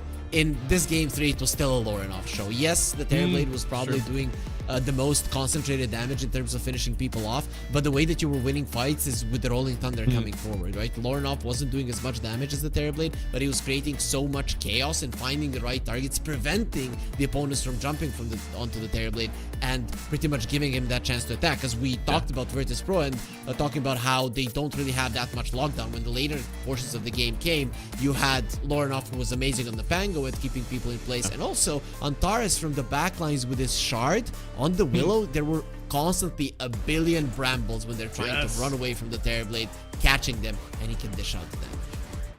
Yeah, no, there was a ton. We actually saw there in that last fight, Sumail just like literally surrounded by brambles. There was nowhere he could move that wasn't already covered by a bramble. His BKB was so important in this one. I think we kind of underestimated the impact of both the refresher and the BKB. I do think if Sumail was able to run this one back, you know, he's got bots 2 and he's got an Octarine core. I think maybe a refresher instead of either one of those items makes this a lot more playable for him, because he has both BKBs and he has the refresh on his spells.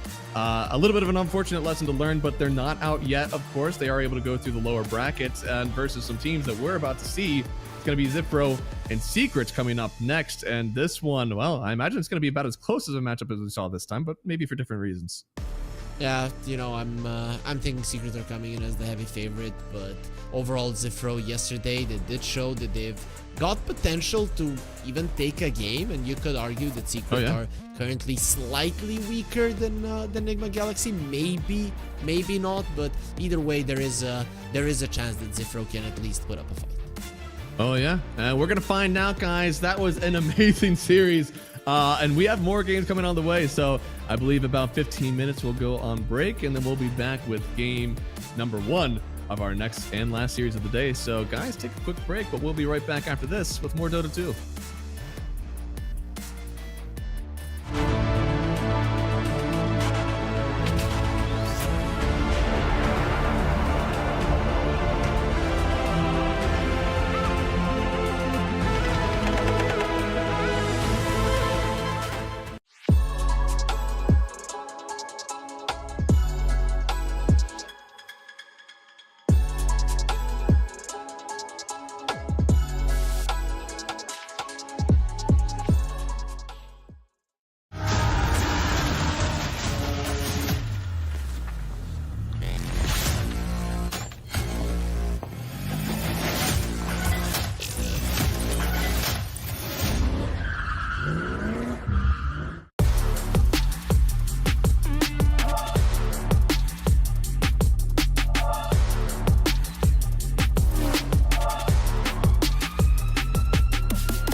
go.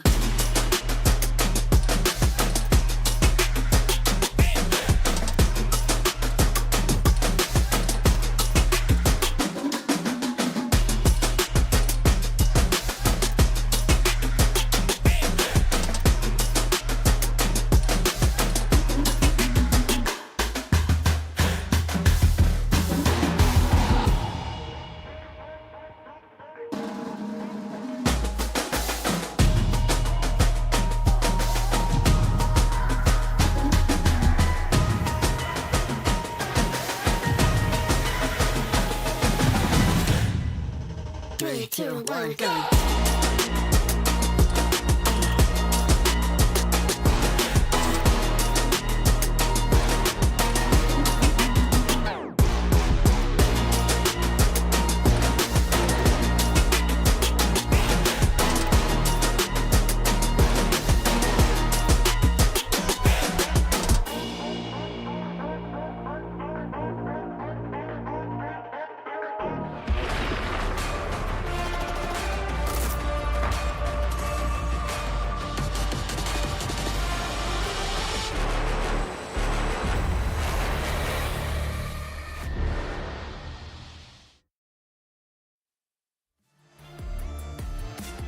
Hello, everybody, and welcome back to the Esports World Cup qualifiers. It is Matt and Harry Freak, and Harry, that is one hell of a series to live up to as we move into our last one of the day.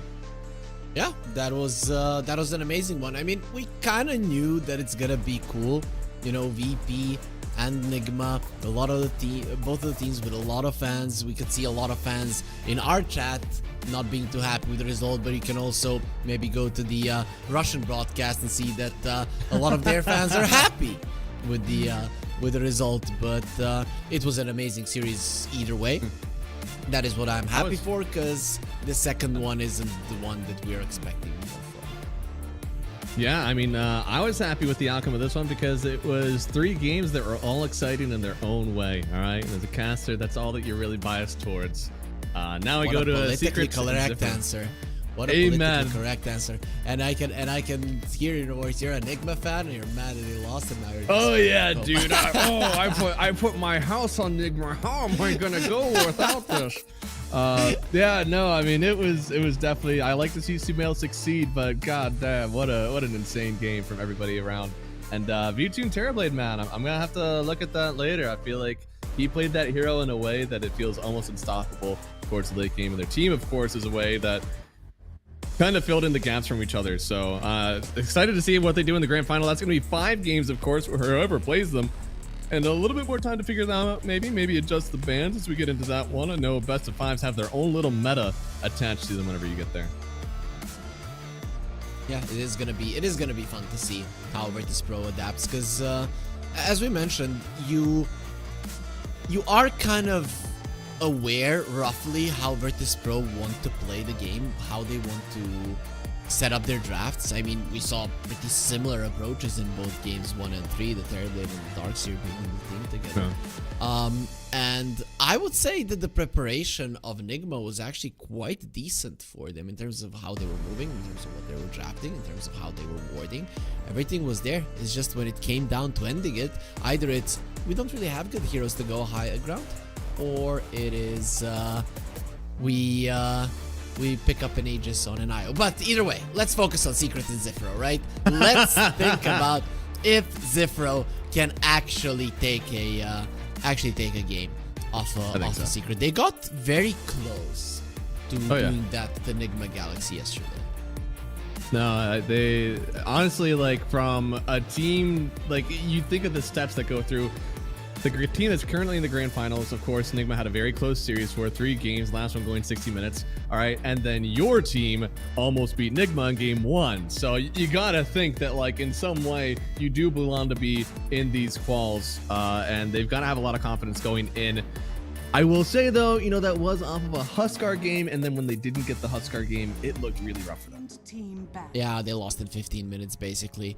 But it doesn't mean that they cannot play anything else. I mean, even in that game number 2 that they lost in 15 minutes, a lot of the teams, even in a situation where they called GG, would have been able to play another 10-15 and, you know, annoy their opponents. But the thing is, these guys, they recognized, okay, this game is unwinnable, and they went for one last hurrah fight where they went all in. Like, give yourself that 0.1% chance to win the fight and go forward. This is what I like about Zifro. They're because they're not really a competitive team, a professional team, they play with no restraints, right? Just imagine the level of Dota we would get if you take away all of the fear of losing from the best players in the world. It would be amazing. Oh yeah. And the best players in the world, OpX Dota. We saw 2 games from him, and it felt like both games he was exceptionally farmed. He laned really well. When it comes to the strengths of this Zifro lineup, it comes from their off lane. And then the mid lane, of course, we had the Huskar in game 1 that looked really good. Their safe lane is a big hole, though. I think they need to draft a strong safe lane duo. I mean, hell, open up with Undying Drought if you really need to. Something that gives you a game, because they really didn't have that last time.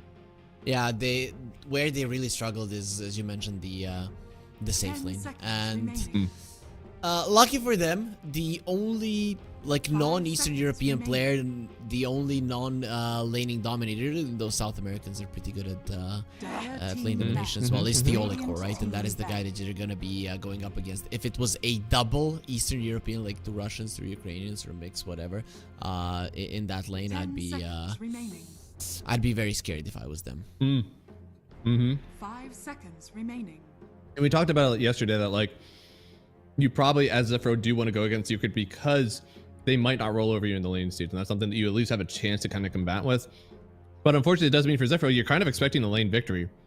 If you don't have that Secret, they may run over you 2 games quite quickly. No, you don't want that to happen. We'll see how they prepare. Terrorblade, solid laner, can be in the off lane. I think Zifro are still maybe kind of stuck a little bit in the previous meta, because this would be how you open up back there. The Nature's Prophet is in the pool. The Kunkka is in the pool. Those are secret heroes. 10 seconds remaining.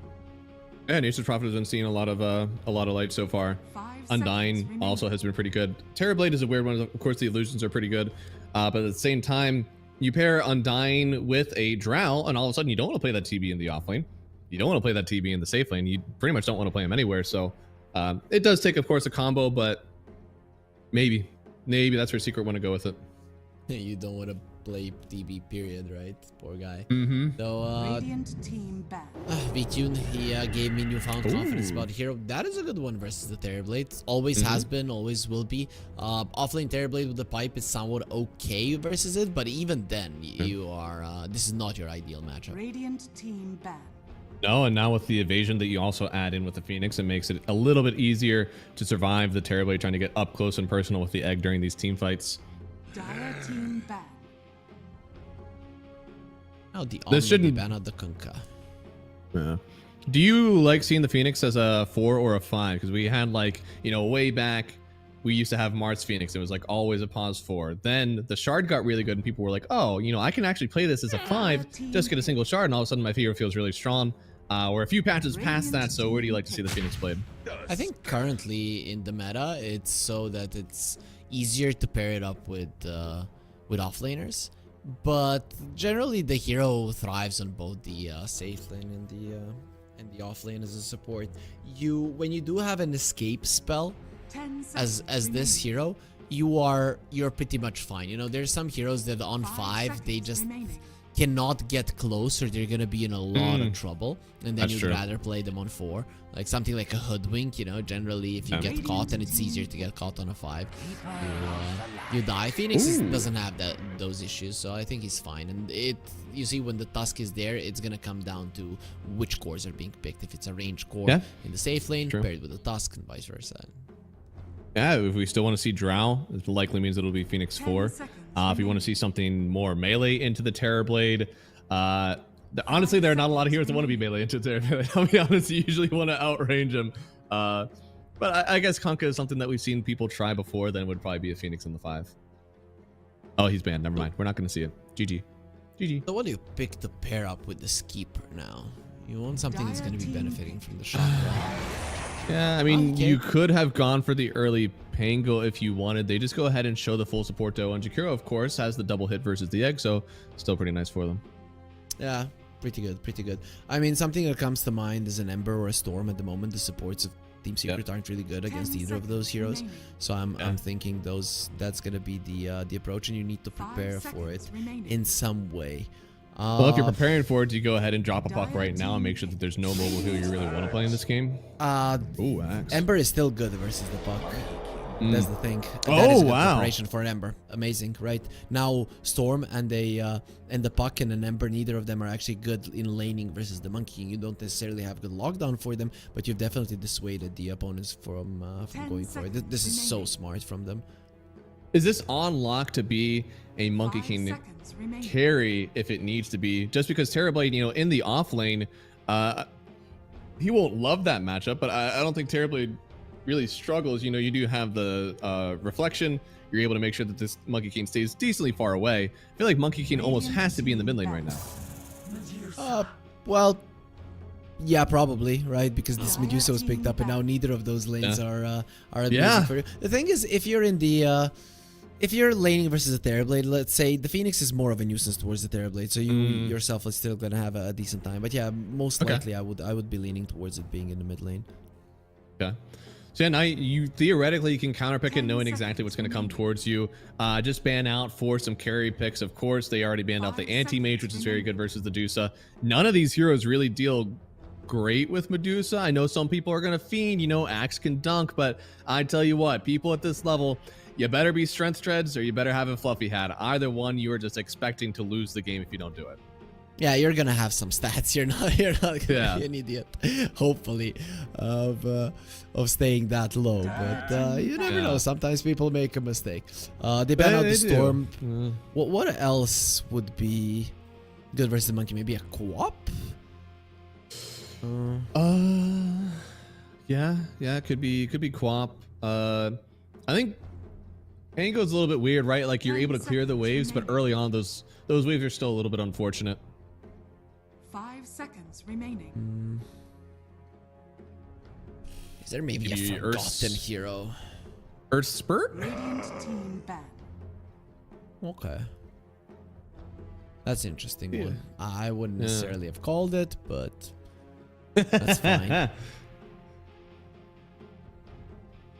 think that feels like it's more of a just we don't want our supports to get locked down. I don't want to be snowballed into an avalanche. But yeah, I'd agree. I don't think that that's necessarily, especially early on. Tiny has genuinely 0 armor, and Monkey King just feeds off that. Pick. Dire team So, will you pick like a Viper? Huskar? Yeah. Okay, Okay, so I mean- Monkey King can win a lane versus Huskar. That's the funny thing, though, right? So Rabel Interesting. is a Monkey King specialist. Kiritich is a Monkey King specialist as well. There are situations in which a Monkey King can outplay a Huskar, and I'd say if it's the best Huskar player in the world, the best 5 Monkey King seconds player in the world, remaining. that you can make the Huskar make a mistake and then kill him. So it comes down to Rabel, what he wants to do, right? The question is, do you want a lane versus this, or if not, just pick something like a Lina or something that's gonna allow you to. Lina. You may There it now is. select Lena your picked up, hero. so it does mean that it is Monkey King into Kiritich. the Terrorblade. Yeah. So Monkey into Terrorblade. Considering you have a Phoenix, you'll be fine. But I haven't seen a Kiritich Monkey King for a long time, and this guy is a god. Back in his Namiga days, so it was Kiritich and Malrine together in a team. And man, Kiritich played so much Monkey King. Malrine back in the day, he played so much mid lane Tusk. It was like their signature, and in Division 2, they didn't lose to anybody. In Division 1, a bit of a different story, but in Division 2, they were untouchable. Ooh, okay. Well, I think, you know, you are a Huskar that's playing into an Axe and a Phoenix. Those are already 2 heroes that I really don't want to play against. Now we're taking away the lane from him, really, with the Lina. I don't think this is a Huskar game we saw yesterday.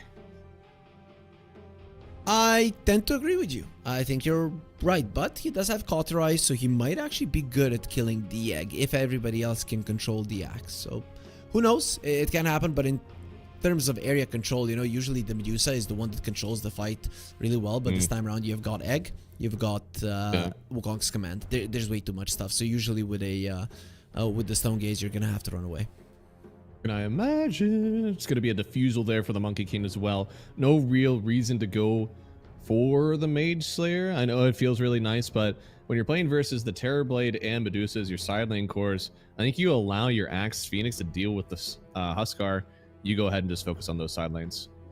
Yeah, you're quite a greedy lineup on Secret. You don't really have to build like a Battle Fury or a Mjolnir on Monkey King. You could, but generally, because you have Alina, you have an Axe, and even a Phoenix, like all of these heroes do like to get a decent amount of farm. You do not mind being aggressive as a Monkey King. Kiritich has been known to do that. I mean, the greed isn't impossible to play. And sometimes, again, whenever you are Secret and you're just like, look, I believe in the lineup. I don't think that this Huskar is going to take it late. As long as we get our own items and play the game, it'll be okay. In which case, you know, Monkey King might still go for the Mjolnir. And you'll be a guy who can do both, right? Mjolnir allows you to kind of get involved early while also getting your own creeps. We'll see what he decides to do. Interesting, though, they didn't really get amazing catch for the Coddle. But in this game, you might just be able to ignore him, right? Because other than healing the Medusa, pseudo healing the Medusa, he doesn't really refresh any big spells, so he's not as dangerous that you really need to get rid of him. You know, usually when you see a Coddle, you want to have Puck, Storm Ember, something to kill him because he's way too annoying. But I don't think he is going to be in this game. No, I mean, Reflection is genuinely like almost nothing. You know, 60 mana. You could toss out almost 6 of them before you're out of mana. So I think Sunsia, it'll be annoying, you know, and Monkey King doesn't love to get hit by himself, but at the end of the day, yeah, there's no real hard hitting combos that we're used to seeing because most of those come from the mid lane, and immediately they kind of took that away by getting this Monkey King that could have flexed mid. So I hyped up the Kiritich Monkey King a lot. Do you think, and how many percentage-wise do you think he's going to be dodging the Illuminates in the lane? I think he gets 1 out of 10. I think most of the time as a Coddle, you should be in a spot where like you're in the trees. He's not necessarily like seeing it come until it's too late. And also it's a wide like area, so to actually dodge the hit for it should be pretty difficult. Yeah, so you think 10%? You're under. Like, he's gonna dodge every single one. He's the best monkey. I'm talking. I'm talking when he does have mischief. Of course, he's not gonna be able to dodge it when he doesn't have it. Oh yeah, but I guess that's also part of it, right? There's gonna be a lot of chip damage in this lane. Theoretically, the Terrorblade is still gonna be reflecting him, and that's the moment that you should be trying to illuminate, anyways. Let's see. Secret, they're in a smoke looking for a fight, but Zifro, they're sniffing him out. And team to win going the atypical Medusa starting. Just all those stats. And already at 250 HP with just some, you know, a wand and a few stat items. And that level 1 axe call, well, that is at 275 for the dunk. So as long as Medusa is able to muster up a measly 25 more health, she will not get dunked. Look at Sunsi. He is he's smacked taking, a bit too much. Yeah, this is gone. What on earth? He blocked the creeps. The thing is that Kiritich was all immediately there. He boundless struck him, hit him a couple of times, and then because he was doing his best really to block those creeps and wasn't really using his blinding light that he skilled up. This is the result. I mean, I'll give him. Unfortunately. Yeah, I mean it's a first blood given, and you traded away for 2 CS on Monkey. I don't think that was really worth it. Yeah, no, it's really, and usually maybe you would feel like, oh, the Phoenix doesn't have Fire Spirits level 1, but because he got the first blood, he got a lot of experience. So he's gonna be having Fire Spirits very, very soon. I don't know if it really matters to them that much. So we'll see how much this dynamically changes this lane, because there's a lot of fragility in these lanes, right? Like this top side into the Terrorblade, it shouldn't be that great, I guess, either side. The mid lane again should be more of a wash. So Secret, a team that usually is drafting more for the game stage, you need to win these lanes. I just don't see how you're gonna get a definite win. It doesn't look like a wash. It looks like Rabel is washing the floor with this Huskar. Barely survives. He had double fairy fire. Dude, this guy is so freakishly confident. He was at 10 HP there. He was literally running the numbers on it. He's like, look, I know those right clicks will be about, you know, maybe 60. Sitting at 62, yeah, I'll be fine. Hope for a low roll. Reminds me of the calculations in the head from the Hangover movie. Oh, That's yeah. That's how he did it. He's literally running it. Yeah. And now, I mean, yeah, getting to hit a few spears now with 2 points. Of course, in his passive, that's when things really start to pop off a bit. But Rival, yeah, he's no pushover here. As a fairy fire. Didn't even want to go with the Dragon Slave level 1. Doesn't really do any damage. Yeah, I mean, he's going to sampler right now on Lena, so just looking for spells and spells and spells. Oh, is he gonna get him? Side. There's a lot going on. Yeah, I mean, Theolacor looks like he won't be able to get the kill. Fairy Fire available as well on the Jakiro. And Axe once again double ROP. More and more damage on that Battle Hunger. We saw yesterday, actually. I wonder if he will adapt his build. We saw him go for the 113. Maybe he does go like 022, something like that. We'll see if that's gonna be the case. Oh no, yeah, that's never a good sign. They definitely forced the Huskar into this lineup, and now bot side Theolacor trying to get another kill here. But the heal, actually, he'll still get it. Does trade away for his life. That's solo kill for the Medusa. Honestly, that's pretty worth. That's fine, but in the top lane they're also pressuring, and pretty much every single lane is working out for Secret, except that bottom lane. But you know, on paper, Medusa should do wonders versus the Axe. And he's still getting a decent amount of farm. Yeah, should do well, but honestly, like this game, again, what Secret drafted for, that should still be in their favor. And no! You have flown way too close to the sun, brother. Did the support even do anything? I think it was just Lena. The Tusk came over. He did use the did shard, the Tusk come over? Okay, yeah. Yeah, trapped on in, and that was a lot of damage, mostly from the spells. It's 3-1-1 Lena, a ton of magic damage, and Huskar is just not holding up. Now bot side, Fear of God. Yeah, he's definitely got it. And Theolacor could go down. It would be another solo kill for the Dusa, but yeah, no, still fine. I think Cloud gave him a healing Lotus there. That's why he lived, so he's gonna be fine. Without that, the Medusa probably runs him down with one more hit, and you get the kill. Huskar this is weird. A lot more careful now. You are killing a Jakiro lane with a Tusk. Usually the reduction of the attack speed doesn't allow you to be a problem at all. Yeah. I mean, he went 201. I can kind of understand that build sometimes, but I think whenever you're trying to trade versus an individual hero, I like 102 a lot more. It's more efficient for trading, and also, of course, that Liquid Frost. Just so much tick damage that it's so hard to actually commit on kills. He's probably thinking, I'm dying. But anyway, so I won't have mana problems if I do get the kill. Right? That's true. Yeah, I guess that is a way to think about it. And he got the Icebreaker as well instead of the Twin Terror, so it's not like he's the real problem in the lane like most of the Jakiros that we see nowadays.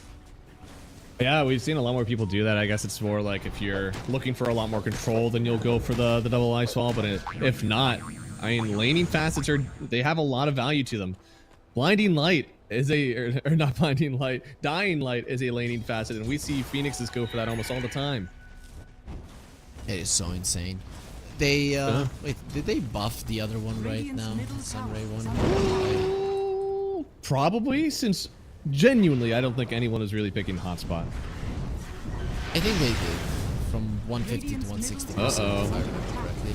Dunzy is just trying to get something out of this mid lane. Now Puppey, he does get a heal away. But yeah, I think he's finding now Theolacor chasing down the Huskar again, uses the only fairy fire he has. Now they're going to chase after this Jakiro. Blood Grenade down. Another kill for Rival. This is just a slaughter. Secret. They know exactly what they wanted.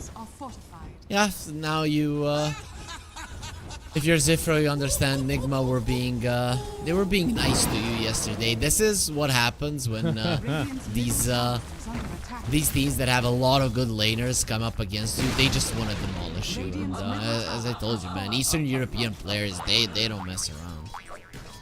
Yeah, laning stage is exactly what they wanted here, and it doesn't really feel like any of them are redeemable right now. Maybe in the Medusa lane, of course, but this is a hero that, with the new changes, she doesn't really get damage items too quick. And yeah, OpX Dota behind the tier 1. This will not only be a kill, but it'll also be a wisdom rune.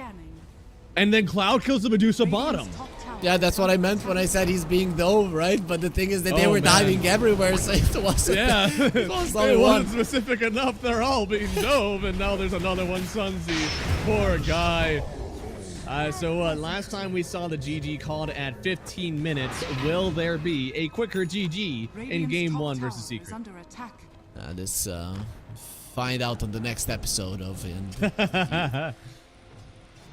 I wouldn't be so doom and gloom about it if it wasn't a Huskar mid, right? Like, that's the one where like they clearly understood that they play well around Huskar in game 1 versus Nigma, and in this one, unfortunately, Puppy's a smart guy. He saw it coming. He was like, "You guys can pick it if you want, but we're prepared for it." Yep, they just wanted to demolish them in the lane, and I mean, if you look at both the Terrorblade and the Huskar, they're support territory net worth.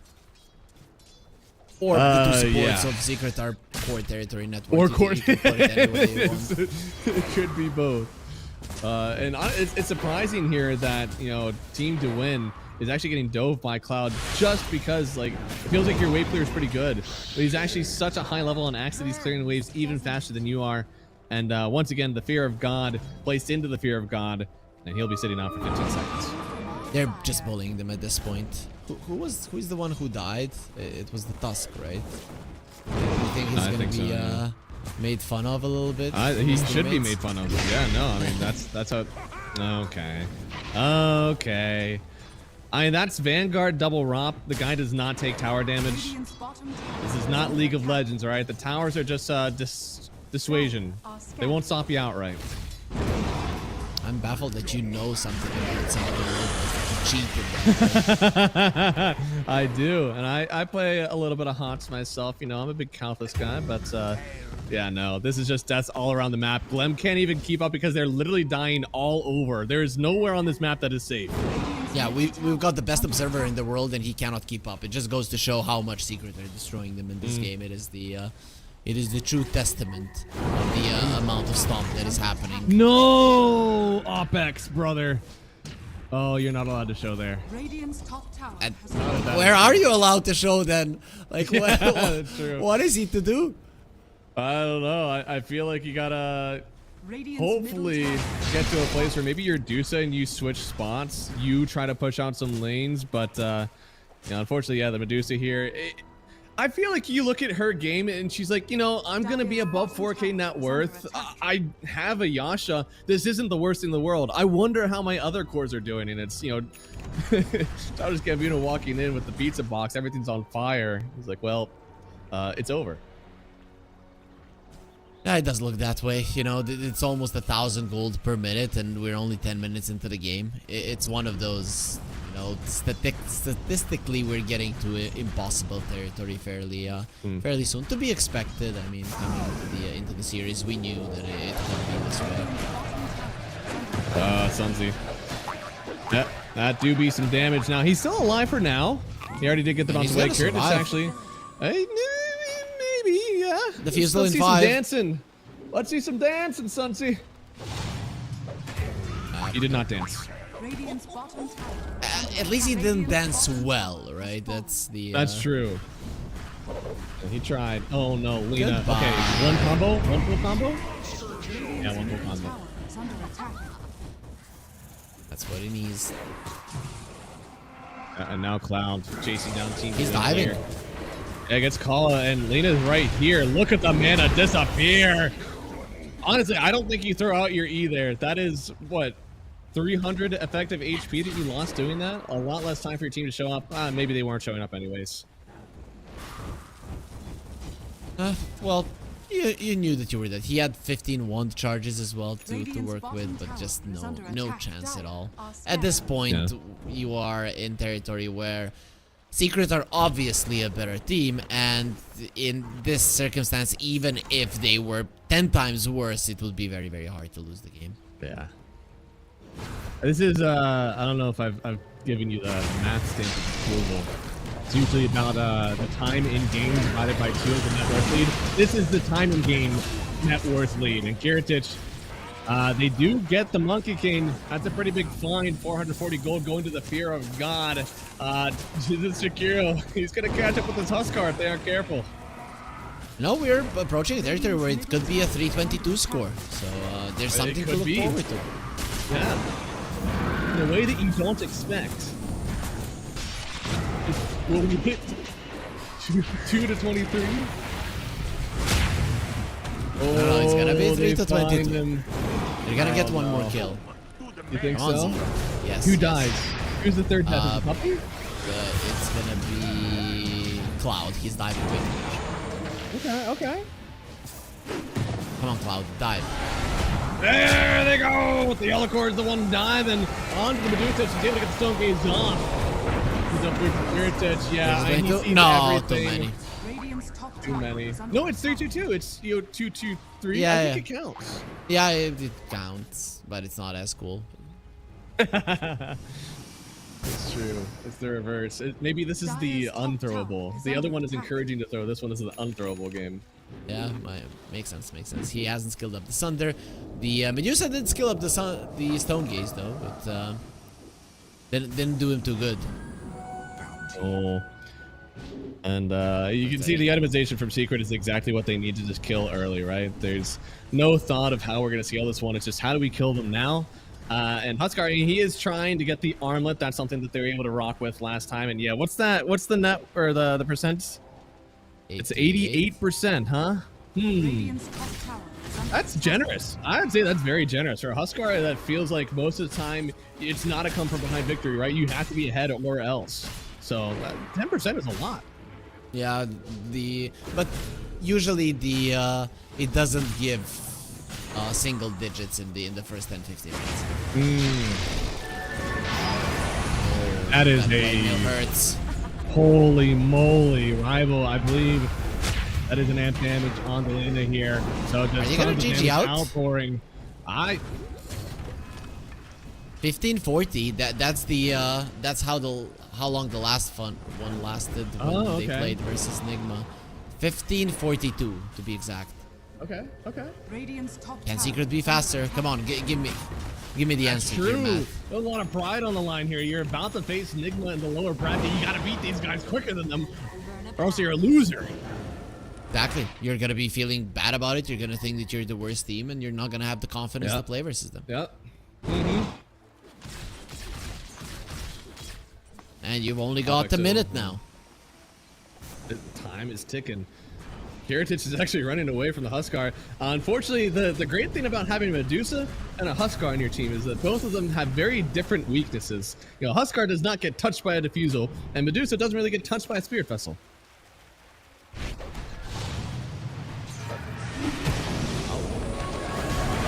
Oh, Kiritich. He's setting up, but, you know, he could die here. This could be the other death. They get it. Well, now you need to run. Turn around. Yeah. Not forward. Need to get out of here. Oh, Cloud. You guys blink cancel for a second. Opex Dota, he's chasing him down. Does get the call. Not on the rest of the creeps. They take a while to come over and hit. He does have no Thunder available actually from him.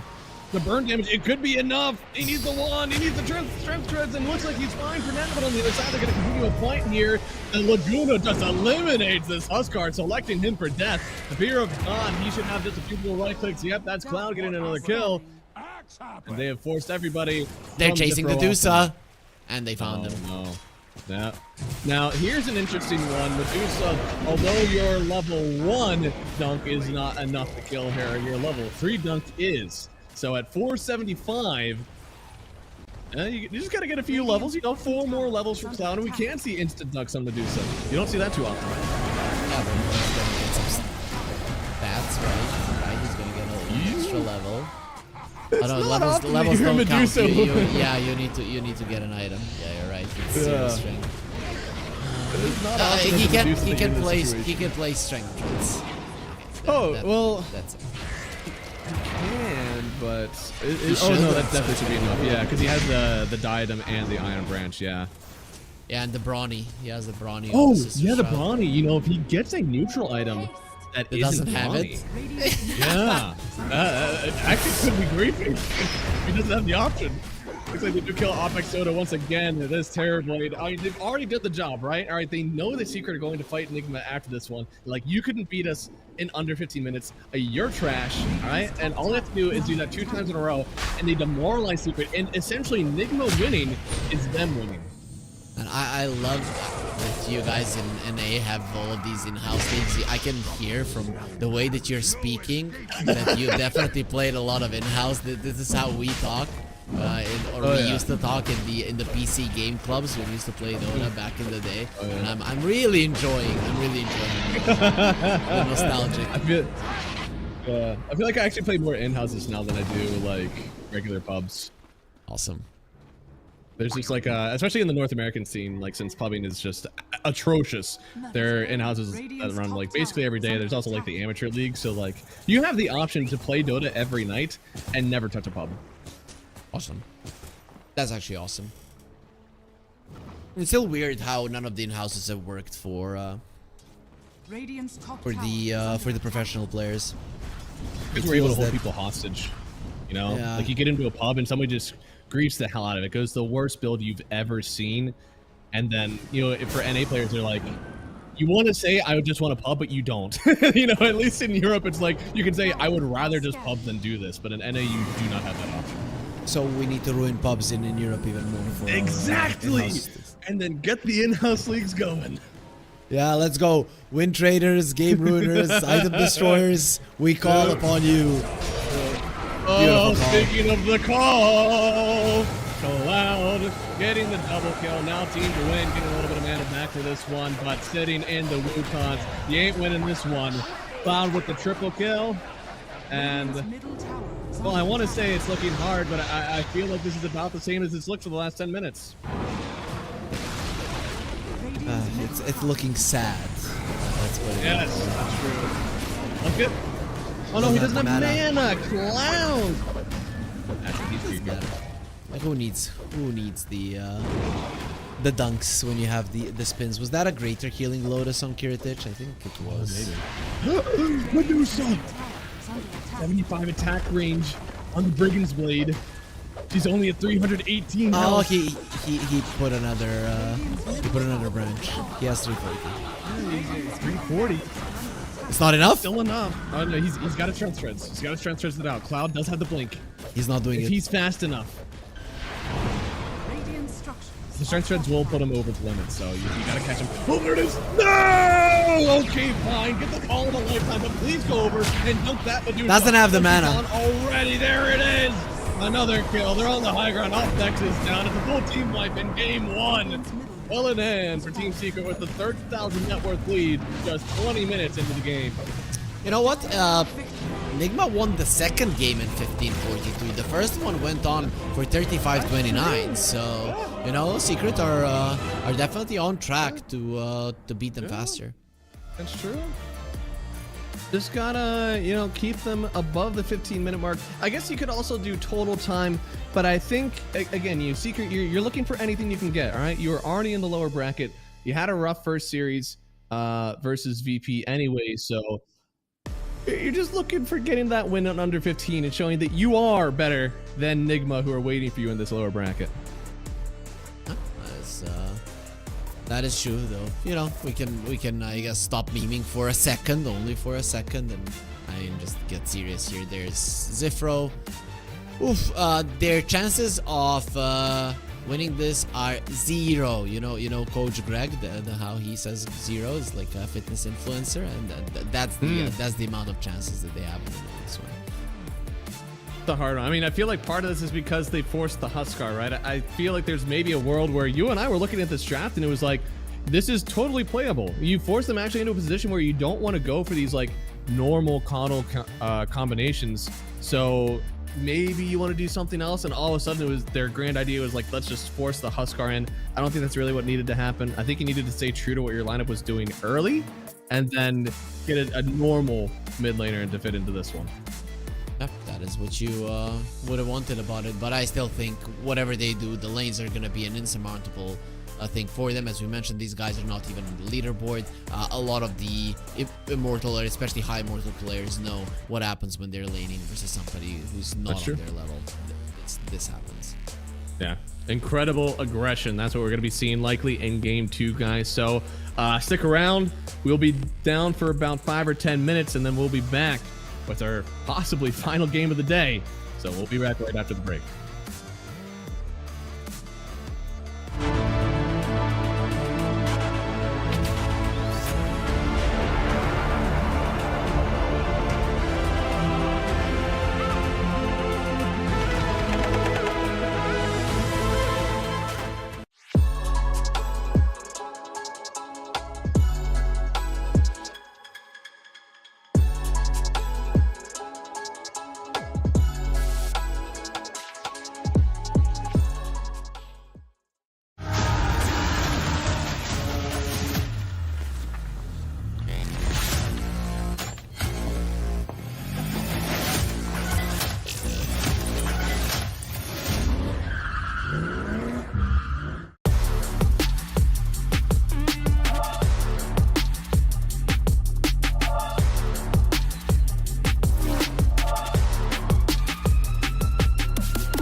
Hello, everybody, and welcome back to our second series of the day. It's Zifro versus Team Secret, and Team Secret, an absolute masterclass in drafting, sussed out exactly what Zifro was trying to do and countered it perfectly. So in game 2, Harry, we've got last pick on Zifro. Will Huskar make it to 24 pick? Yes, he will. Because we're going to see Axe and Lena and Sniper. Yeah, we are not going to see those. If we're going to get the Huskar again, they're going to win this game, get close, maybe even go to the Esports World Cup, and there they will really show us what's up. Very unlikely, but, you know, a guy can dream, and I think that some of the first players, they might be dreaming of that potential. They might. Secret, of course, they're looking to get the stomp and a half and show that they deserve to be in the next phase of this Clues qualifier bracket. So again, they're looking for 15 minutes. All right, they're trying to do exactly what Team Nigma did. So they actually ban out on first pick the Huskar. Question for you, Math, since you're such a big math guy, right? So if Secret wins the next game in like 20 minutes again, which would make it so that their average time for the series is lower than how long it took Enigma to beat Zifro, does it count as being better, or does it have to be like double pair in poker, right? It's like the highest one counts first, and then the second one, it doesn't really matter which it is. In my mind, they're both so comparable, right? Like Nigma, they got Huskar. I'd say the only thing that's different is that Nigma, they didn't know the Huskar was coming. So I think Secret knowing it gave them a little bit of an advantage. Now there's no Huskar in the game. I feel like we got to compare apples to apples, you know? This game has to be 15 minutes because there's not going to be a Huskar in it. Okay, makes sense. It's the I think it's a right approach, right? So if you win both games in 20 minutes, a Secret, Nigma are still going to be counted as as better. Cool. Makes sense. Yeah, I mean, they got blindsided. Yeah, they got blindsided by the Huskar, and they ended it eventually. Enigma had it through a few throws in there, but that was just because they curated the perfect Huskar game. Team Secret, they knew exactly what was coming. You know, for that to go 20 minutes on its own, maybe a bit of a disaster for them.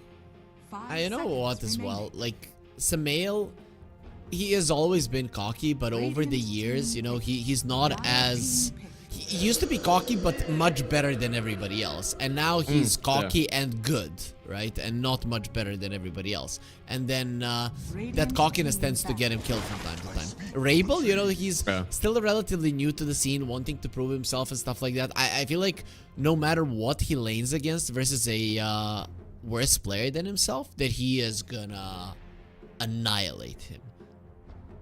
Sumail has unfortunately done great things for the game, but unfortunate thing for himself sometimes. He hit a skill level in Dota so quickly that people would always study him and what he was doing and how he was doing so well. Sumail elevated the game, but there's only so far higher that you can actually go from that one. So a lot of people, their standards for like top tier mid lane is it's a lot higher now. So it's hard to kind of get that skill gap that we used to see in early Dota days. Yeah, almost impossible. Or maybe we don't know just how high you can go, because imagine during TI3 people are like, oh, this is peak Dota, rah, rah. Imagine Dandy of old laning versus like Malrine today. It would be you know, just a kick in the backside. Yeah. Dire team pick. Radiant team pick. Behold the horn of darkness. Okay. I mean, Secret, they've already set this up so that Rival could be the end-all be-all on this one. I mean, this absolutely can still just be the mid lane DP. There's no doing the game. You get yourself a save here if you really want it. But they just go back to the axe. Save, you kill them faster, and then you're safe. Yes, you're yep. gonna die. MESWA has arrived. Man, when the Dark Willow's Bedlam could still be used on your teammates, oh goodness, this was yeah. like the combo. Axe and Dark Willow jump in with the axe, the Bedlam is following you, and people just die like flies. Face the light. Oh, the Dawnbreaker. They changed I mean, her, theoretically, innate. I'm not too happy about that. I know. I mean, everybody's computer is happy, but I think the theory, I'm not happy about it. I thought it was actually so cool. There were also some combos you could do, like Dawnbreaker and Night Stalker and Nature's Prophet, and you just have a ton of Nature's Wrath that just like bounces all over the map. Oh, we're gonna see a I don't Kunkka, have so Secret didn't want to pick it up for themselves, so you're gonna have to be dealing with it on Zifro. And right now, this Axe doesn't really feel like a great pick, right? Because every core on Zifro is actually quite tanky. If these are their 3 cores, maybe some of them, like Magnus, is gonna be on the support side. But either way, especially if the boat gets used, the Blink Call with the Blade Mail doesn't do nearly enough damage. Oh, I'm that actually does. really surprised by this. I would have thought, like, you're looking at the heroes here. I thought AA was on lock. You just put this Dark Willow on the 4 roll, get the AA, call, blast. Ain't no Dawnbreaker gonna heal you from that one, but they're just getting the good core matchup they want, right? Yeah, there's a good chance that Ursa would have gotten banned out and the AA might make it through. Also, there is a chance that Poppy might want to play a DP and they just give Rabel something else. It's not out of the question. Plus, Kiritich is like very big on Ursa, and this is a godly Ursa game. I mean, there's no doubt about that. True. They just got protected a little bit. They do end up taking out the AA. So, to be honest, I'm down for save. I'm down for nuke. I could even see a shaman as an answer, just to offer yourself a little more tower pressure. Not that you really need it with a Death Prophet. If you really want tower, and Jakiro probably would be the way to go. But I'm thinking if they do put the DP into the mid lane, that I love to see like a Puppy Crystal Maiden here. Because when you're playing versus a team that you're obviously much better, then you already picked an Ursa, so it looks like you're going for kills rather than for towers. Then Crystal Maiden in those circumstances looks like an amazing hero, because in terms of chasing, in terms of a constant just spell spamming, that hero is the god. And at the end, it's sustain, right? And that's, I think, a little bit of why this Undying also got banned out. Is that anything that can keep your team in the fight? And hell, even a Dazzle doesn't sound like the worst thing in the world, knowing that you can just keep your team all around. They ban out the Viper, which is a little bit funny. They go for the Timber Saw. I think you caught it there. It is going to be a support Death Prophet. Yep, Kunkka hates laning versus a Timber Saw. Like, hates. You need to pick something else from the mid lane. Just put the Kunkka in the safe lane, Dawnbreaker off, and get something else for the mid lane, because this is one of those matchups where the Kunkka cries, where he actually can't do anything, and they will do it. Puck doesn't do much better either. He's gonna lose in CS heavily, but at least he's not gonna die. Yeah, it's gonna be a little bit hard. I mean, I will say the one thing is that Puck does have magical nuke, and that's the best thing that you can do versus the Timber Saw, at least early on. He succeeds a lot more versus the right clickers that he can kind of get in their face. Now Puck is allowed to outrange and out damage at some point. But I mean, it's very skilled mid laner there, Rival. So perhaps he might still get the out CS just because of the attack animation and some extra stats. Okay, well, we'll see how it goes. I mean, Puck, can he kill the Timber Saw? Well, maybe. You know, the coil plus the Solar Guardian. There is a chance. I still want to see what Zanzi does on this Magnus. He didn't really look too great on his Coddle, but that is the X factor that can catch Secret off guard. Yeah, I think this one you're gonna have to drag the wave up top. I feel like that's the only, or sorry, I guess bottom. I think that's the only way you can really play this one. Dawnbreaker and Magnus both have some mobility, so you can try to get away from this Death Prophet and Ursa. Death Prophet is also another lane punisher that if you're just standing on top of him, it's impossible to play the game. But at the same time, with their mobility, they'll survive, but they won't get CS. So yeah, pull the wave, get them closer to your tower, and then skewer them back. Let's go. That's what we want to see. You have to drag. You absolutely have to drag. Or you fight like a man. I don't know. Could be a little hard. So when you're playing in house would leagues, require a nuke. When you're playing in house leagues, are you easy to provoke? Like, haha, you don't have the guts to fight me, you coward, right? CC and stuff like that. No. Does it bother you? Not really. I only ever play like no stakes Dota. You know, even my rank games, I really don't care if I win or lose. I just am there for a good time. So most of the time, nothing will really get to me. So you're a low priority player. No, thank goodness. I don't get in low pro because nobody reports me. I never say enough to get reported. So I've played my fair share of single draft games though. I have enough friends that they'll eventually get into it, and it's nice to get forced to play a few new heroes. Prepare That for is, battle. that is cool. Me, on the other hand, you tell me UCC you can't come here. You're a coward, and I'm like, yeah. Now you're gonna find out. So I see. hopefully nobody uses this against me. At least they use it. Either way, let's go. Last game, Math. Let's go. Last game. Whoa, Maybe. You don't know that. Maybe for Yeah. Zifro, No. they need to win. Look, we can't let them know that we have the script for this one, okay? Yeah, there's possibly going to be a game 3 on the board. We don't know yet. I mean, Ursa, he's a fine enough laner. You can start to overwhelm him with nuke damage, so maybe Sunzy and Dawnbreaker, we get a level 2 timing where they can really take it to the Ursa. Dude, I need notes about the script, like what I can say about it and what I can't. Right? Where are our talking points from HR? We need a little bit of help. Yeah, they need to be more specific here. Hooked up over a ward. Kiritich, you know, this could be a way that something fun happens. He wears out the smoke on the ward, and then they come up and get a free kill at level 1. Because Kiritich, he wants to get this rune, and then he wants to run all the way I bottom. think he's gonna get it because they're gonna be late. Right now, they're thinking, "Oh my God, we forgot." He's running down. Okay, he's like, There's "There's no way that they're this is the this funniest move in crazy." the world, actually. This is so good if this works. Sunzy, what are you doing?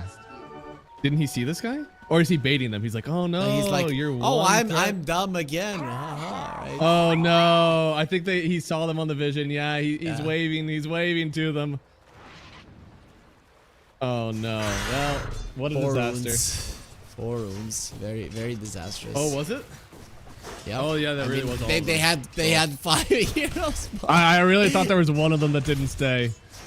And looks like, oh, they still brought 4 down bottom. Puppy, he has his Q level 1. Fear of God, does he go down first? Kill him. They're trying to body block so that Fear of God doesn't drop. He's into the trees. Puppy, he still falls. And now Puppy, I mean, he has another Q to throw, but I think he still ends up dying here.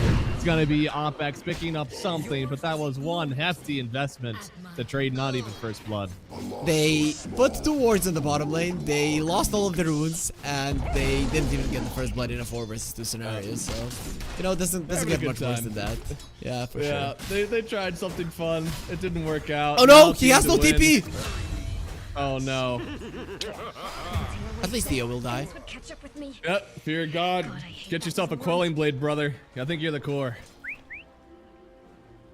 Yeah, this Gankai is no longer a core for sure.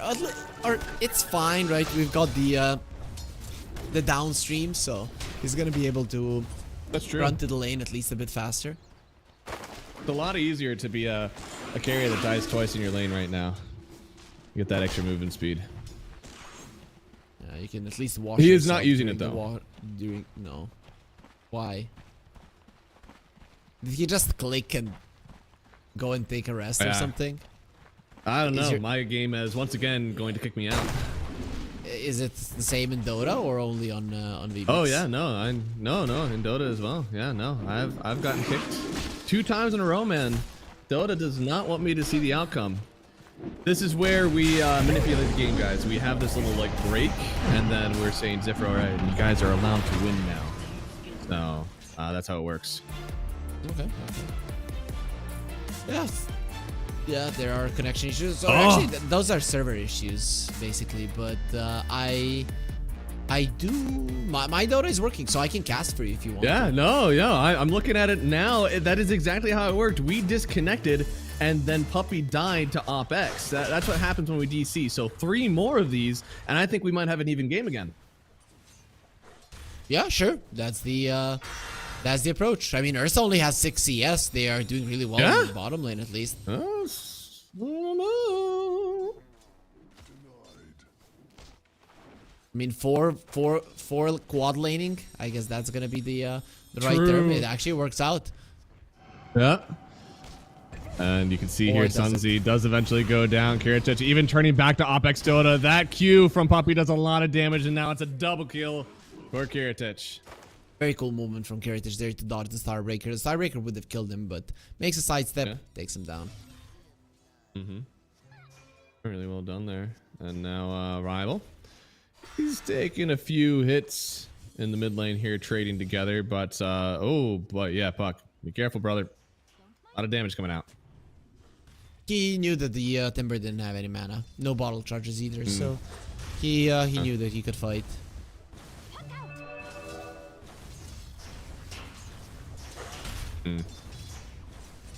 So now Rival actually, like, I'd say he's taking some decent hits, but at the end of the day, it'll be a pretty good laning stage for all three of the secret cores. I wonder if anybody's going to rotate mid to try to help out with the runes, or if everybody's just going to take the lane that they got, farm it up in their side lanes. Yeah, Ursa at least didn't get a lot of CS, but he did get 2 kills and an assist, so Kiritich is still doing quite well. And once the phase boots come out, that is when things become scary, and he has already bought both of the components. We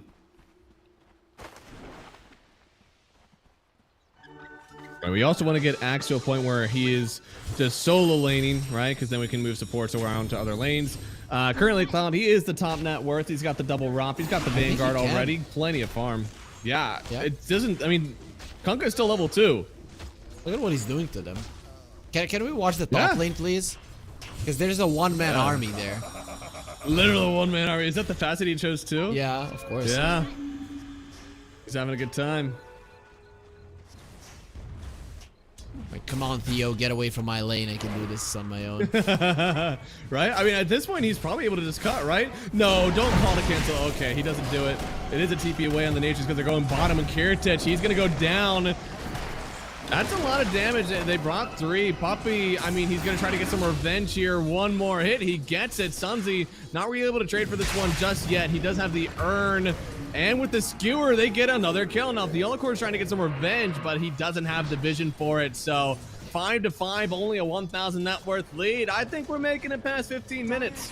Much better than in the previous game, yeah. Seems that's going to be the case. You never know. The game could spiral out of control very fast, and Zifro could win it, but...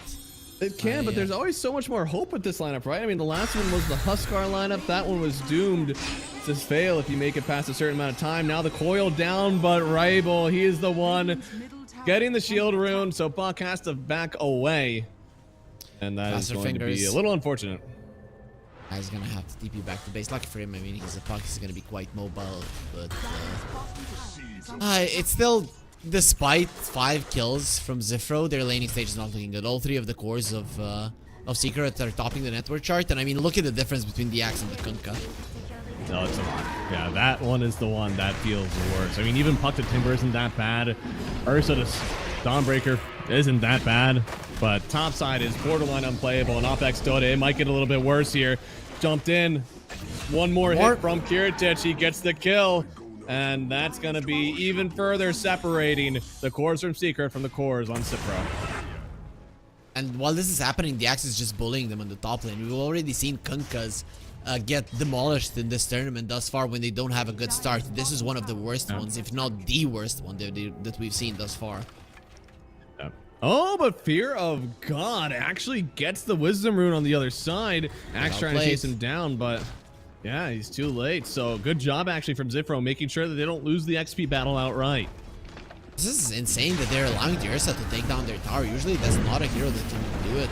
They won't in the end. He shouldn't be, and he doesn't have his enrage. They're going to TP people in, and with 4 heroes around Kiritich, no way he lives. I don't see how he should be able to survive this. No way. Urn connecting as well. Blood grenade to end it all, and OpX, he'll get the kill. Yeah, a little bit too aggressive maybe from the Ursa. Yeah, I think he can get the tower. Is very optimistic, and Theo, he might get punished as well. You cannot TP next to these heroes. The Sprout. He actually pushes him over the water park. Another kill here. Hold your breath, guys. We're leading the kill battle right now for Team Oh, what a silence. Unless something horrible happens. A beautiful silence there from Poppy. Rival to pick up the kill. This Death Prophets. You love those early points in the silence. Yeah, Puck hates them, right? That projectile is very fast, and not only is it fast, it's actually very hard to see. It's like a small dot that's going away. All right, he gets the Oh, kill. like a That actually bonus. gives him a point in his ulti. And now Rival's coming. Yeah, gotta hedge your bets. And unfortunately for OpX Dota, Rival won't let him jump away. So another slow. Rival to pick Another it up. bonus. Now Sunsi in danger, but the silence will keep him around. Kiritich getting his own kill. And it's a 4,000 net worth lead once again, blowing this game wide open. Dire's bottom I'm thinking he might not even buy the Battle Fury in this one. Just go for it, fuse the blade, and go fight just for the heck of it. I haven't seen that in a long time. Yeah. I know he has queued up the Yeah, Battle it's been a Fury, while. but hasn't bought a single component, so he might just change his mind. He As could, I say unless it, he's going he's for the running. cornucopia now. Yeah. Boo. Radiant's middle tower is under attack. Yeah, I mean, Diffuse of Blink was like a bit of an older build. Maybe even like mix in a Vlad's at this point, because again, that build would have to be reimagined since it's been so long. But Yep. you know, going for the Battle Fury, just gonna farm it on out, get the quickest Blink dagger in the world, and then I'm sure we're gonna see him very aggressive on the map. I still don't get it why back in the day. Oh, that might be a dead Dark Willow. Very, very dead. There we go. Coil break. But Sunzi still not level 6 after that one, and you know he has no extra mobility available. And with the Quelling Blade, Ursa still going to chase after this Nature's Prophet. They have a ward directly on him. A little bit more slow, but silence up now on the Ursa. He has to turn around. The Enrage does get it off, but Rival, he's not done with the chase just yet. Looks like he'll get slowed up slightly by the Torrent, and No mana. month away from Puck. It's enough. He did not have the man on the Timber, so definitely having some issues on that one. Soul Ring plus the Arcane Boots are not enough for him. What Yeah. He has the Mystical, so it's not bad. Oh, Sunzi! Yeah, I snipe. cannot believe there's no tip. I would 1000% be tipping there. Toxic in-house leaders. Toxic, dude, you gotta hit him with it sometimes, you know? You know you're getting rocks, you hit him with the tip, see if you can get anything out Good of it. one. They do get the RP. He finally has his level 6 now into the Torrent as well. They're gonna kill the Olacore, trying to get out the Puppy now. He's got another suck. He should be alive for a long time. And in the meanwhile, they'll kill the Puck, get a call on off back. He came on in here with his ult. He has nothing to leave with. And it looks like they should get another kill out of this one. Call it a dunk, doesn't even need it. That's going to be another set of kills here for Team Secret. Cloud is running forward. Doesn't look like he wants to stop. He's in... Yeah! Oh, hey! Sunsi! Yo, Sunsi is Outplaying pulling them. up. He's got plenty of kills on him. Interesting. You talked about the X Factor for it. Seems like he's having a pretty good game. Doing good? Oh, Well, no. Oh, Sunsi, I'm Stop so sorry. cursing. What the hell are you doing? It's my fault. It's me. I did it. It's not you, it's me. it might be a little bit of me. Cloud is Crowd coming trying back, not but to the step puck forward is as well, here. but he actually gets caught. Maybe they have the damage for him. He tries to turn, get a... Oh, the call, but a nice dodge. There's no Rosh in that bit. But the coil was used, and now OpX Dota, he's trying to run away. The Olacore is going to pick What's up one going kill. on? Now the stun. It's just Stop a lot. fighting! It's ARAM in the mid lane. Rumble in the jungle. The Olacore will go down, but Oh, they're after trading chasing. for a few good hits. Yeah, they are. Dire's But he doesn't bottom have a tower chain is onto the under high attack. ground. I can't believe while all this fighting was happening, when the Ursa came back to the world of the living, he just TP'd in the bottom lane. He had a fight in the mid lane that he could go to make things fun. And Kirt is like, no, I am a carry player and I hit creeps. Right? Real. Sometimes these players will get like that, you know, it's fun for a few minutes and then all of a sudden they kill you 13 times and you're like, I don't want to play this game anymore. So he's going to farm up his Blink Dagger and become a problem. Speaking of being a problem, Rival, did the Puck just not have any HP? That is exactly what the case was. Yeah, usually when you don't have any HP, you die. That's the... That is, yeah. that's how... Unique that's how to it goes. Dota 2. Yeah. Okay, Kiritich has his Battle Fury, so now he's gonna farm his Blink really, really fast, and then finally we're gonna see him fighting. But the chances of this game ending in the next 3 minutes are slim to none. Yeah, he's gonna want that. And of course, the Battle Fury needs to stay a part of his kit in this game since he is playing versus the Nature's Prophets. If the game does go long enough, oh, silence on the Puck here. A lot of damage immediately, having to get away from the Brambles, but not good enough. Getting the kill on the Puck now, and Kiritich, he's just gonna force Dawn out of the triangle, take her stacks. Oh, it's so sad. Those stacks are gonna propel him even closer to the Blink Dagger. Some of his teammates come over and steal them, but Doesn't look like that's the plan. I mean, you help tank, you know? Get them low. Okay, Timber actually just took all of this. At least he left the big guns, right? So Yeah. let's look at the positive side. But there's gonna be a smoke from Zifro, so they're not giving up, man. This is the Zifro that we loved from the series versus Nigma, the one that always goes forward. There's no farming, Yes. no such thing. I remember that bottom fight.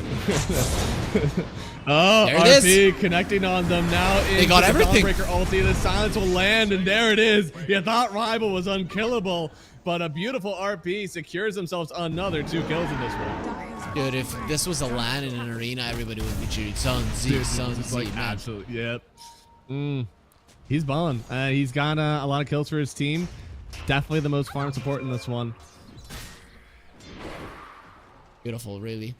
I mean, we talked about it. Magnus getting a blink before the mid lane tower falls just sets up for quite a lot of kills. The biggest problem I have here is this poor Kunkka has nothing. He has a blade mail 15 minutes into the game, so you don't have much to look forward to, let's say, if you're Zifro. I'm sure he's going to be looking forward to a Radiance at some point. It's got to be what he's going for. Yeah, probably, but it's just gonna feel super late. Bunzi, he's alive for now, actually, in Rival. Taking a good few tower hits. Fear of God. On. Hitting him with the tree and the vessel. That vessel. is a basic Urian. That is a vessel. And it could get He the survived. kill. No. With 5 only 10 HP. HP left. And now Poppy, he's going to turn around, see if he can own this fight for his team. But, you know, they already got the kill on the puck. Cloud, bit of danger, but a call. It's going to cancel the swipes from that Starbreaker. Poppy's the one trapped in the trees now. Vessel will perpetually stop his healing. And with the damage actually Cloud wants to from go back. the jump, yeah, they have enough. And now Cloud, he's the one who's versus going to 4. get locked in by the X, by the trees, even getting hit by the torrent. Now another vessel charge. They just never stop from Fear of God. Most valuable item of the game. Yeah, let's go. It's looking good for them.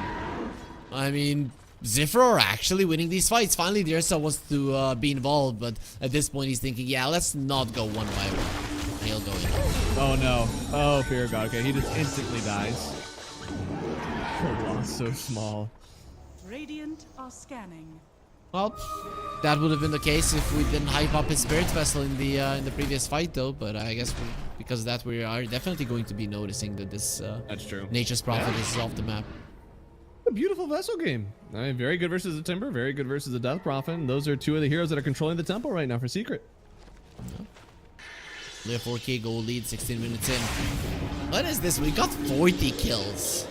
Right? Yeah, now we got exactly 40 after they got realized. So it is a coil down to make it happen. Are scanning. I see. I might not be a mathematician, but I can add numbers together. Oh, looks like a really quick Aegis earned from Kiritich. So he's got Blink, he's got an Aegis as well. Looks like he's going for an Orchid next, just trying to continue to keep this puck down. They're coming from the side.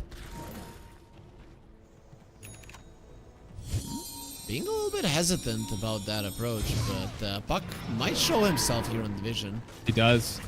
Kiritich, he blinked forward for a second. Wasn't able to find his target though. He needs the axe to initiate so he can do the damage without the call.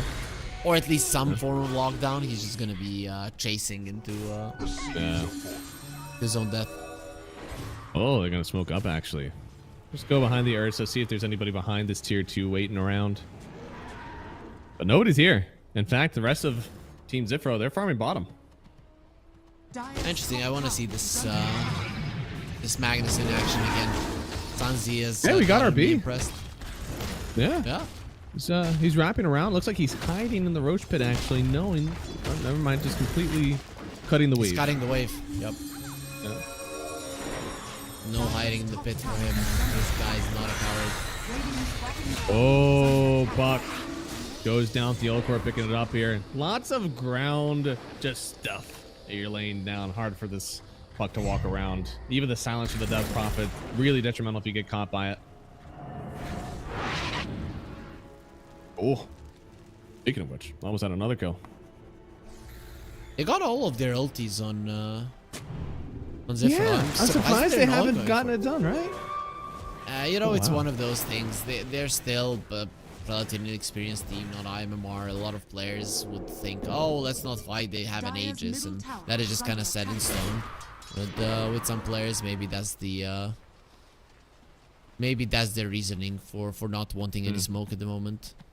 Dire are scared. Yeah, maybe. I mean, I don't know. There's been a few survivable items picked up here from Team Secret, but Fear of God, he's got it. It looks like Rivals. He's the one giving it to him. As a sapling. That is one less voice in my head. Yeah, that's the one that you want dead all the time without the Spirit Vessel. Your Timber Saw is just not that easily killed. He is going for a Negative Scepter, and there's no Purge at the moment. Oh! Oh no, I think the Ilgor accidentally baited the puck. He was just TPing somewhere else, canceled it, and they just stared at each other for a second. Unfortunately, that stare was deathly for the puck as the call comes out afterwards. Sun's in some trouble. He's gonna have a blink. Is under attack. Oh, he's got him now, yeah. What? He hasn't actually stopped us yet, so doing a nice job to get himself the wave clear there. Continually trying to cut waves for his team, and that's with that level 5 of Shockwave. I love these extra level 5 abilities. I think this is so fun for Dota. Yeah, for sure. Though, Though, yeah, that was included in the shard back in the day. Yeah. Oh my goodness. Honestly, Kunkka, that is a very tanky boy for an Ursa that is, well, really, really farmed. Kunkka will actually get towards his Aegis. His career is dead with the Relic, and he's like 1,000 gold away from the Talisman, so... I will get it. 20 minutes in. It's mostly going to be a farming item, but you need it if you want to be competitive with the Ursa at least at some point in this game. Like 15 minutes in. Okay. You have 2 different blinks that you're canceling in this one, and then of course the evasion for the Ursa without Radiance. So, yeah, no, it's always good. I mean, it helps for sure, and there isn't too many items that are good on a carry Kunkka anyways. No, I mean, you wish that you could go like the triple crit, right, and just like slap people down. We saw Satanic actually did that one, but the game becomes a little bit fragile, right? All of a sudden, there's a lot of pressure put on your Tiebringers. That's not something that a lot of Kunkka players are used to nowadays. You know, those builds haven't come across in a while. Yeah, you need to be a child prodigy to make it happen. Like, yo, I watched the game like this when I was 10. Like, it's insane, right? When DI1 was happening, was how young Oh, Satanic big was. call, finding the puck. Once again, getting the kill here, and you're just running away instantly on the Dawnbreaker, not leaving anything to chance. They are chasing down the Magnus on the bottom side of the map. And it should be successful. I think it is. Radiant's middle Instant tower kill for is them under there. attack. They've had enough of Sunzi. While that is happening, Tormentor died, and now Puppy does have the upgraded Spirit Siphon, so Fears are going to be coming into play. Woo! Another dunk. I feel like I haven't actually seen a lot of dunks here from the Axe. He's only got 8 coats of blood. Yeah, he's coming into these fights without any mana, and then he just comes through it, so that's why he has the Oh mana no! Dire's Dear God. middle tower is under Once attack. again gone. So he's going for a shard on the axe, which is actually quite cool with the one-man army facet. Yeah. It's always, the one-man army is pretty good for being a stalwart initiator first, and I do like the shard is a way that you can really scale up on Axe into the late game, since that, again, battle hunger based on your armor, so giving people more of the call, a lot of battle hungers, you can end up scaling a lot of damage. I hate that when I press Alt on the Battle Hunger, it doesn't show me exactly how much the... Oh, fight. yeah. Because it's just like the armor multiplier, right? It's telling you how much it's doing, but because technically you have that armor and then you also have any spell amp that you have, it won't actually do that calculation for you. Exactly.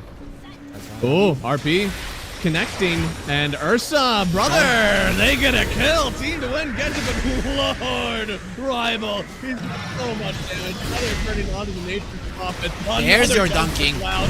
Unsee, you don't have any RP left. You just Another fight one. the fight.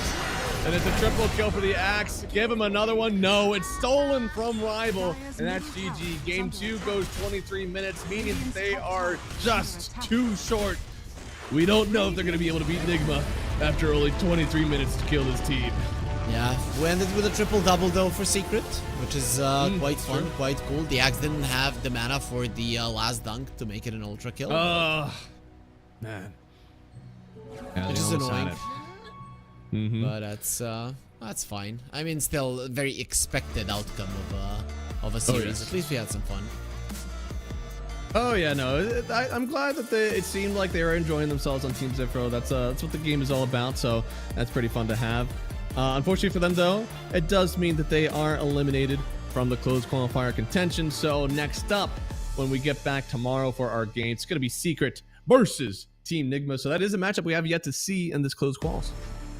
Yeah, and that's quite cool. I like for it to get all circled around like that, so at least we see these teams go up against each other, because I think that's also going to be a fan favorite. Imagine the amount of people that are going to be tuning in onto the stream tomorrow. We might even get like 20k. It does feel a little bit like El Clasico, right? And of course, you know, this Nigma and VP series, it went 3 games, a very long game 3. And then yesterday when we saw it was Secrets and VP, they went 3 games. It was also a kind of a closer matchup to them. I am just bullying production by continuing to bring up the bracket and then talking about something else. I'm sure we'll go back to it later too, but you have to imagine that this Nigma versus Secret matchup is also going to be a 3-game pretty close matchup between these two.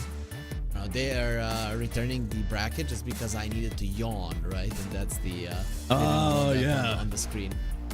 Yep. That's good. That's good. That's good hidden tech.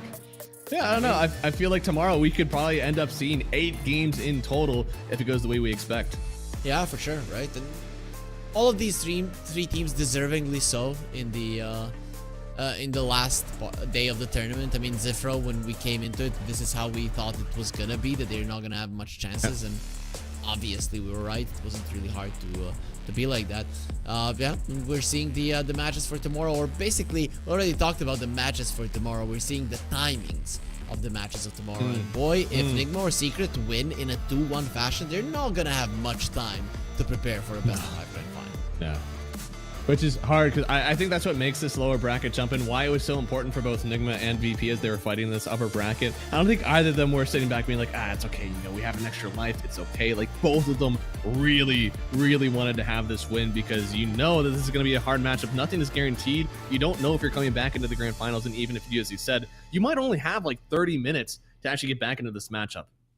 Yeah, but that's fine, right? Because one side has Puppy, like the guy who's been in the scene for the longest, and the other side has Kroki as a coach. I don't know if you remember, TI7 was when they won, and when Liquid won with the Kroki as the captain, and when they won the lower bracket final, and he went in for the winner's interview, at some point he said, "I'm sorry, can I go now? I only have half an hour to prepare for the grand finals." That's what he said, and then he left for it. Oh my goodness. So, you know, so if he had half an hour to prepare for TI finals in a qualifier, it should be good enough. There we go. He's done it once. He can definitely do it again. Plus, he has the advantage this time of coming in from the coaching area, where he gets to see the game as a whole, right? This whole series and everything that's already happened in the first series. So I think, you know, from what we know of Kroki as more of an educational coach, this is definitely a natural role for him. And I'm sure that they will hurt a lot less if they do make it into the grand finals than maybe VP, where I don't know, or not VP, very Secrets, where Puppy, he's in the trenches, you know, he's going through the whole game. He's kind of seeing it from his own perspective, so it can be a little hard to translate that. Yeah, but who knows? It can be done. He has been in that position a lot of times. He has been here since the I1. That's 15 years in Dota 2, and a lot of years in Dota 1 as well. But yeah, we've got the strongest 3 teams, Math, and tomorrow is going to be a great day. It absolutely is, guys. Thank you so much for joining us. It's been a pleasure. At least we had some fun. It could have been a little bit better, right? If that 4-man gank bottom or 5-man gank bottom would have worked out before the horn, but still good stuff from Zifro to keep us all entertained. Hopefully we get to see them take this, improve, and see them back for a few more qualifiers. But for us, we'll see you guys tomorrow. We got our lower bracket finals and then grand finals tomorrow. A long day of Dota, so get some rest, and we'll see you back here for our lower bracket final. Get some rest.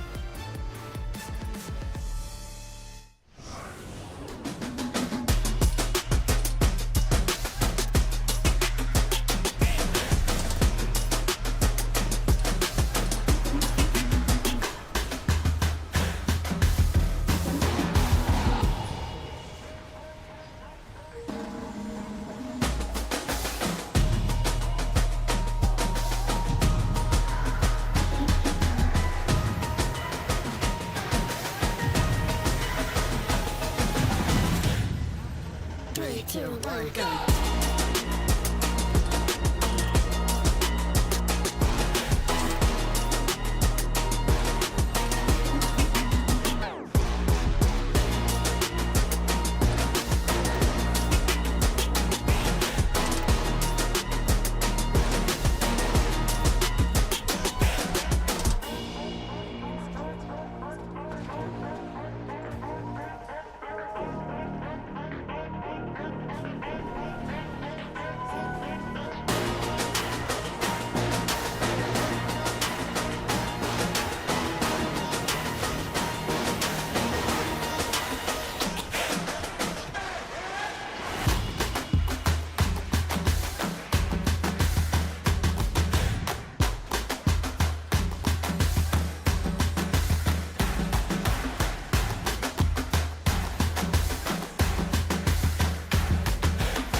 Three, 2, 1, go.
I'll never give in.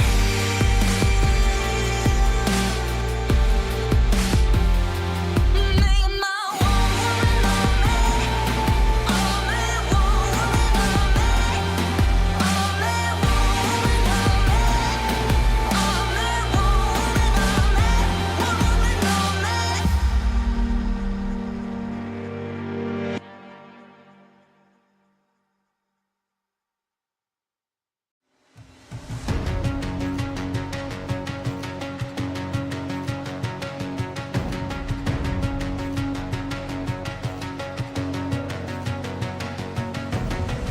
There's something in his eyes. There's a storm within, but it's written in the skies. Won't let it break me till it's over. Won't let it shake me, no.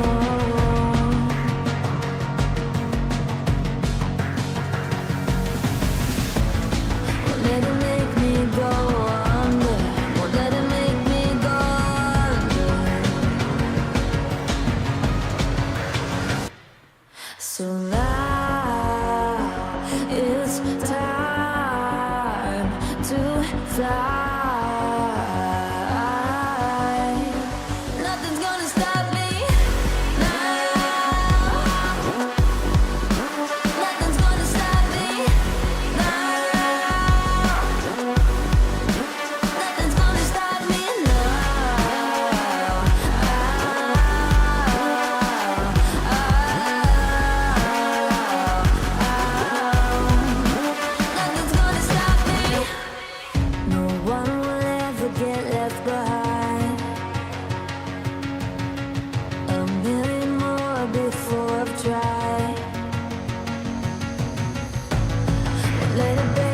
till it's over.